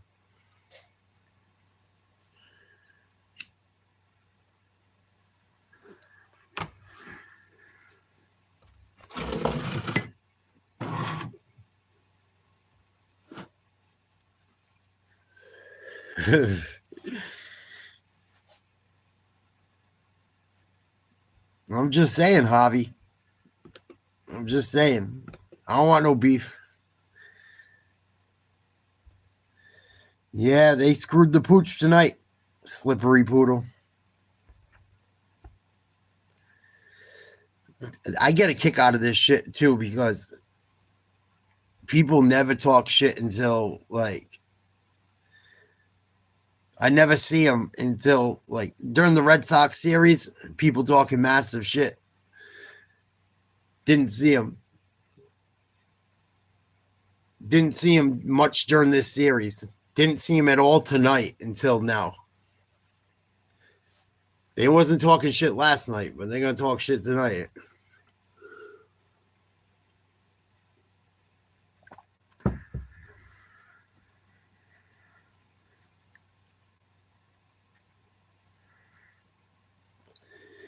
Hey, you. Stop feeding my dog that shit. He's shitting everywhere.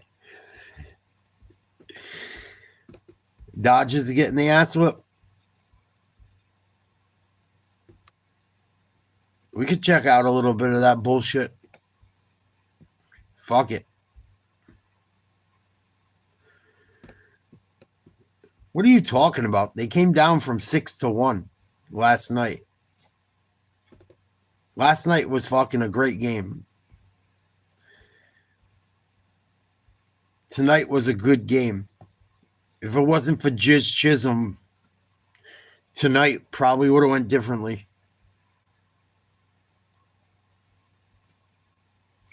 Yeah, it's like hanging with your boys. You call them a fag, tell them go suck a dick. I see you looking at that dude. Me and my friends are fucking nuts. I come on here and bust balls like that, and people think I'm all fucking serious. Like, I like the banter. I enjoy it. But people get all fucking butthurt and shit. You know? Or people cross the line. Like you're saying you're going to fucking really hurt someone. Like try to unalive them. You got to go. Well, other than that, it's all good.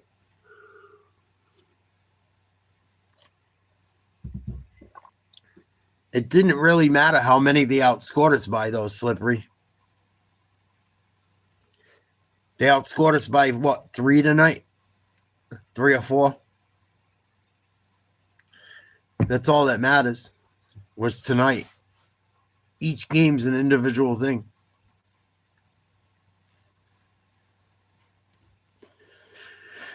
But if I was the Yankees, if I'm Brian Cashman, if I had fucking Hal Steinbrenner's money, forget it. I'll fucking... Yankees would never lose if I was the owner. It'd be rare. I'll go get Ellie De La Cruz. Give them what they want. I might even get rid of Garrett Cole. Fuck him. He can go too. You could take Cole. You could take Chisholm. You could take a couple draft picks. We'll give you a fucking $100 million. I want Ellie De La Cruz on the Yankees. That's what I would do. Personally. I would pay the kid that pitched tonight. Cam Schlittler is a fucking postseason pitcher.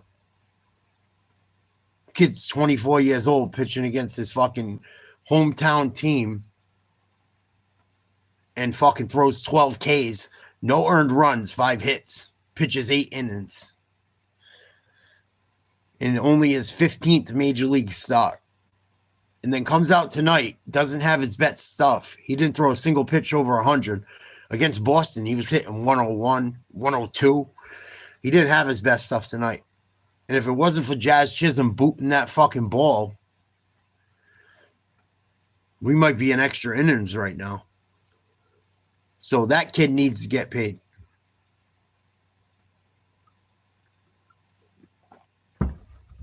Cam Schlittler needs to get paid like a fucking... I don't know. I fucking realize when people deserve it. Jazz Tism, no doubt. I like that one, C. Kyle. Salute. That's fucking great. I call him Jizz. And then my cousin came in the chat tonight. He calls him fucking Jazz Jism. I call him Jizz Chasm. And you fucking call him Jazzism. Yeah. He's like fucking. He's fucking something else. That guy gives you the highest of highs of the lower lows. He make you bipolar as a fan. Seriously. Like last night. You can watch my old videos of him. He drives me crazy. I lose my mind over him when we call the games. Like, oh, he fucking kills me. He kills me. And then last night hits a huge home run. Oh, he kills me. He kills me. He fucking kills me against the Red Sox. Stops that ball going up the middle for a base hit that could have cost us a series, and then scores the game winning run, sliding into home late. Like that fucking dude got something for the dramatics. But it's 75% bad, horrible, and 25% good. I'm sick of the Jazz Chisholm experience. Tonight did it for me. He blew several plays. Bad. Anthony Volpe, solid. Cincinnati, we'll give you Jazz Chisholm. You give up Cole, or do you give up fucking the guy we got from the Indians there, or the Braves? What's his name? I can't fucking think right now. I'm so shot from going through so many different sports lately and covering baseball when I didn't cover much of it during the regular season. I give the Reds whatever they want. I want Ellie De La Cruz. Jazz Chisholm gone. We got Volpe and him. Volpe's so super solid. He could play second too. He can play fucking third. You got Goldsmith. You got Rice, who's still super young. You got McMahon at third, who's super young. Hit a huge home run tonight. Batting ninth. Your number 9 hitter did more than your whole fucking squad. Oh, I felt good about it too. I'm like, oh, it's reminding me of the old Yankee teams. Starting to look a little bit like the old Yankee teams. Nah. Rip that shit out from your dream. Old Yankee teams didn't boot routine fucking ground balls up the middle for a double play. Ugh.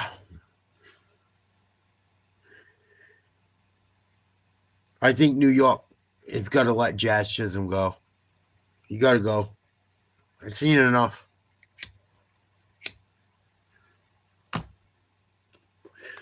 Seen enough. He's a Jordan athlete. He makes tons of money. I know they want to keep him around because he generates money. You know? And he's not from the United States, so people outside of the United States in the Bahamas, where baseball is growing, like, it helps spread the game and shit. It's a fucking, they don't just care about winning. No, Jazz has some fucking, he's got some people he can reach, we can make some money off of. We can hit new markets. That's how them motherfuckers think. They don't think from the fan base. They think about the Scudol. What up, Levi? What up, NYC? Dodgers struggling tonight? I had a lot of Dodgers fans talk shit. I would love to see them fall on their face. I don't think it's going to happen.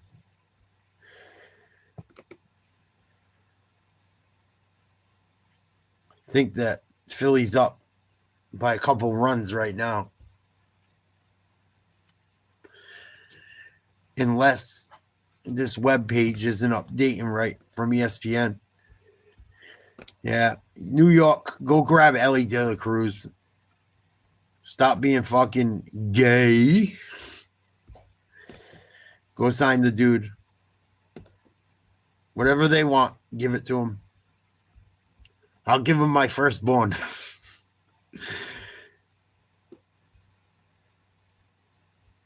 I would never. I don't plan on having children. I'll give you my firstborn.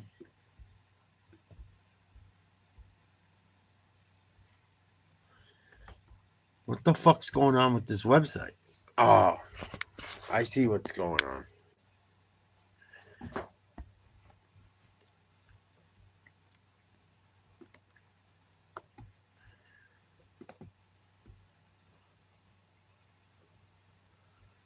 Clayton Kershaw.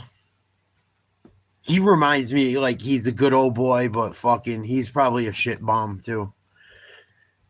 I bet he's like Mark Sanchez. 8-1. Rut-row. Nah, homie. I know Javier. It's tough. That's why I was raging last night. I had so much fun last night. So much fun. I love doing these streams. I try to have fun with them too. I fucking, sometimes I get a little crazy just because it's the internet. Rut-row. Oh, what a grab. Snow cone, that one. Ran into the wall. That was almost another dinger. Holy shnikes.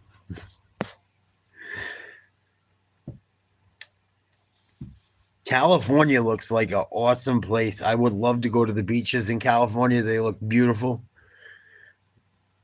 I just don't trust California, man.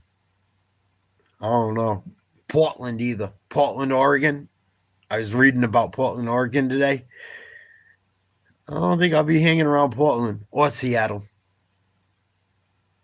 They're trying to help people that have fucking problems, but at what cost?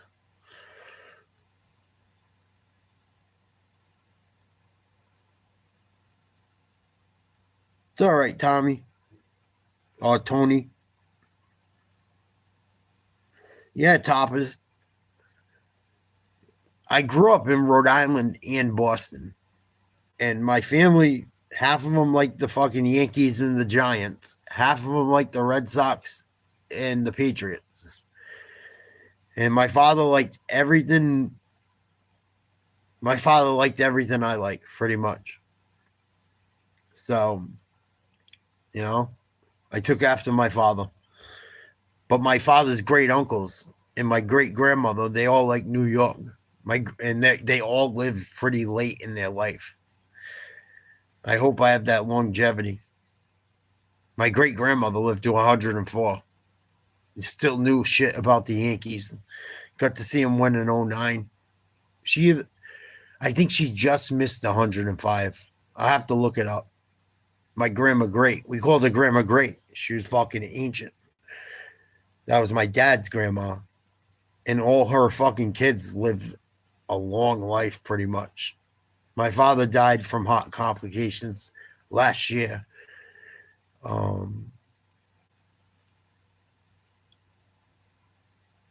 But like my dad's great uncles and shit, one of them had to have a lung taken out from smoking and lived till like he was fucking almost 90.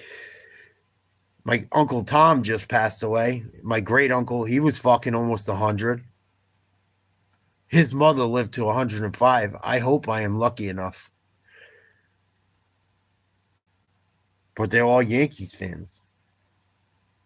And Giants fans, a lot of them. My dad wasn't a Giants fan. He wasn't that old because back in the day, the Patriots weren't around.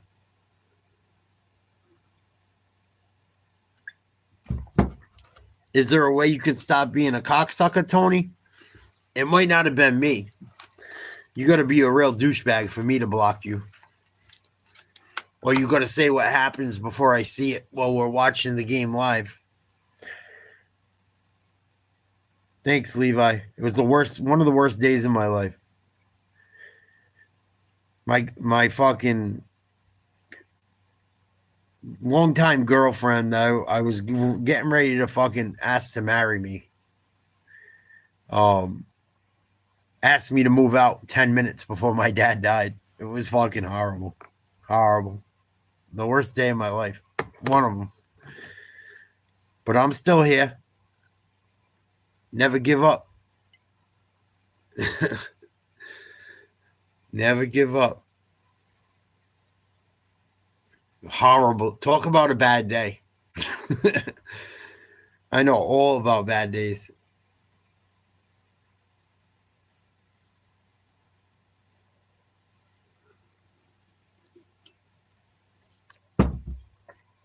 You sure you weren't posing as a Red Sox fan, Tony?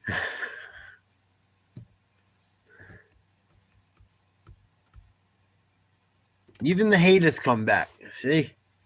I got to be all right. His bat too hard. That fastball he has right now has a lot of tail going into these righties. And is, I think, less confidence they had at the end of the year. That game one, when he came in and pitched those 12 pitches and went 1, 2, 3. Tesca Hernandez. Rob Thompson's 0 for 3. Fouled off.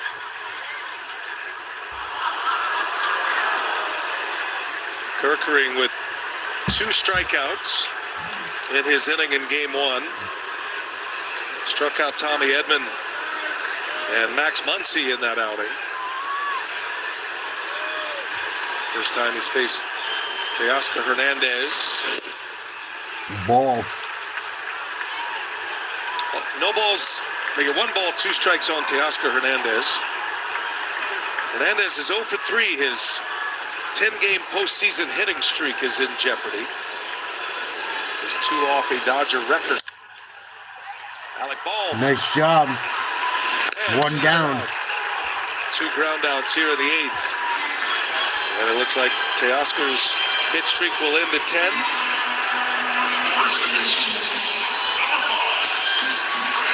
You know, BA, baseball's a funny thing, right? You came into this matchup tonight throwing Nola, who's had a dreadful season, and Yamamoto, who's been as hot as any pitcher in baseball. And it was set up, but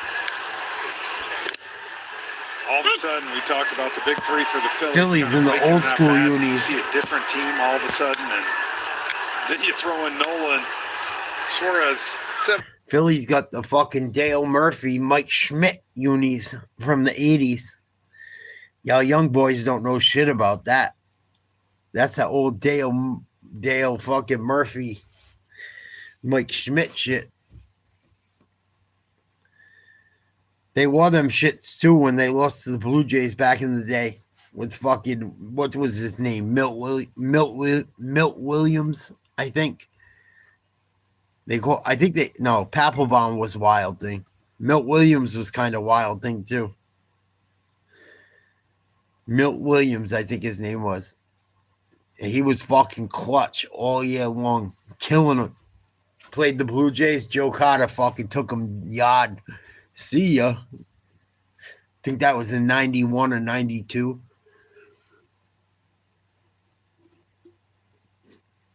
He's like 9 years old. Remember fucking Mitch Randall? What was his nickname? Yeah. Gay. When you guys say gay on the channel, right? Gay. I'm not gay. My boyfriend is, though.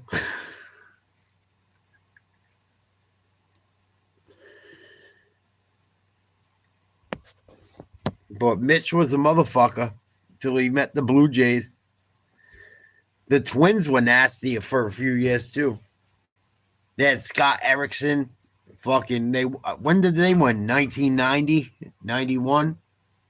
I remember the Twins beat the fucking Braves, and I couldn't believe it. I believe it was early 90s.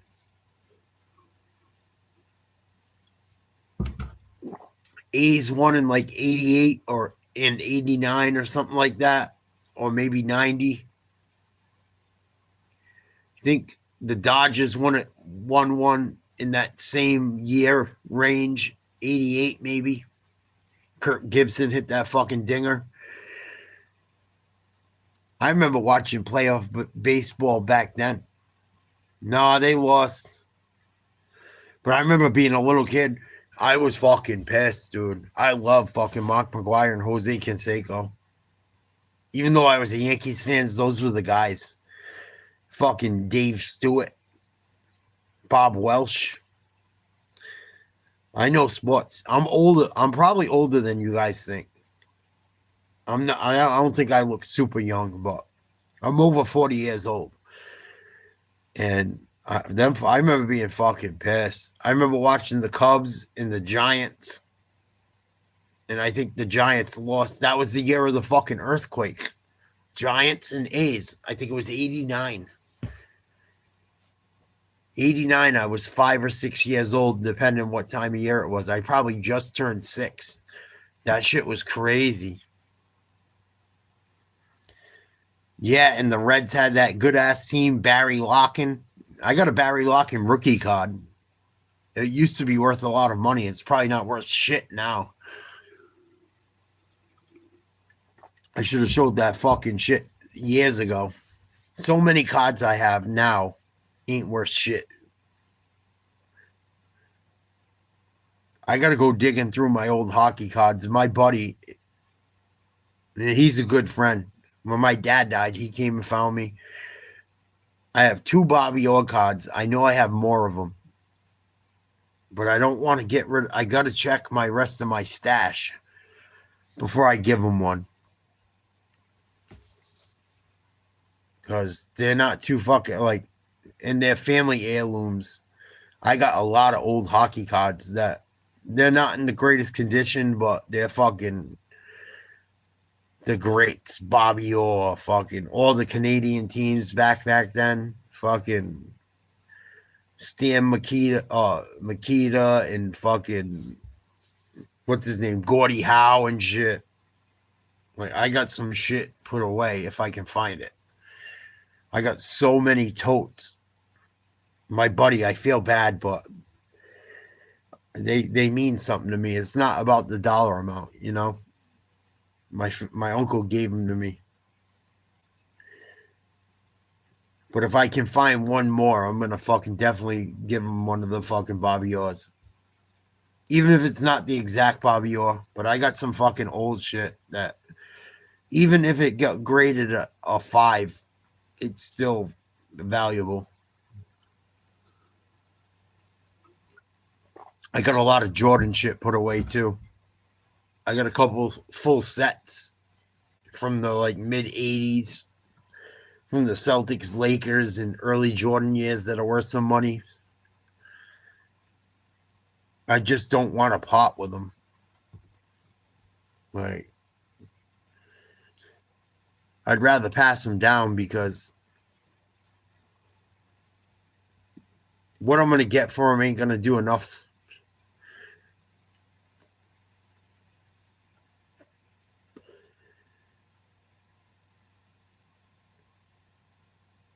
I got a bunch of tattoos, bro. Kobe's Jordan 2.0. Kobe was fucking not as good as Jordan, but he patented his whole game after it. And he was good enough of an athlete and smart enough and worked hard enough, as much as I hate the Lakers. Kobe's probably number 2 or 3.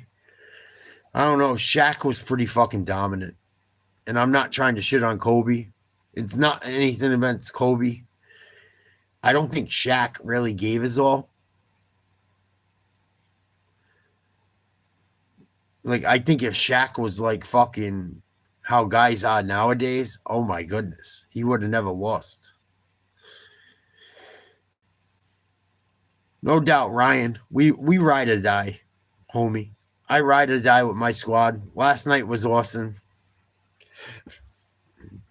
You know, like they say in fucking Training Day, Denzel laughs at him, smiles and cries. Oh, smiles and cries? Motherfucker. You know? The bad moments are what make the good moments feel so good.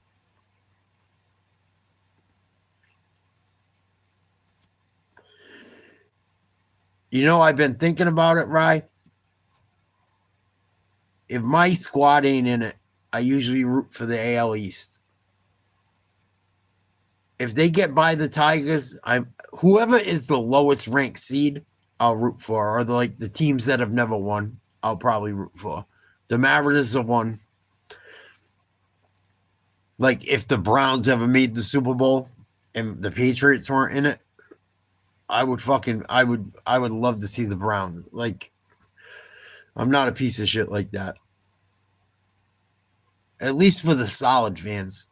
I don't like fucking fans that are fair weather. But if you're fucking an OG, you ride with a squad that sucks. I hear you. I'll root for you. Yeah, with like the highest payroll though.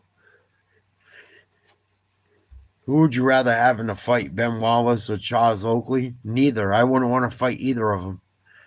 Or who would I pick to win? It'd probably be a draw.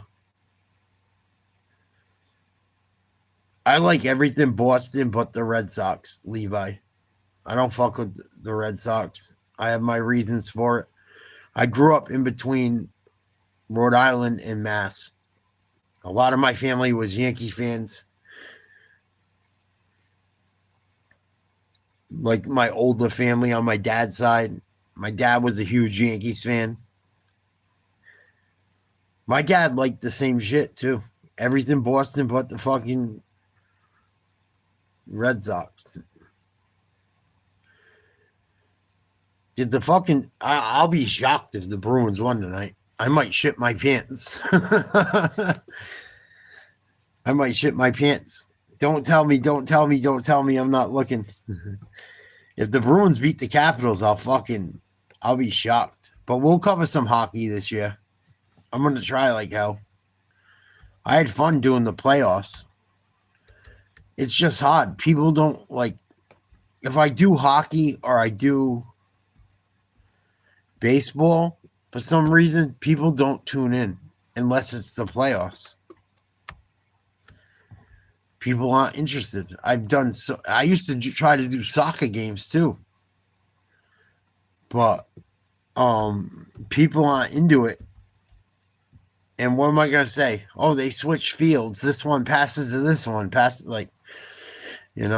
It's not a huge thing out here.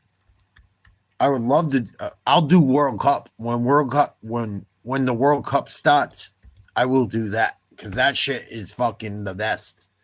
I love World Cup soccer, but I try to cover like other leagues, like La Liga, or I try to cover the MLS, or I try to cover the Premier League. I don't know if it's because I'm not reaching people out in those parts, and I know about the game, but I don't know the players well enough anymore, and there's so many fucking teams, and I'm watching American sports. I watch every American sport, college or professional, pretty much, as far as men go. The major sports: basketball, football, baseball, hockey, some wrestling. The major sports for men.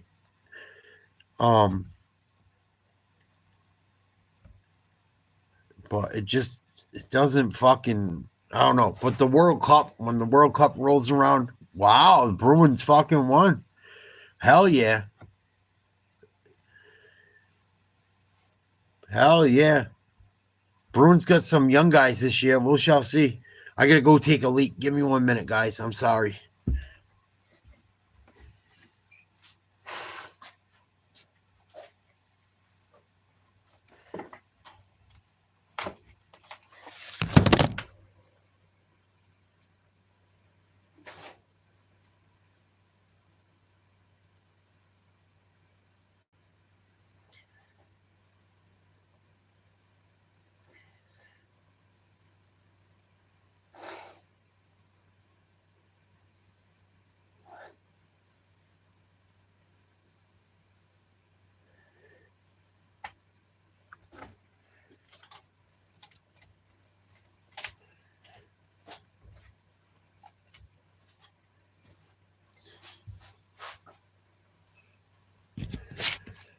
Oof.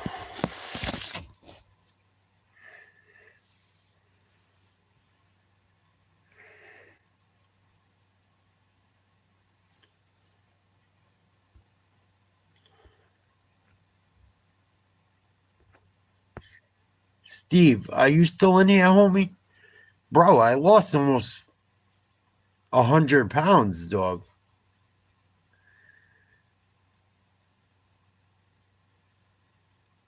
I don't know what to tell you. I lost almost 100 pounds, dude. I got like under. I'm not going to say what I weigh right now. I did a weigh in yesterday. Was it yesterday or 2 days? Yesterday. I got about 35 pounds to go, bro. Right around there. 35, 36.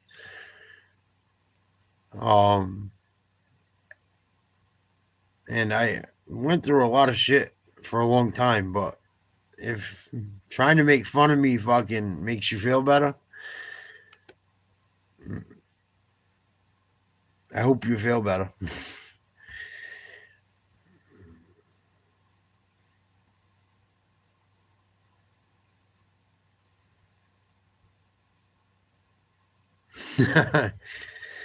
Yeah, and guess what? I didn't take none of them fucking bullshit. What are they called? Oh, I didn't need no Ozempic or nothing. I just been walking to your mom's house and fucking the piss out of her.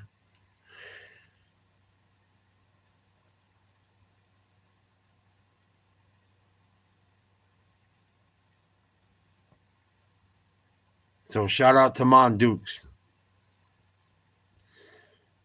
Tell her I might be in a while. We'll see.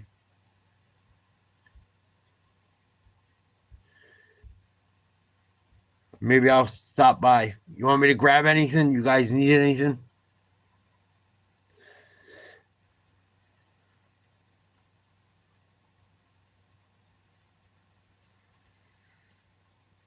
Game's over. Yankees lost. Checking out the Dodgers. I can't believe the Bruins won tonight. Wow, on the road. They got some young guys that are supposed to be hungry. Yeah, Michael, you never made a chick squirt.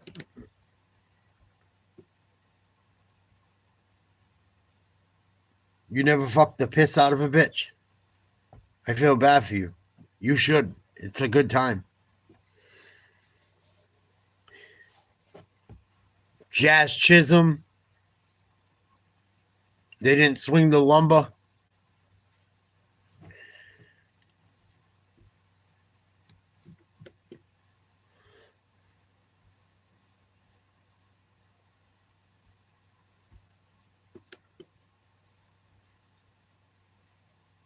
Bottom of the ninth. 8-1 Philly. Yeah, I would never fucking. I don't know. I was never into coke. Never into doing it. Never was into doing coke. Philly just gave up another run. 8-2. Runners on first and second. 2 down. Yeah, it was never my fucking thing. I tried it a few times. It was never. It was meh. And every girl I've ever seen that done it is a fucking nightmare to deal with. Nightmare. You think it's gonna be a good time? It ain't. The bitch is gonna be a fucking idiot. Never fuck with a cokehead bitch. Ever. Ever.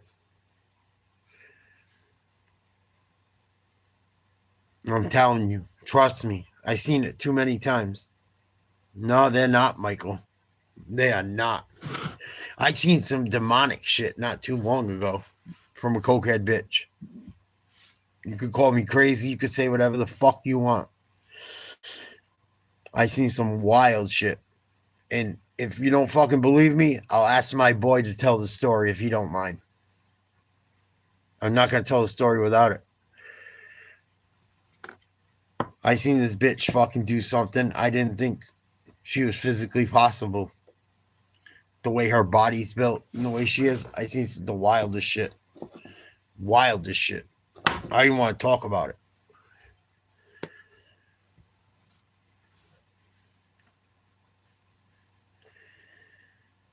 I fuck with mushrooms. I love mushrooms. Absolutely, Michael. Absolutely. Blue Jays are in good shape. Bo Bichette might be back for the next series. That's why, like, when people were like, oh, like, all I heard from Red Sox fans was, oh, the Red Sox are all beat up. Oh, they're all fucked up. Oh, this, oh, that. Well, the Yankees are missing Garrett Cole. They're missing Loaiza. The fucking Blue Jays are missing fucking Bo Bichette. I don't want to fucking hear, oh, because Roman Anthony's out. He's a great young player, but he's never done a fucking thing ever in the postseason. It's his first fucking shot. Stop it. Nobody else is hurt. Schlittler got fucked tonight. And I know I'm going to sound like an asshole, but I don't give a fuck because he's boned me too many times. And the postseason, the regular season's great. The postseason in New York means more than anything. Jazz Chisholm has to go. Jazz Chisholm cost them the game tonight.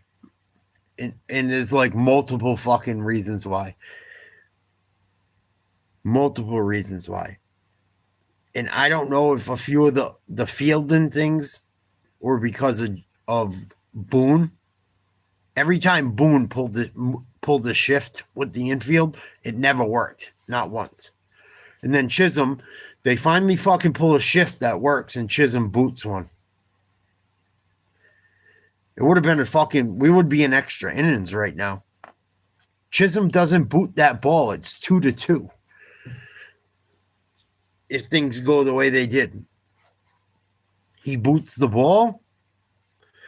Fucking the kid Cam Schlittler comes out, and the fucking next reliever gives up fucking runs. That should have been an error. That should have been an error on Jazz Chisholm. Yeah, he's not a leadoff hitter, Michael. You're absolutely right.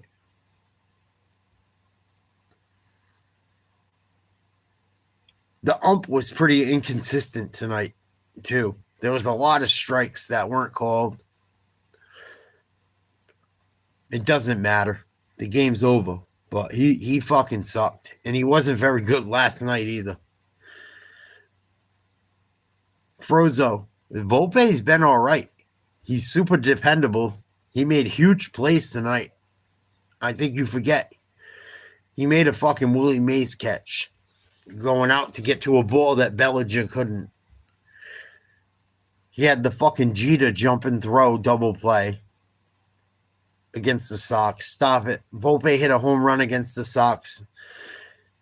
He doesn't have he hit a home run last year against the Dodgers. The only game we won against them. He's super young. Stop it. Super young. He's young, dude. He's fucking young. Look at his age. At least he can, even if I keep him defensively. I'll keep him defensively. Anything offensively is a plus. He's fucking, he's a phenomenal fielder. Phenomenal. Kyle Schwarber, 23 postseason home runs now. You got all kinds of scrubs doing this shit now. Too many postseason games. Phillies win. There should be 4 playoff teams in each side. American League, National League. 1 wild card, the 3 division winners, and that's that. The team with the best record and the worst record play each other, and the other 2 match up. And then you take it from there. I don't like the format. And it's not because the Red Sox made it and we had to play them. I just think it's stupid. No, none of the lowest seeds ever win. Ever. Very rarely. Very, very rarely. Red Sox were the second wild card. They got beat by New York. Yankees Wild card, lose to the fucking Jays. And the Yankees had to play the Blue Jays as the fucking second wild card with the same record. There's a better way to do it. You would have got the Blue Jays and Yankees in the American League Championship round.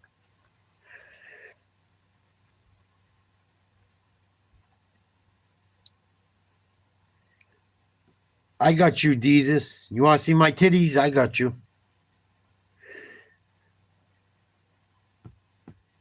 I need a super chat, homie. I'll show you my titties. I'm not gay. My boyfriend is. Fuck him.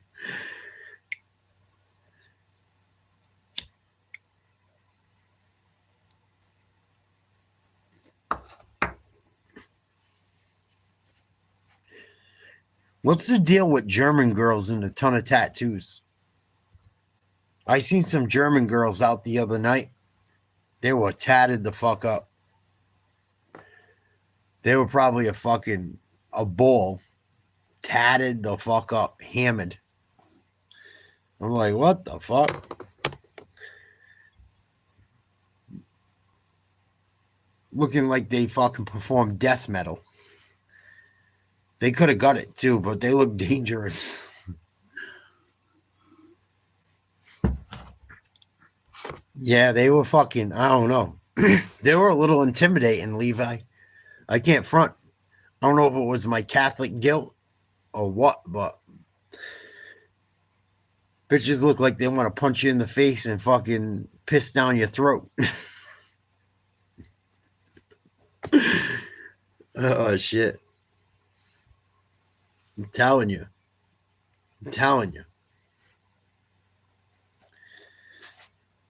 Fucking Doc Martens or fucking combat boots. I was like, what the fuck is this? I seen them. I was like, wow, they're kind of fucking hot. And I seen them. I was like, oh, they are hot.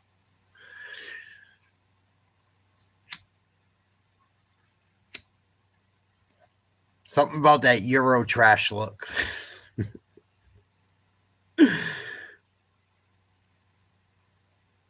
I never seen no shit like that, dude. Not like in my area. Not where I was. I was like, what the fuck?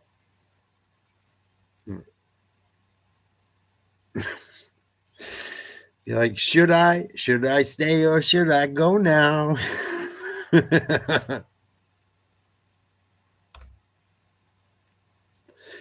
I want to go to a Euro. I want to go to like a Euro fucking Euro trash rave. I don't know why. It just looks like a fucking blast. I think I'm like right at the age where I can still pull it off.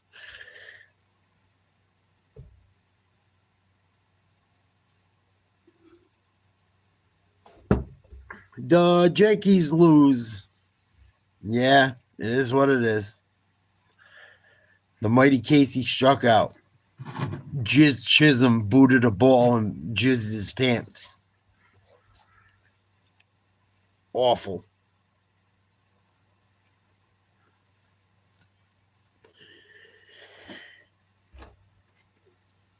Still better than the fucking Giants, though. Absolutely. He got to go. Aaron Boone can suck a dick up till he hiccups. He got to go. Jazz Chisholm got to go.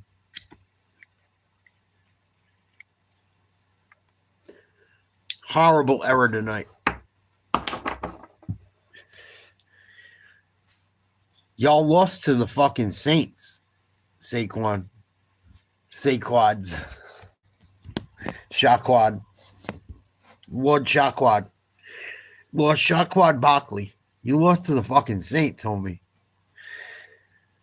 No, I'm not a Jets fan or a Giants fan. I'm a Yankees fan that lived in Boston as a kid. I like everything Boston but the fucking Red Sox. I'm a Pats fan.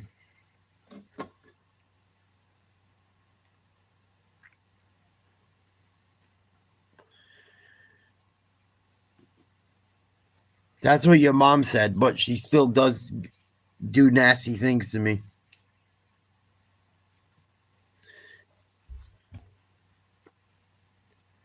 I'm an acquired taste.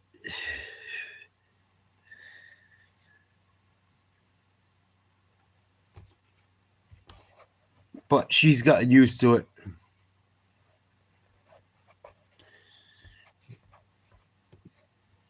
No, your mom Dukes never fumbles on the delivery.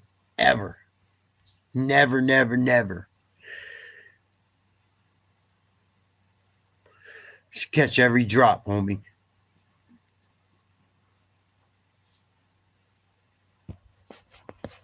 Catch every drop. Like David Tyree.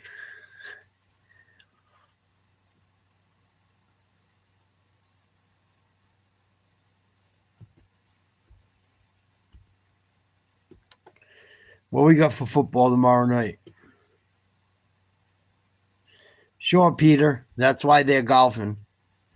They would have beat the fucking Blue Jays, but they couldn't beat the Yankees. Sure. Sure. Whatever you got to tell yourself, baby.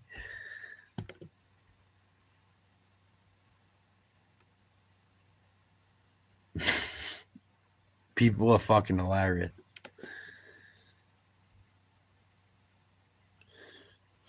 Levi, you guys got your own problems.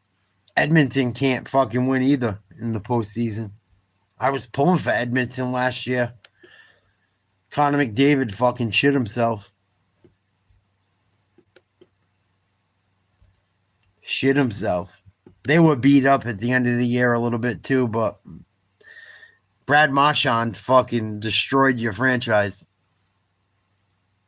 I get why the Bruins got rid of him, but because they weren't going anywhere, but to send them to Florida, they did that just so the fucking Edmonton would get fucking cucked.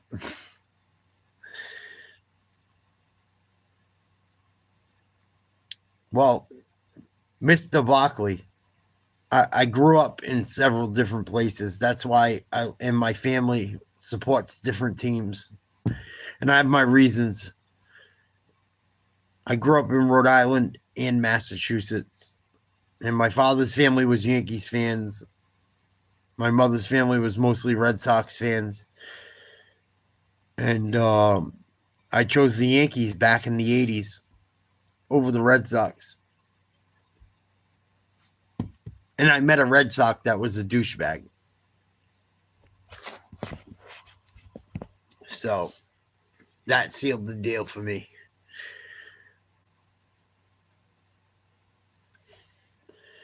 Yeah, but is it really his fault, Mark? Is it really McDavid's fault? Is it really Judge's fault? Judge batted almost 500. What up, Donnie Schultz? McDavid had a worse series than Judge. Judge fucking hit that huge home run last night. We were dead in the water. I think Judge I'd put above McDavid.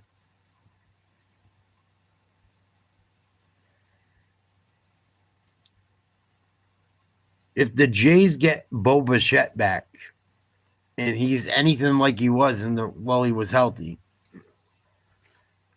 they probably run the fucking table.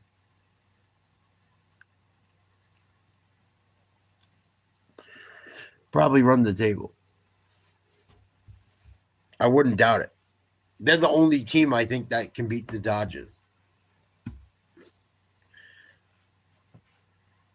I don't think the Dodgers lose with their fucking payroll. Yeah, Mark, that's what's up. I go to the beach a lot. I got to get a GoPro. My buddy's trying to teach me how to surf right now. I've only tried like once. Last time I went, it was rough, but I body surf and shit too. And it's been pretty fun. I spent the last few weekends down in Narragansett. Misquamicut, I don't go to a ton. It's rocky and fucking rough. I think they call Misquamicut. That's over by the Ocean Mist, or it might be called I think it's called South Kingstown Town Beach right now, or South County Town Beach, something like that. They switched the fucking name. You get further down. I haven't been further down, but they've been having issues down there, like with the fucking stink, because they have new wastewater treatment plants. Because so many people are living down there, it's getting a little fucking gnarly, dude. We like going to fucking Scarborough too, but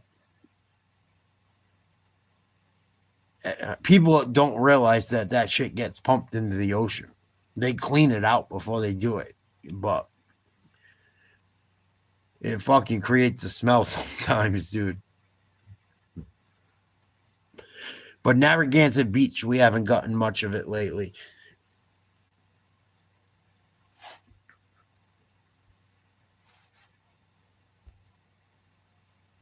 But yeah, I've spent the last few weekends down at Gansett. It's been awesome too. The fucking surf has been solid. I had a ball. What was it? I went Saturday. Yeah, UFC was Saturday. I went to the beach all day. I went and met my cousins and friends at a bar. And then I fucking came home and did UFC. I was fucking destroyed Sunday. I was exhausted. I was probably in the water for like, we were at the beach for like 8 hours. I probably spent 6.5 of them in the water. It was so fucking rough, dude. And with that front that's moving up the East Coast right now, that's a tropical storm. The surf was fucking solid. And we were catching fucking mussels and sea clams. They were watching up. It was pretty cool. So I'm gonna make some chowder and shit. Ura got a bunch of fucking blue crabs yesterday too. He wants me to go down there this weekend, but it's starting to get cold. I gotta get a wetsuit. They make some shit to body surf where you can surf like a surfer and go sideways. I'm gonna start looking into it. I'm gonna get the GoPro where I can like make videos where I'm in the water and fucking body surfing or surfing with Ura and shit. I want to do it this winter when it's rough and fucking crazy. So that's my next few YouTube paychecks. I'll go in towards that shit. I'm buying the best one. I don't give a fuck. I'm going all in to try and make some better content and do some different shit other than just sports. I think by the end of next summer, once I lose the rest of this weight, I'll be able to do more regular surfing. But it's been kind of funky. Like I was going to try and practice the other day, but it was just kind of too rough and the tide was fucked up. And there were so many people there. I didn't want to do something stupid and fuck myself up or anyone else being a novice. Nah, hell no. Hell no. I don't live in New York. I live in New England. I like everything Boston but the Red Sox. I've explained this story a zillion times. There's explanations of it underneath my videos.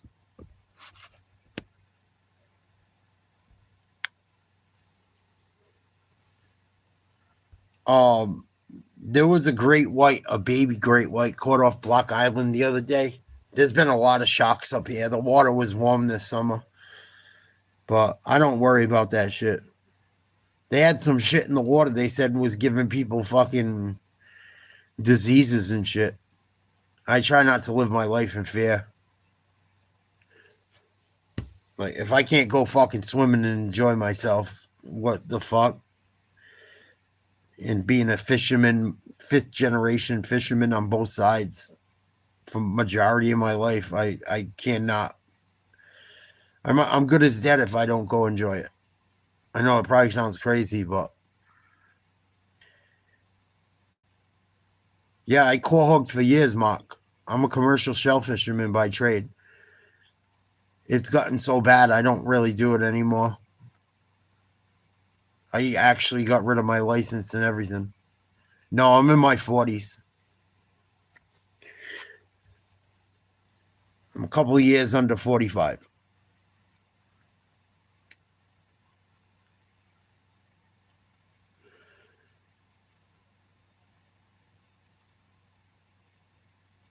What up, Daniel? Salute, buddy. Thank you for always stopping by. Always a solid dude.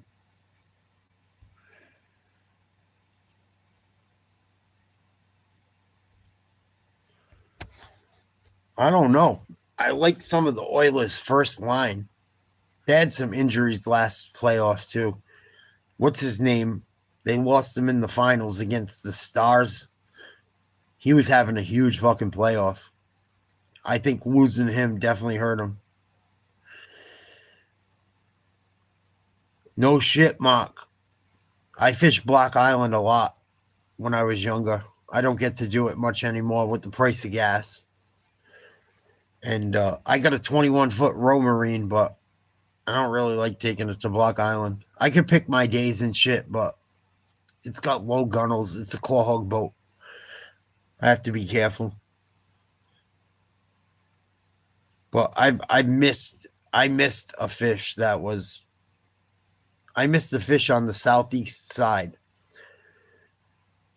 We went to the southwest ledge. Was no fucking action. It was a sunny ass day.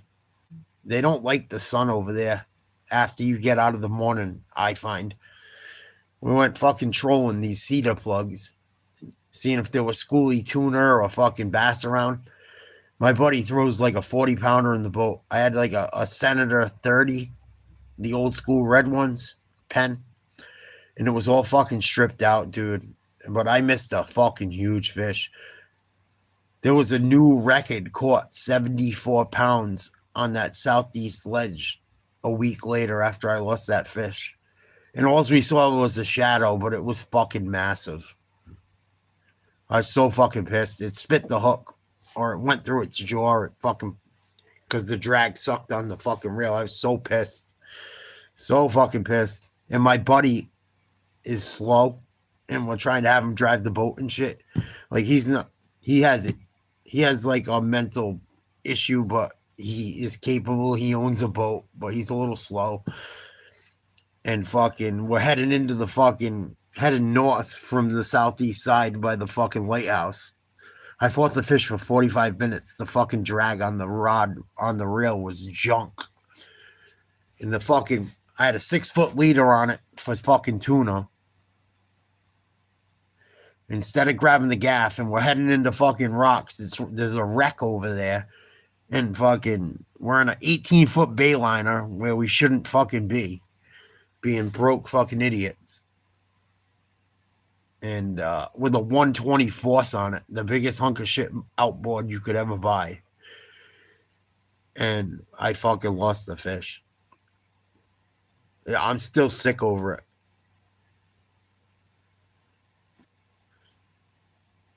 But I would, if I could afford to go out there, I would. I still go on the Francis Fleet here and there.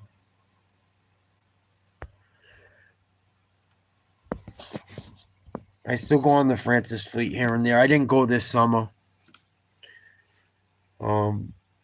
Money's been kind of tight. I know it's tight for everyone. I'm not trying to bitch about it or talk about it, but, you know, what do? Go fucking on a charter or buy groceries, you know? And you can't even keep big fish anymore. And I don't even have a motor on my boat right now. So until my boat's back up and fucking going, I won't be out there. Yeah, I've never been. I've never been, but I've heard about it. Actually, no, I've been once. Yeah. It's got to be over $100 now. But you get 2 hours, you could eat all the seafood you want. Best in the world.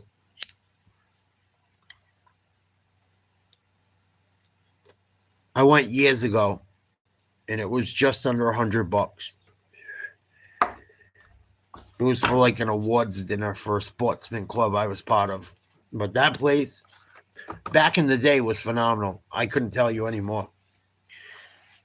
Yeah, it's got to be. You can eat as many lobsters as you can fucking handle. They won't stop you. But you get 2 hours. And I'm trying to lose weight right now. Not to mention, even when I was heavier, I never gorged myself like that. A lot of my health problems were because I was fucking burnt out and I had a lot of bad shit happen all at once. It wasn't really because I was eating too much. I was probably drinking a little too much. And I was drinking White Russians and shit like Lebowski like an idiot. But I don't I could never eat what it's worth. Yeah, I never heard that, Mark. I only remember it as that. Yeah, exactly. Exactly.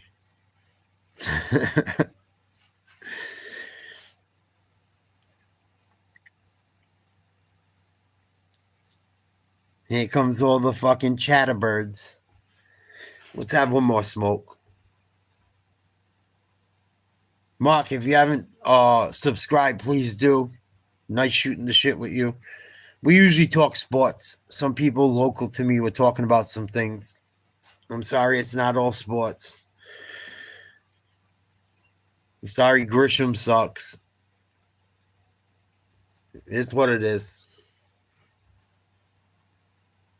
Thanks, dude. Appreciate it. But I live on the West Bay. I live in the West Bay right now. I don't really try to disclose my area too much because of the internet, but I live a little bit south of Providence in the West Bay.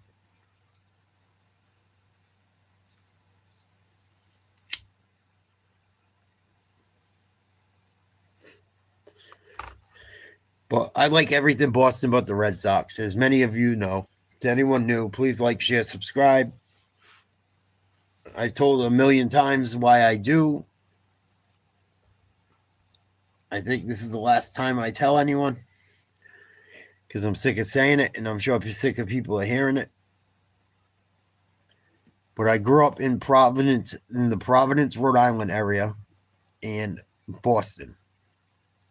My family was Yankees fans. I met Wade Boggs when I was a kid. He was an asshole.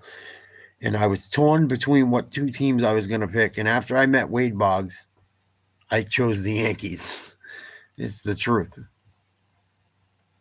Other than that, I love everything Boston. Besides Red Sox and their douchey fans. I also lived in Jersey and Florida. So I've bounced around a little bit. Nothing too wild, but bounced around a bit. Nah, I wouldn't fire the bullpen. It was 2 bad games up in Toronto. They're young. Common sense. Do you know how young they are? Almost that entire pitching staff is fucking rookies. Hill has a little experience. Weaver has looked good most of the time up until this year. That's a little scary. Most of that staff is fucking young. You had a kid come out tonight that in his first major league start in the postseason threw 12 Ks in a scoreless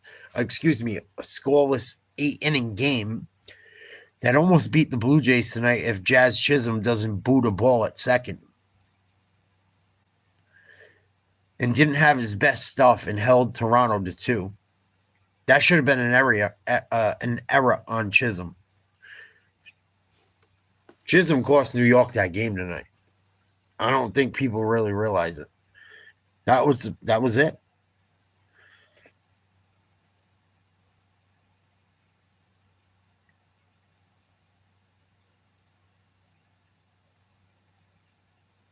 Yeah, I like the NBA. I like the Celtics. And before anyone says, oh, you like the Yankees because they win and you like Boston because they win. When I was a kid, all the teams I liked were horrible. I was born in the early 80s. I was born in the early 80s. Celtics, when I was a little kid, won 2 championships. I was fucking 3 years old, and one was before I was born. Larry Bird was fucking falling apart by the time I really, really knew who he was. And then they sucked until Pierce, Garnett, and Allen. Yankees, terrible up until they got Jeter pretty much. Bernie, Posada, and O'Neal and them guys, they made some trades. They got signed free agents. Martinez, Rivera came up from Posada, Rivera, Jeter, Bernie, and there's a couple more that came from fucking their farm system. And a bunch of journeymen. The Patriots were fucking terrible until we got Brady. Other than the year we lost to Favre. And the Bruins have won one championship in my lifetime. So it's not a bandwagon thing. Trust me. Yeah, they were special. I remember being a little kid. I remember certain things about being little. And the older I get, I can't like see them, but I remember them kind of. When I was like a couple of years younger than I am now, I could remember actually like, I still remember some shit as a little kid, like literally photographic memory. I remember being on an airplane, going to my fucking aunt and uncle's wedding in Jersey when I was 3 years old, and my brother was ready to be born. I remember that. I flew on Delta and shit. I remember taking a train ride to Florida as a kid. I remember certain things where I can actually still see it. Some of it I don't remember as well, but I know the memory. If that sounds crazy. But I remember watching Bird. I remember being a little kid. I remember a lot of sports shit like that. Sports especially. I remember crying. And I was a Celtics fan. But I never liked the fucking Pistons. And my dad hated the Pistons. Oh, he fucking hated them. My neighbor, he is my neighbor I grew up across the street from is related to the Farrelly brothers in Rhode Island. And fucking, he's a huge Celtics fan. Huge. They fucking hated the Pistons. He'd light M80s off whenever the fucking Celtics would win. Like big games, every fucking game. Boom! Quarter stick of dynamite. Fucking, I don't want to say his name and dox him. I dated his granddaughter for a while, Tony. Shout out to her. Good girl. Sweetheart. Love her. Still love her to this day. Awesome chick. They fucking hated Bill Lambert. And I remember watching the fucking game when Parrish beat the fuck out of him. I remember it. I remember that. I remember Bird stealing the ball as a little kid, watching that game when he stole it on the inbound. And the steal by Bird underneath the DJ. I remember also crying a few times. I remember crying against Seattle Mariners when the Yankees lost, when Mattingly was like pretty much done. We thought we were going to finally get a ring before the strike. I remember a lot, but I remember crying about Jordan always getting his ass beat and losing to the Pistons. Jordan got his fucking ass whooped. People don't realize what Michael Jordan went through.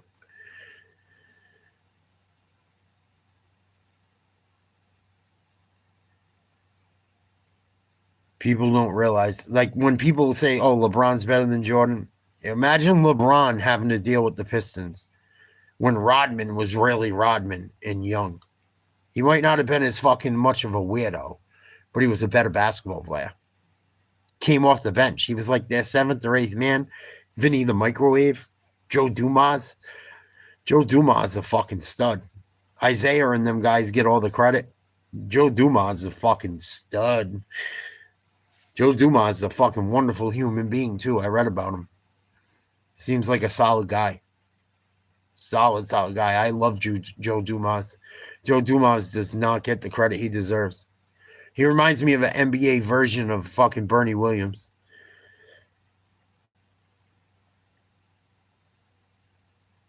Imagine LeBron Mark having to deal with fucking the bad boys. Could you fucking imagine? Or the Lakers and Celtics fucking Rambus on a fast break. Mikhail just fucking clotheslines him. I'm not saying it's right, but then fucking people have no idea. Oh, they're so much better. They're so much tougher. They're fucking better athletes. That motherfucker go out there, drink a 12-pack, and fucking drain threes in your eyes. Fucking tell you how he's going to do it. Clothesline, you throw an elbow, bust your shit up, and tell you have a good night. See you in the playoffs. After dropping fucking 30, 40, 50, 60.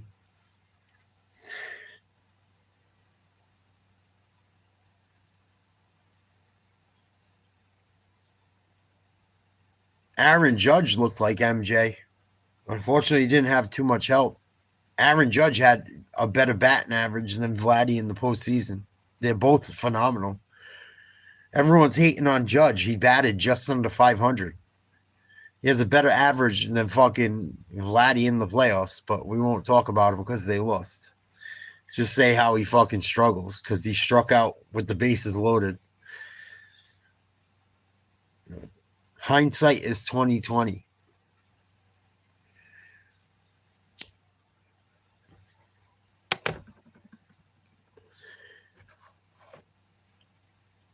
Yeah, I laugh about that too, Mark. I laugh about that shit too. Because if you watch, and I geek on people, and I geek on LeBron because of this, and I respect his choices, but his top three players, Bird's one of them. Dr. J's one, and I think it's like Oscar Robinson or one of them Lakers that could barely beat the Celtics, or maybe Kareem. It's something like that. But Bird's in his top three. Don't put Jordan in it. Don't put Kobe in it. And then everyone says how fucking Bird can't fucking play. He'd be a fucking bum nowadays. But their favorite players, top three players, Larry Bird. Look it up. I ain't bullshitting. Go see LeBron's top three. Bird's in it. Jordan ain't. Kobe ain't. People don't realize Bird only played, 11 years, 12 years? Didn't play a long time. Blew his back out, replacing his driveway or his mom's driveway. Larry Bird had a horrible childhood. His father had mental illness from fucking being in war. He was a veteran with mental illness. He was shell-shocked. Or what do they call it now? I'm sorry, post-traumatic stress disorder, PTSD. Back then, they called it shell shock. And he had a drinking problem. He didn't come from shit. And his father had problems. Like, he had mental issues. He'd wake up in his sleep thinking about the war and shit. Heavy drinker. And fucking Bird blew his back out and still won a fucking ring with a broken back. And his last few years, I did a whole video on Larry Bird. Check it out. If you look underneath my videos, I know there's a ton of them. But if you look, I have different sports stories talking about different people, going through statistics and my takes on things. But there's a lot of them. I have a lot of videos. I'm new at this shit. I'm going to keep working at it to try and improve. But I have a lot of shit about that. I should make more videos like that, but it takes a lot of research. When I do them, I literally sit down and look at the numbers and try to look at it objectively, look at who they played against, try not to take guys out of their era, you know. But I've broken down the LeBron Jordan thing. I've broken down the Bird shit when people tried to talk shit about it. Who was it? JJ Redick. That's why I did the video. I went off on JJ Redick in a video. Talking shit about Larry Bird. Oh, Larry Bird can't fucking play. Nowadays, he's not one of the all-time great shooters or great. He wouldn't even fucking be able to play nowadays. The way they play defense and the way they shoot threes, you think Larry Bird's going to struggle at 6'9", 6'10"? And he was a fucking amazing passer? People don't realize Larry Bird, people say magic all they want. Bird was a fucking drop passes through defenders' legs. Go check out Larry Bird's best dimes. You'll shit your pants. You think it's a black guy? It's just the facts. Go watch Larry Bird. Fucking tap passes. Be on the fast break. They throw it to him coming down the middle. He could hammer it. He'd fake one way and tap it the other way on some Pistol Pete shit. You'd be surprised. People just think he's a fucking dork that just launched threes. Not true. Not true whatsoever. And talk massive shit. Massive shit and back it up. Jokic couldn't even shine fucking Larry Bird's shoes. Stop it. Jokic, the guy that's never in shape. He's never even in fucking shape. I wish Jokic had to play Shaq. I would love to watch Shaq dunk on him and shove his cock down his throat all game long. It would make my day. It would be bad. It would be bad. Jokic wouldn't even average fucking 15 points a game against Shaq.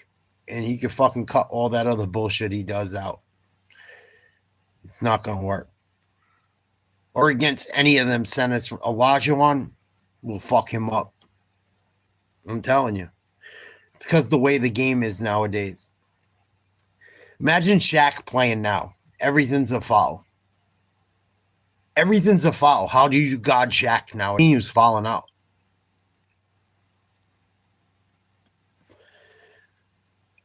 Like, oh, Shaq couldn't play nowadays. He wouldn't be successful. He'd be more dominant than ever. Dude was fucking 300 pounds ripping down the fucking rim. With the way the diets are now and the pay. Are you fucking kidding me? Who's going to stop Shaquille O'Neal? Imagine fucking that goof from San Antonio that's 7'4" that I weigh more than. You think he's going to stop fucking Shaq? That goofball down in fucking San Antonio everyone loves? Gumby? Gonna stop Shaq? Okay. Okay.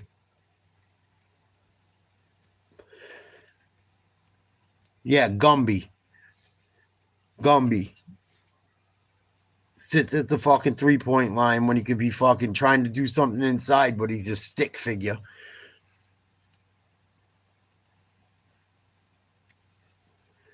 Good luck, Wemby. Wemby, Shaq. Shaq, Wemby. Let's see how this goes. I don't think it's going to go too hot. My money's on Shaq. I'll give Wemby 20 points, too. In today's NBA?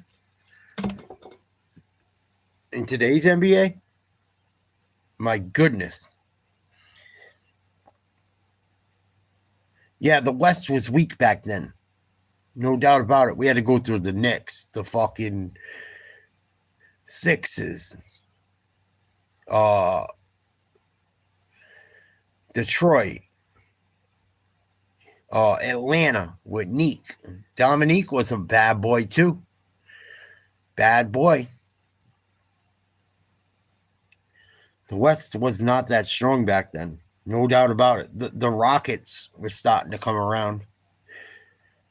Until Ralph Sampson didn't work out. But you had Portland, thought they were going to do something. They never did shit.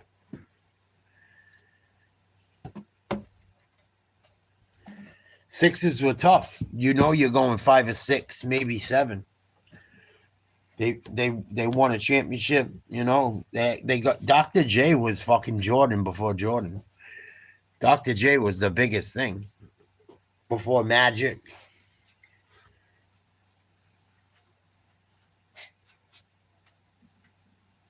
Dr. J was that guy. Especially when he came over from the ABA. He started in the ABA with the Nets.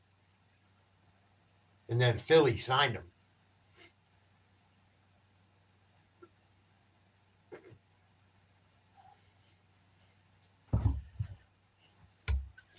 But I don't think the guys from back in the day, some of the guys now are phenomenal. Don't get me wrong.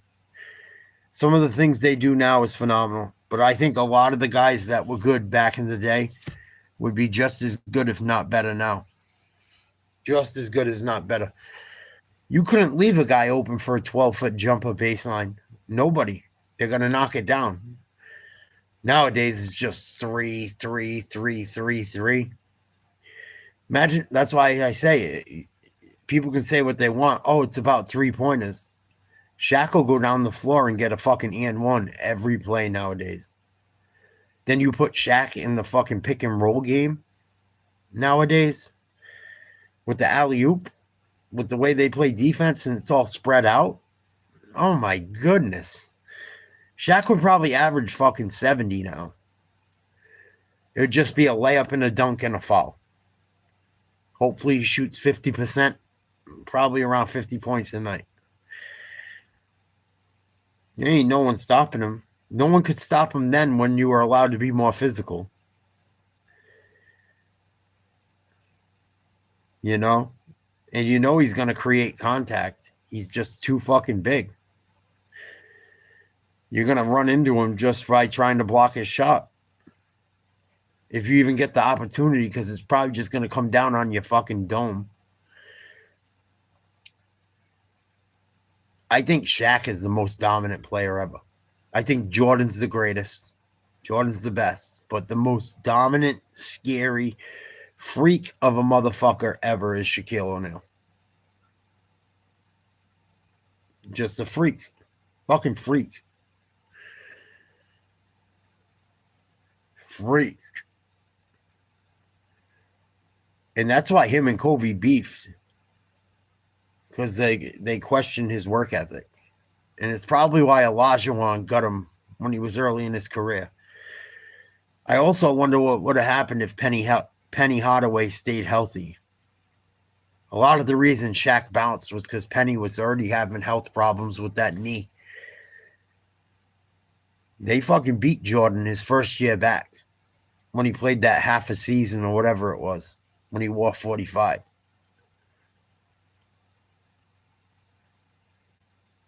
But Shaq was a fucking problem. I would love to see him play nowadays and just fuck with these pussy boys.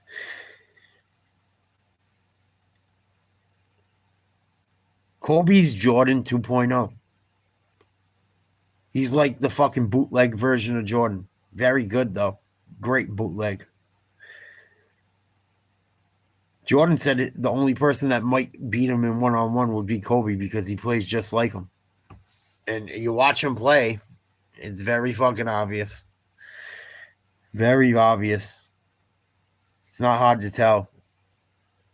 And that's the greatest form of flattery being copied, in my opinion, especially on a level like that.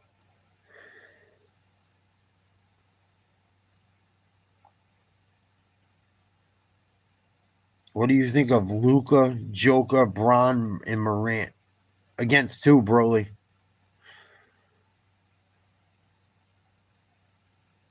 I'd love to see Bird play nowadays with all the open looks.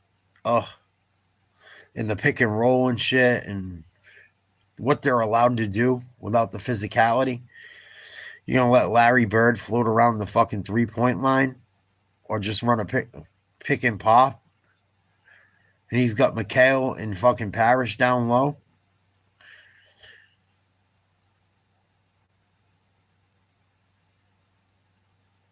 People think Larry Bird was like this unathletic, short little, like he was fucking almost a 7-footer. There's no Dirk without fucking Larry Bird. He's still better than Dirk. I don't care what anyone says. He's better than Dirk.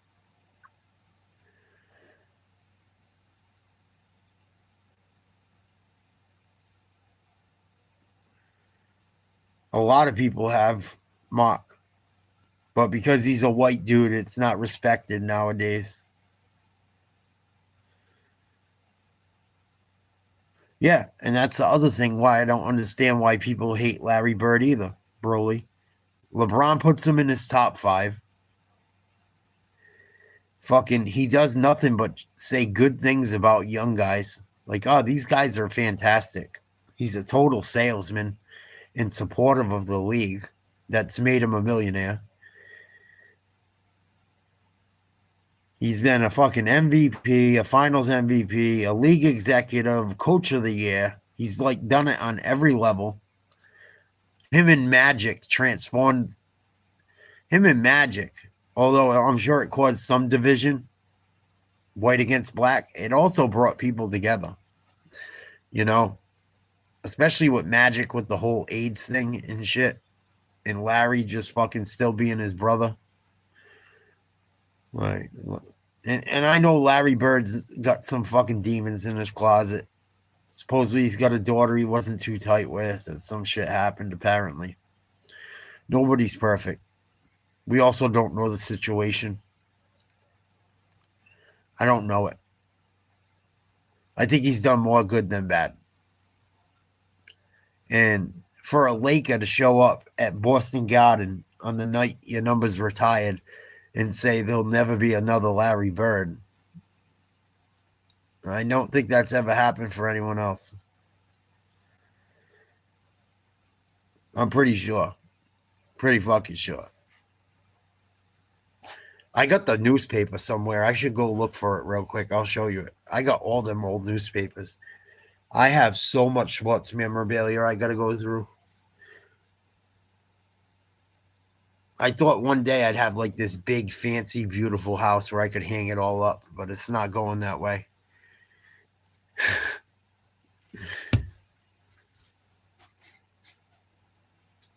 But I do have some of that shit.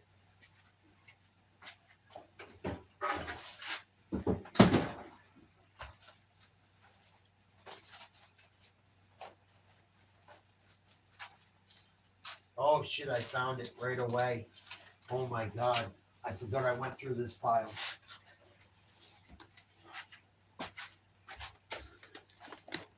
Think I'm lying, dude.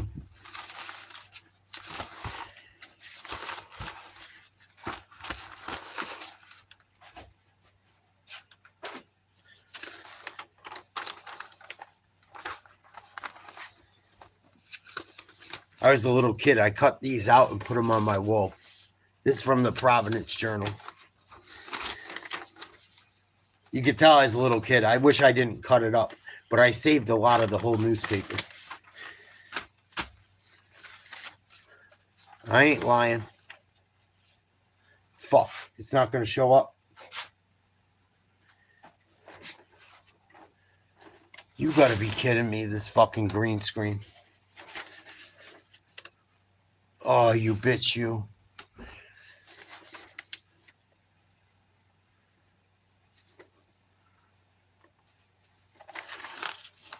See it? Raised to the rafters.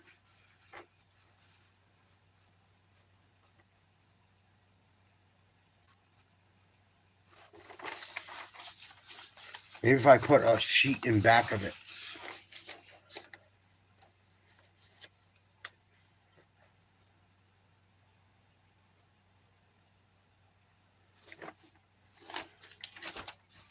Providence Friars. I'm a big Providence Friars fan.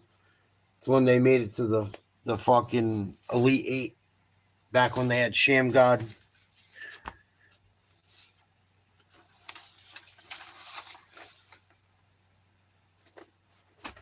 Fuck it. Let me see if I can change the background. I don't like showing my house. Try to keep some fucking privacy. See if I can change it up. Maybe it'll work better.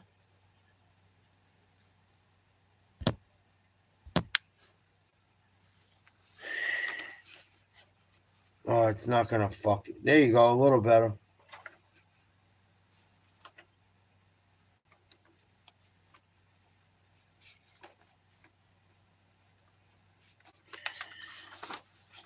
I'll make a video and show you all this shit, but I got so much shit. So much fucking shit. All the Brady newspapers. Oh. See? Him and Magic.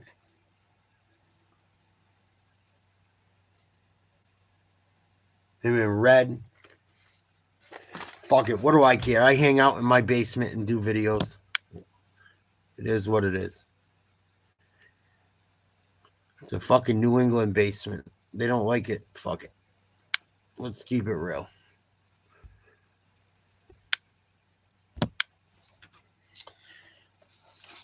If this don't work, I don't know what else will. But yeah, old. Old. I love the smell.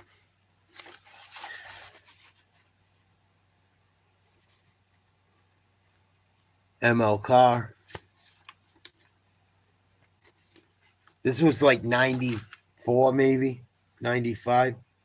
93. Oh my god, I'm old. I'm so fucking... I can't believe the 80s makes you old now.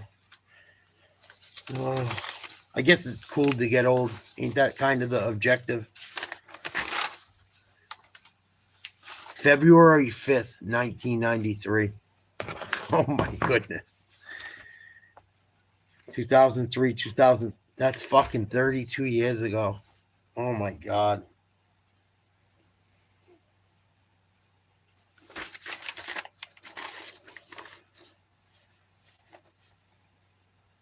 Providence Journal, February 5th, 1993.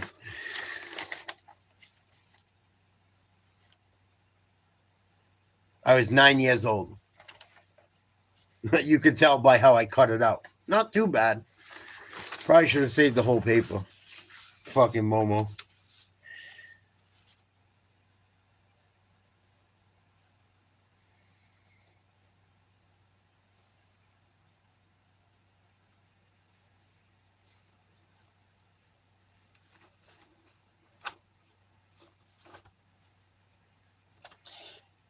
AP Top 25. College football.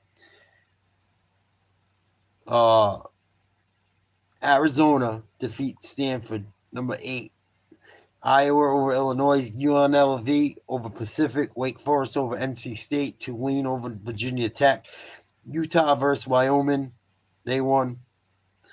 Georgia Tech versus Clemson. Virginia versus Maryland. College basketball.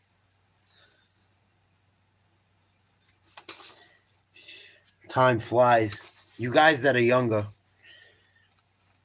time flies. Enjoy yourselves. Make the most of it.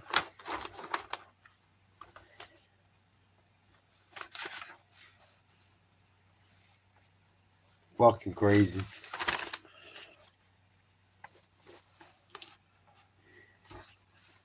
Crazy.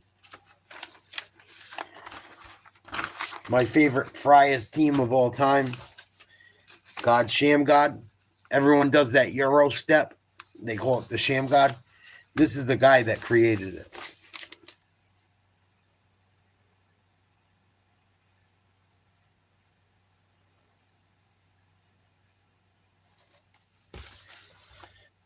And you guys think I'm a bootleg fan?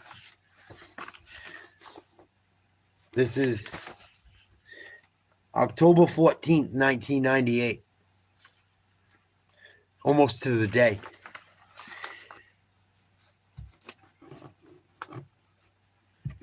Yankees win.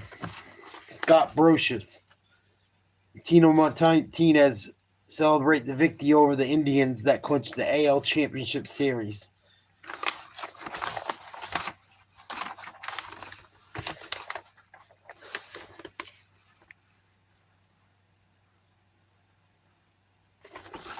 I got so much of this shit. There's my boy.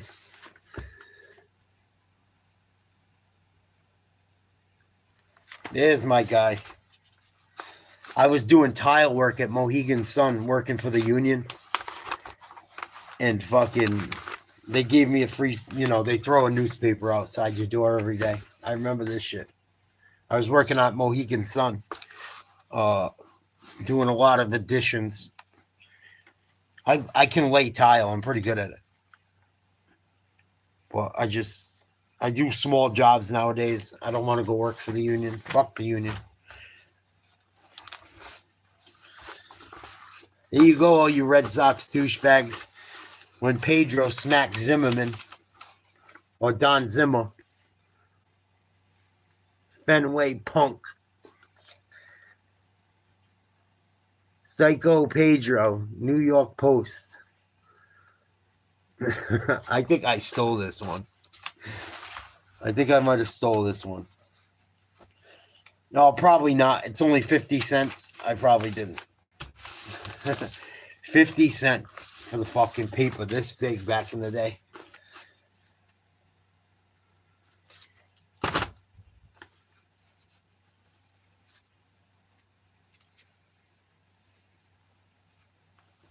Here's McHale's retirement.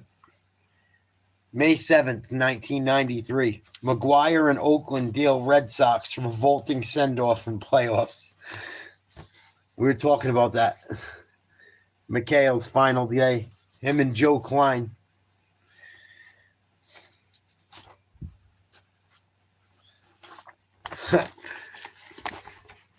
Yanks keep Sox stuck in reverse for another year. American League Championship Series, October 19th, 1999. Knobloch and Jeter. Chuck Knobloch and Derek Jeter. Back when they had Nomar.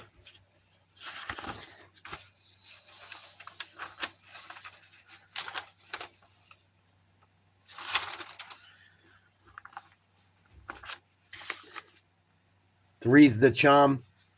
First of our first 3 championships the Patriots ever won. History in the making. That was the one we beat the Eagles. Should have beat them twice. Fucking life beat. What was in style back in 2005? Oh, I can only imagine. Usher, Nora Jones. Fucking crazy. Usher. Keanu Reeves stars in a new supernatural thriller, Constantine. Funny shit. Liza Minnelli faces sober times after bad year. Poor Liza. You guys want to know your horoscope from that day? I could tell you. February 7th, 2005. You want to know your horoscope? I'm a Virgo. Whether you mean to renovate your home or buy a new comforter, you benefit by changing your environment. I need a new comforter nowadays. That's funny.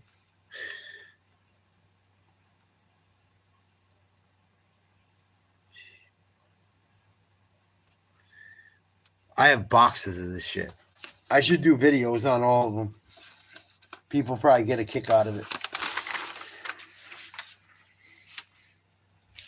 Is math important? Just ask a diabetic. Michael Jackson's sartorial adventures in court. Oh, shit. For the first day of jury selection, Jackson dressed all in white. He looked as though he were dressed to lead a marching band through the streets of his bedroom. No, of St. Tropez.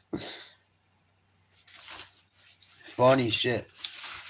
And back in the day, you used to be able to get movie times for all the different cinemas. Back in the day, we had movie theaters everywhere.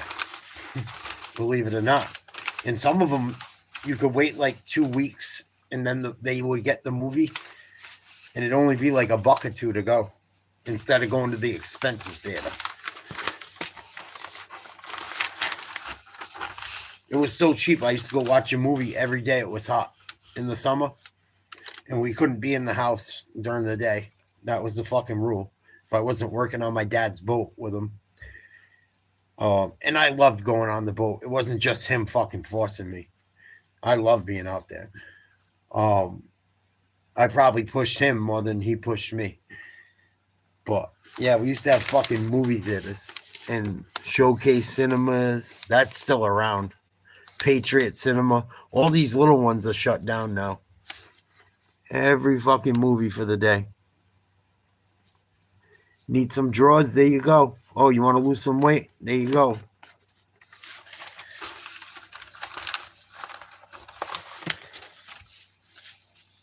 I wish I part of me wishes I grew up like when my parents grew up.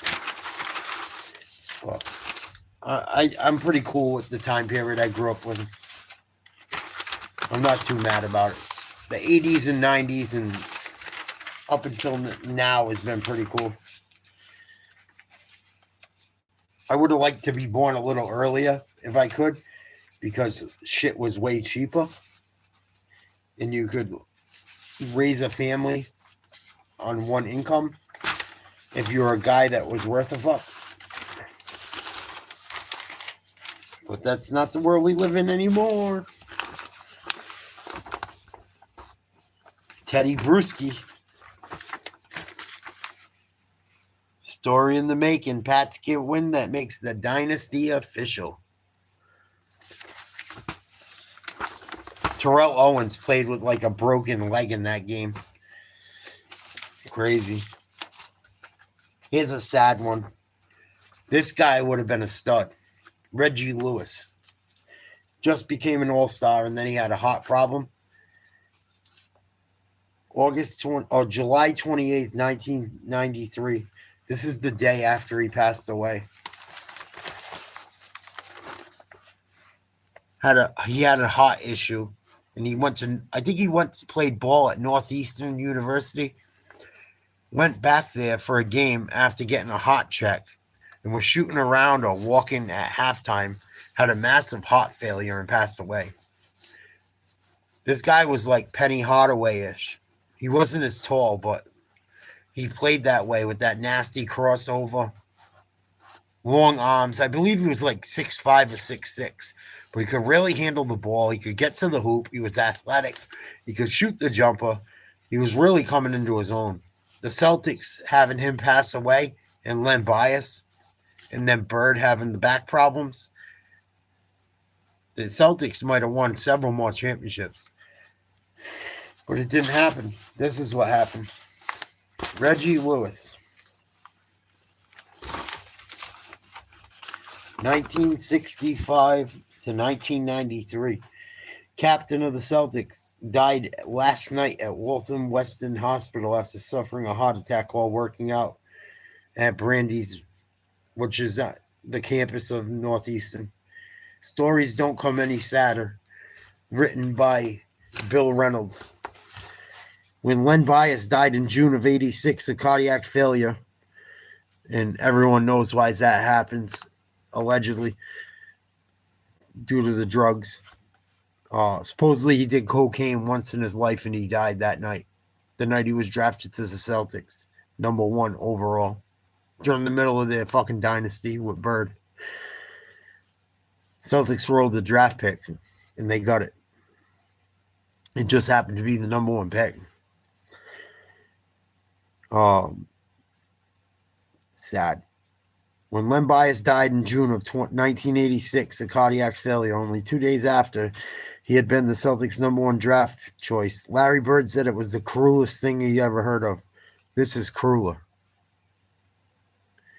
This is one of the most cruel occurrences in the history of Boston sports. This is written from the Providence Journal.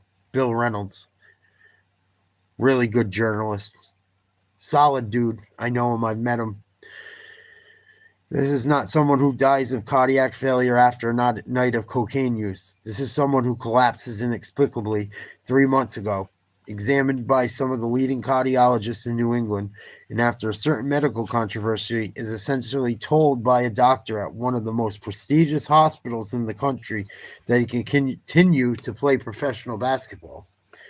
This was the Celtic captain in the prime of his career, someone who was living out a personal fantasy that had begun in the asphalt playgrounds of inner city Baltimore. Baltimore is no fucking joke. It was probably worse then, during the heroin fucking days.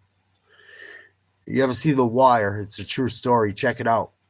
It's an old series that used to be on HBO. Phenomenal. And it's based on reality from back in the day.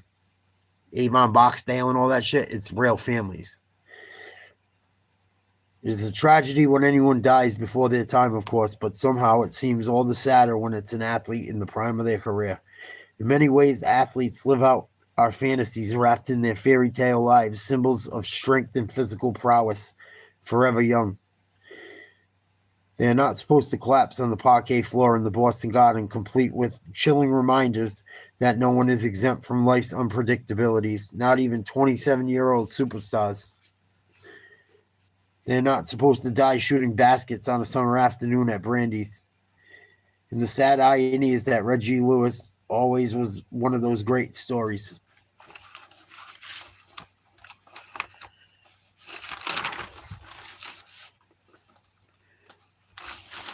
Hopefully the page ain't fucked up.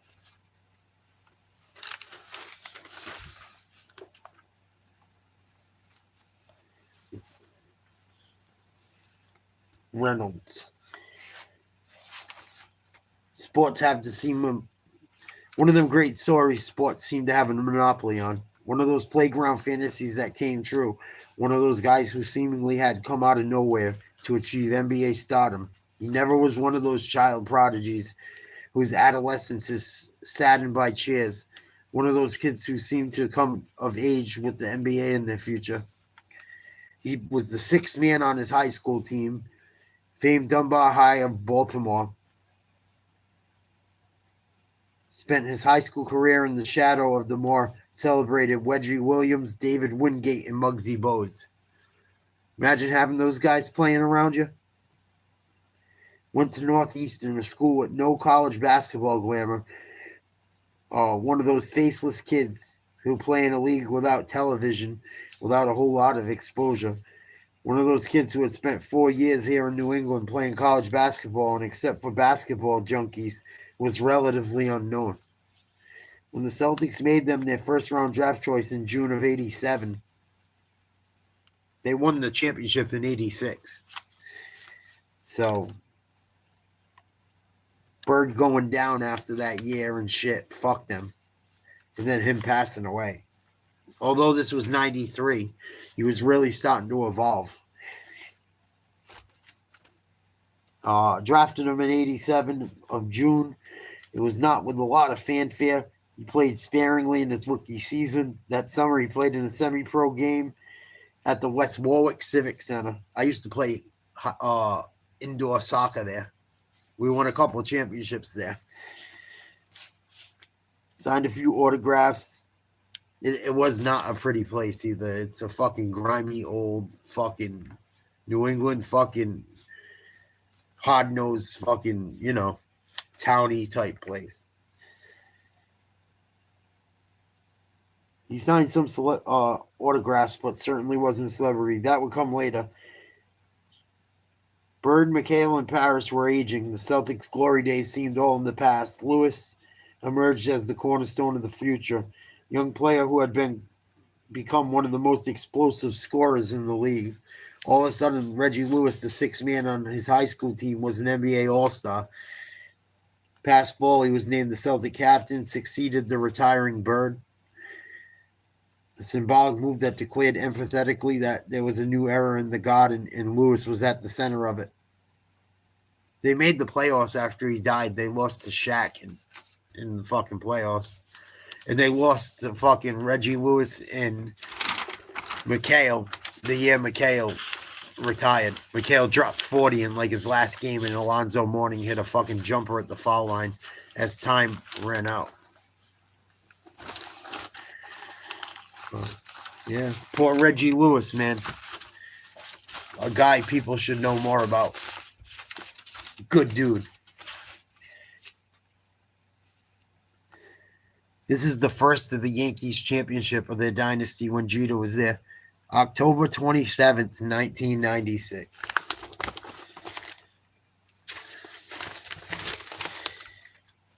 This is the fucking glory days.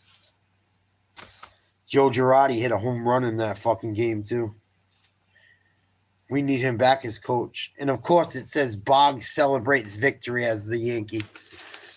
As much as I fucking hate him. He ended up coming to New York. That was Jeter's first ring. Jeter's right over here. Hard to tell. I'm sorry my camera sucks, but... The good old days when we used to not lose to the Blue Jays unless the years they had fucking Joe Carter and Roberto. There's John Smoltz, the guy that announced the game, losing his mind. All pissed off. Yankees were down 2-0 in that series. There's Wade Boggs riding on a fucking horse. Oh my God. You want to see the price of cars back then? 1996, 1997, Mitsubishi Galant, $169 per month. Used car clearance sale, 85 Dodge pickup, $4,000. Mitsubishi Eclipse in 1990, $6,000. 93 Escort wagon, $74.95. Oh, this is fucking hilarious. You can't get a car for like under fucking 40 G's no more.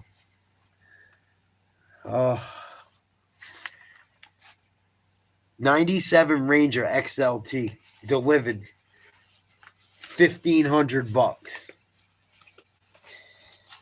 97 F-150 will make you sick.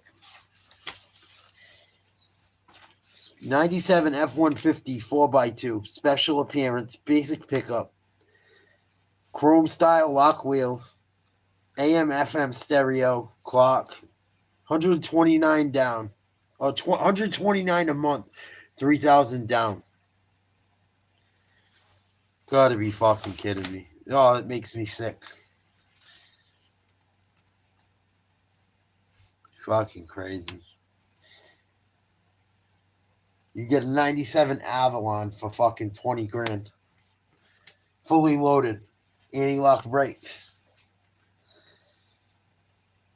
1996. Look at what Tacomas go for now. 1996, you get a 4x2 basic Tacoma. Run until it blows the fuck up or catches fire or rots. $9,950 delivered to your house. What a fucking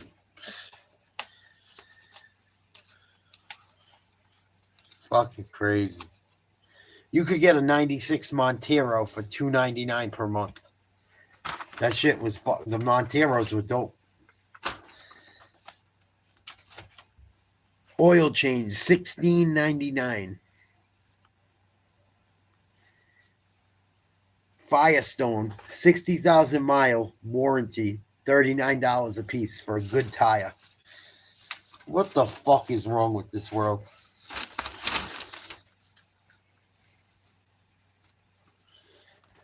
Sorry, guys. I'm getting lost in fucking time. I remember these days. Wonder why I fucking struggle. Nowadays, I think I'm losing my mind.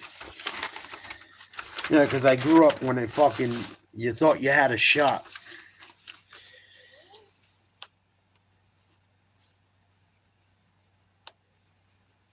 What a trip.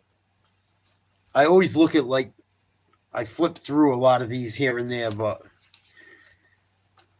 I don't look into more than the headline usually. But it's kind of interesting to look at the other shit that I haven't seen in forever.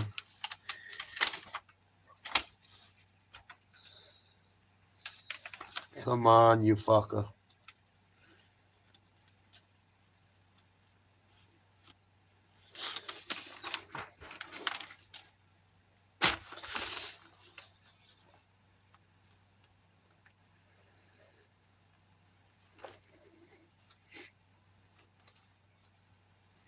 Baseball, hot dogs, apple pie, her Chevrolet. 1996 Blazer 4x4. CD player, power windows, cruise control, AM FM stereo, automatics, air conditioned tilt wheel, power door locks, leather interior, under $300 a month.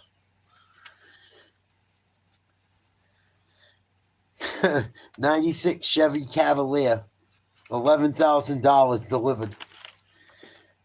Mitsubishi Mirage. That was my first car. It was a fucking 80 something. I think I paid $900 for it.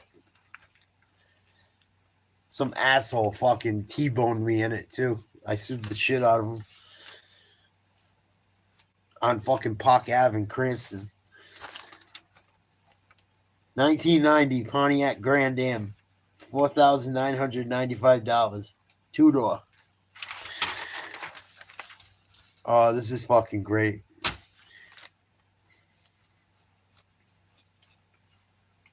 Funny shit. You could get a Volvo, the best Volvo made back then, for fucking $350 a month. 4-year fucking term. Never a car payment over $300 ever. That'd be like you're driving something fucking brand new and nice. No mas, not anymore. You pay $500 for a car, $20, 20 years old. You don't got fucking credit. Fucking funny shit. Week 9. This is when fucking Bledsoe was our quarterback. Funny shit.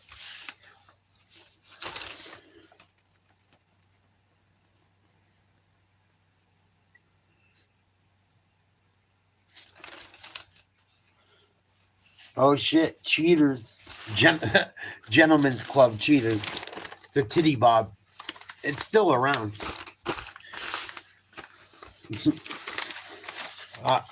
I plead the fifth if I've ever been there. Bachelor party, headquarters of Rhode Island. Table dancing, our specialty. Topanga. Holla if you swallow. Just trying to be a nut gobbler. Fucking funny. I forgot they had titty ads in the newspaper back in the day. It didn't show you shit. It showed you a couple bitches. Halloween party, Thursday, October 31st. 6 girl erotic terror shows, Halloween shooters. You won't believe your eyes. Free drawing, 2 Boston Bruins or Celtics tickets. Lady Godiva, nude lounge with nude table dancing. 11:30 to closing. When's closing? They didn't even say back then. When they fucking run out of money. Oh, funny shit. Fucking hilarious. Oh. 97 Honda Prelude. I don't even want to see what that costs. I used to use that in fucking Need for Speed back in the day. Was it Need for Speed or Gran Turismo? One of them. I used to like the fucking Prelude from that year. 97 Sunfire. $159 a month. 500 cash down. You get a fucking whip like that. Might not be a Bentley. 97 Grand Cherokee Laredo 4-wheel drive $369 a month. Includes sales tax, property tax.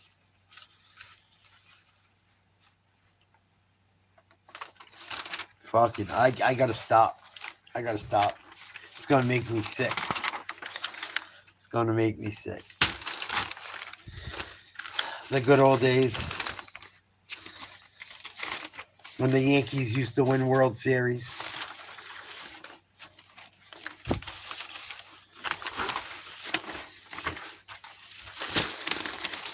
It's enough nostalgia for one night. But yeah. First championship from the Jeter era. October 27th, 96. Ain't gonna happen this year. February 23rd, 2017. Dennis Johnson passes away. One of my favorite Celtics when I was a kid. Rest in peace, DJ. I should do some more videos on these at some point. I got so many newspapers of so much sports shit. When I say I got 25 totes of shit and cards and I'm not lying. Where's the bird shit? I don't want to fuck that up. Pretty cool. Pretty fucking cool. I got older shit than this. I got shit from fucking the 50s.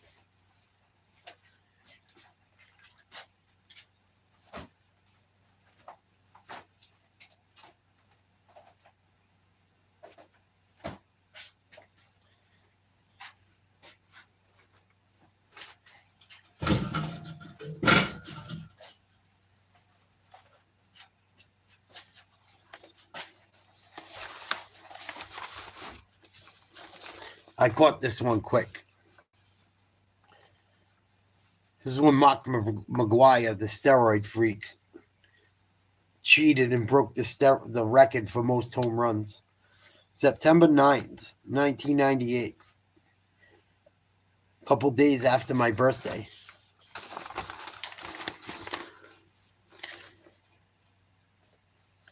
I remember watching that game. I watched that game. We only watched like his at bats, and I think he played the Cubs. Him and Sosa were going back and forth. It was fucking like a crazy race, and McGwire beat him to it. I think they both broke Maris's record. Then they both got caught doing steroids.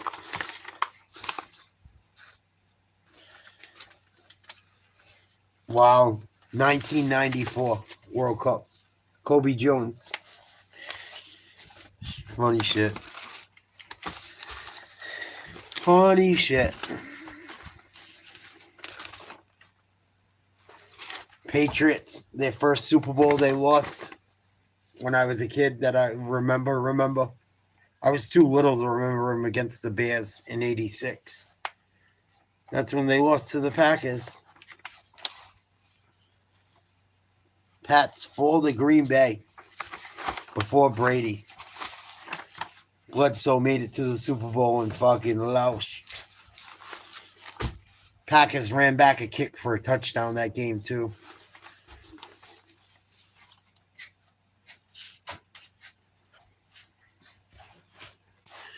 Thanks, Derek. I don't think the Dodgers are going anywhere, dude. I think it's going to be the Blue Jays. Bo Bichette's coming back any day. I really, really, really think the Blue Jays are set up to go all the way. If they get Bo Bichette back and he's anything like he was during the regular season while he was playing well, they're not going to lose. And Toronto's a tough place to play. That motherfuckers get into it. That place holds a lot of people. They can fuck with the dome. That place gets crazy. It gets crazy. I know Dodger Stadium does too. I'm not trying to hate, but Blue Jays look pretty fucking good. Their bullpen. Not that the Yankees did anything spectacular tonight, but the bullpen hung in there. I don't think they're gonna have problem with anyone but possibly the Dodgers. And the Dodgers got rocked tonight. Philly doesn't scare me whatsoever. Their division's fucking terrible. The Braves are terrible. The Mets are terrible. People can say whatever they want about the Mets. They're not that fucking good. We saw it all year. And now they're about to lose Alonso and shit. I'm going to call it a night. Thank you guys so much for hanging out as always.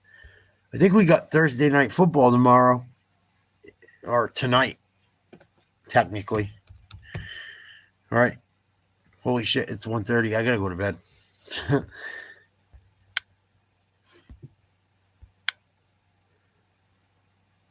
got to go to bed. Yes, I grew up in Massachusetts and Rhode Island. I like everything Red Sox. I like everything Boston besides the Red Sox. Yeah, I got to hit the hay, guys. I didn't know it was that late. Shit. Well, congrats to the Blue Jays. Tip my cap. A lot of good, a lot of bad. I still love my teams. I think we'll do some fucking football or hockey tomorrow. See how the day goes. I didn't know it was this late. Good thing I didn't drink tonight. I'll catch you guys soon. Sweet dreams. Bye, Nikki.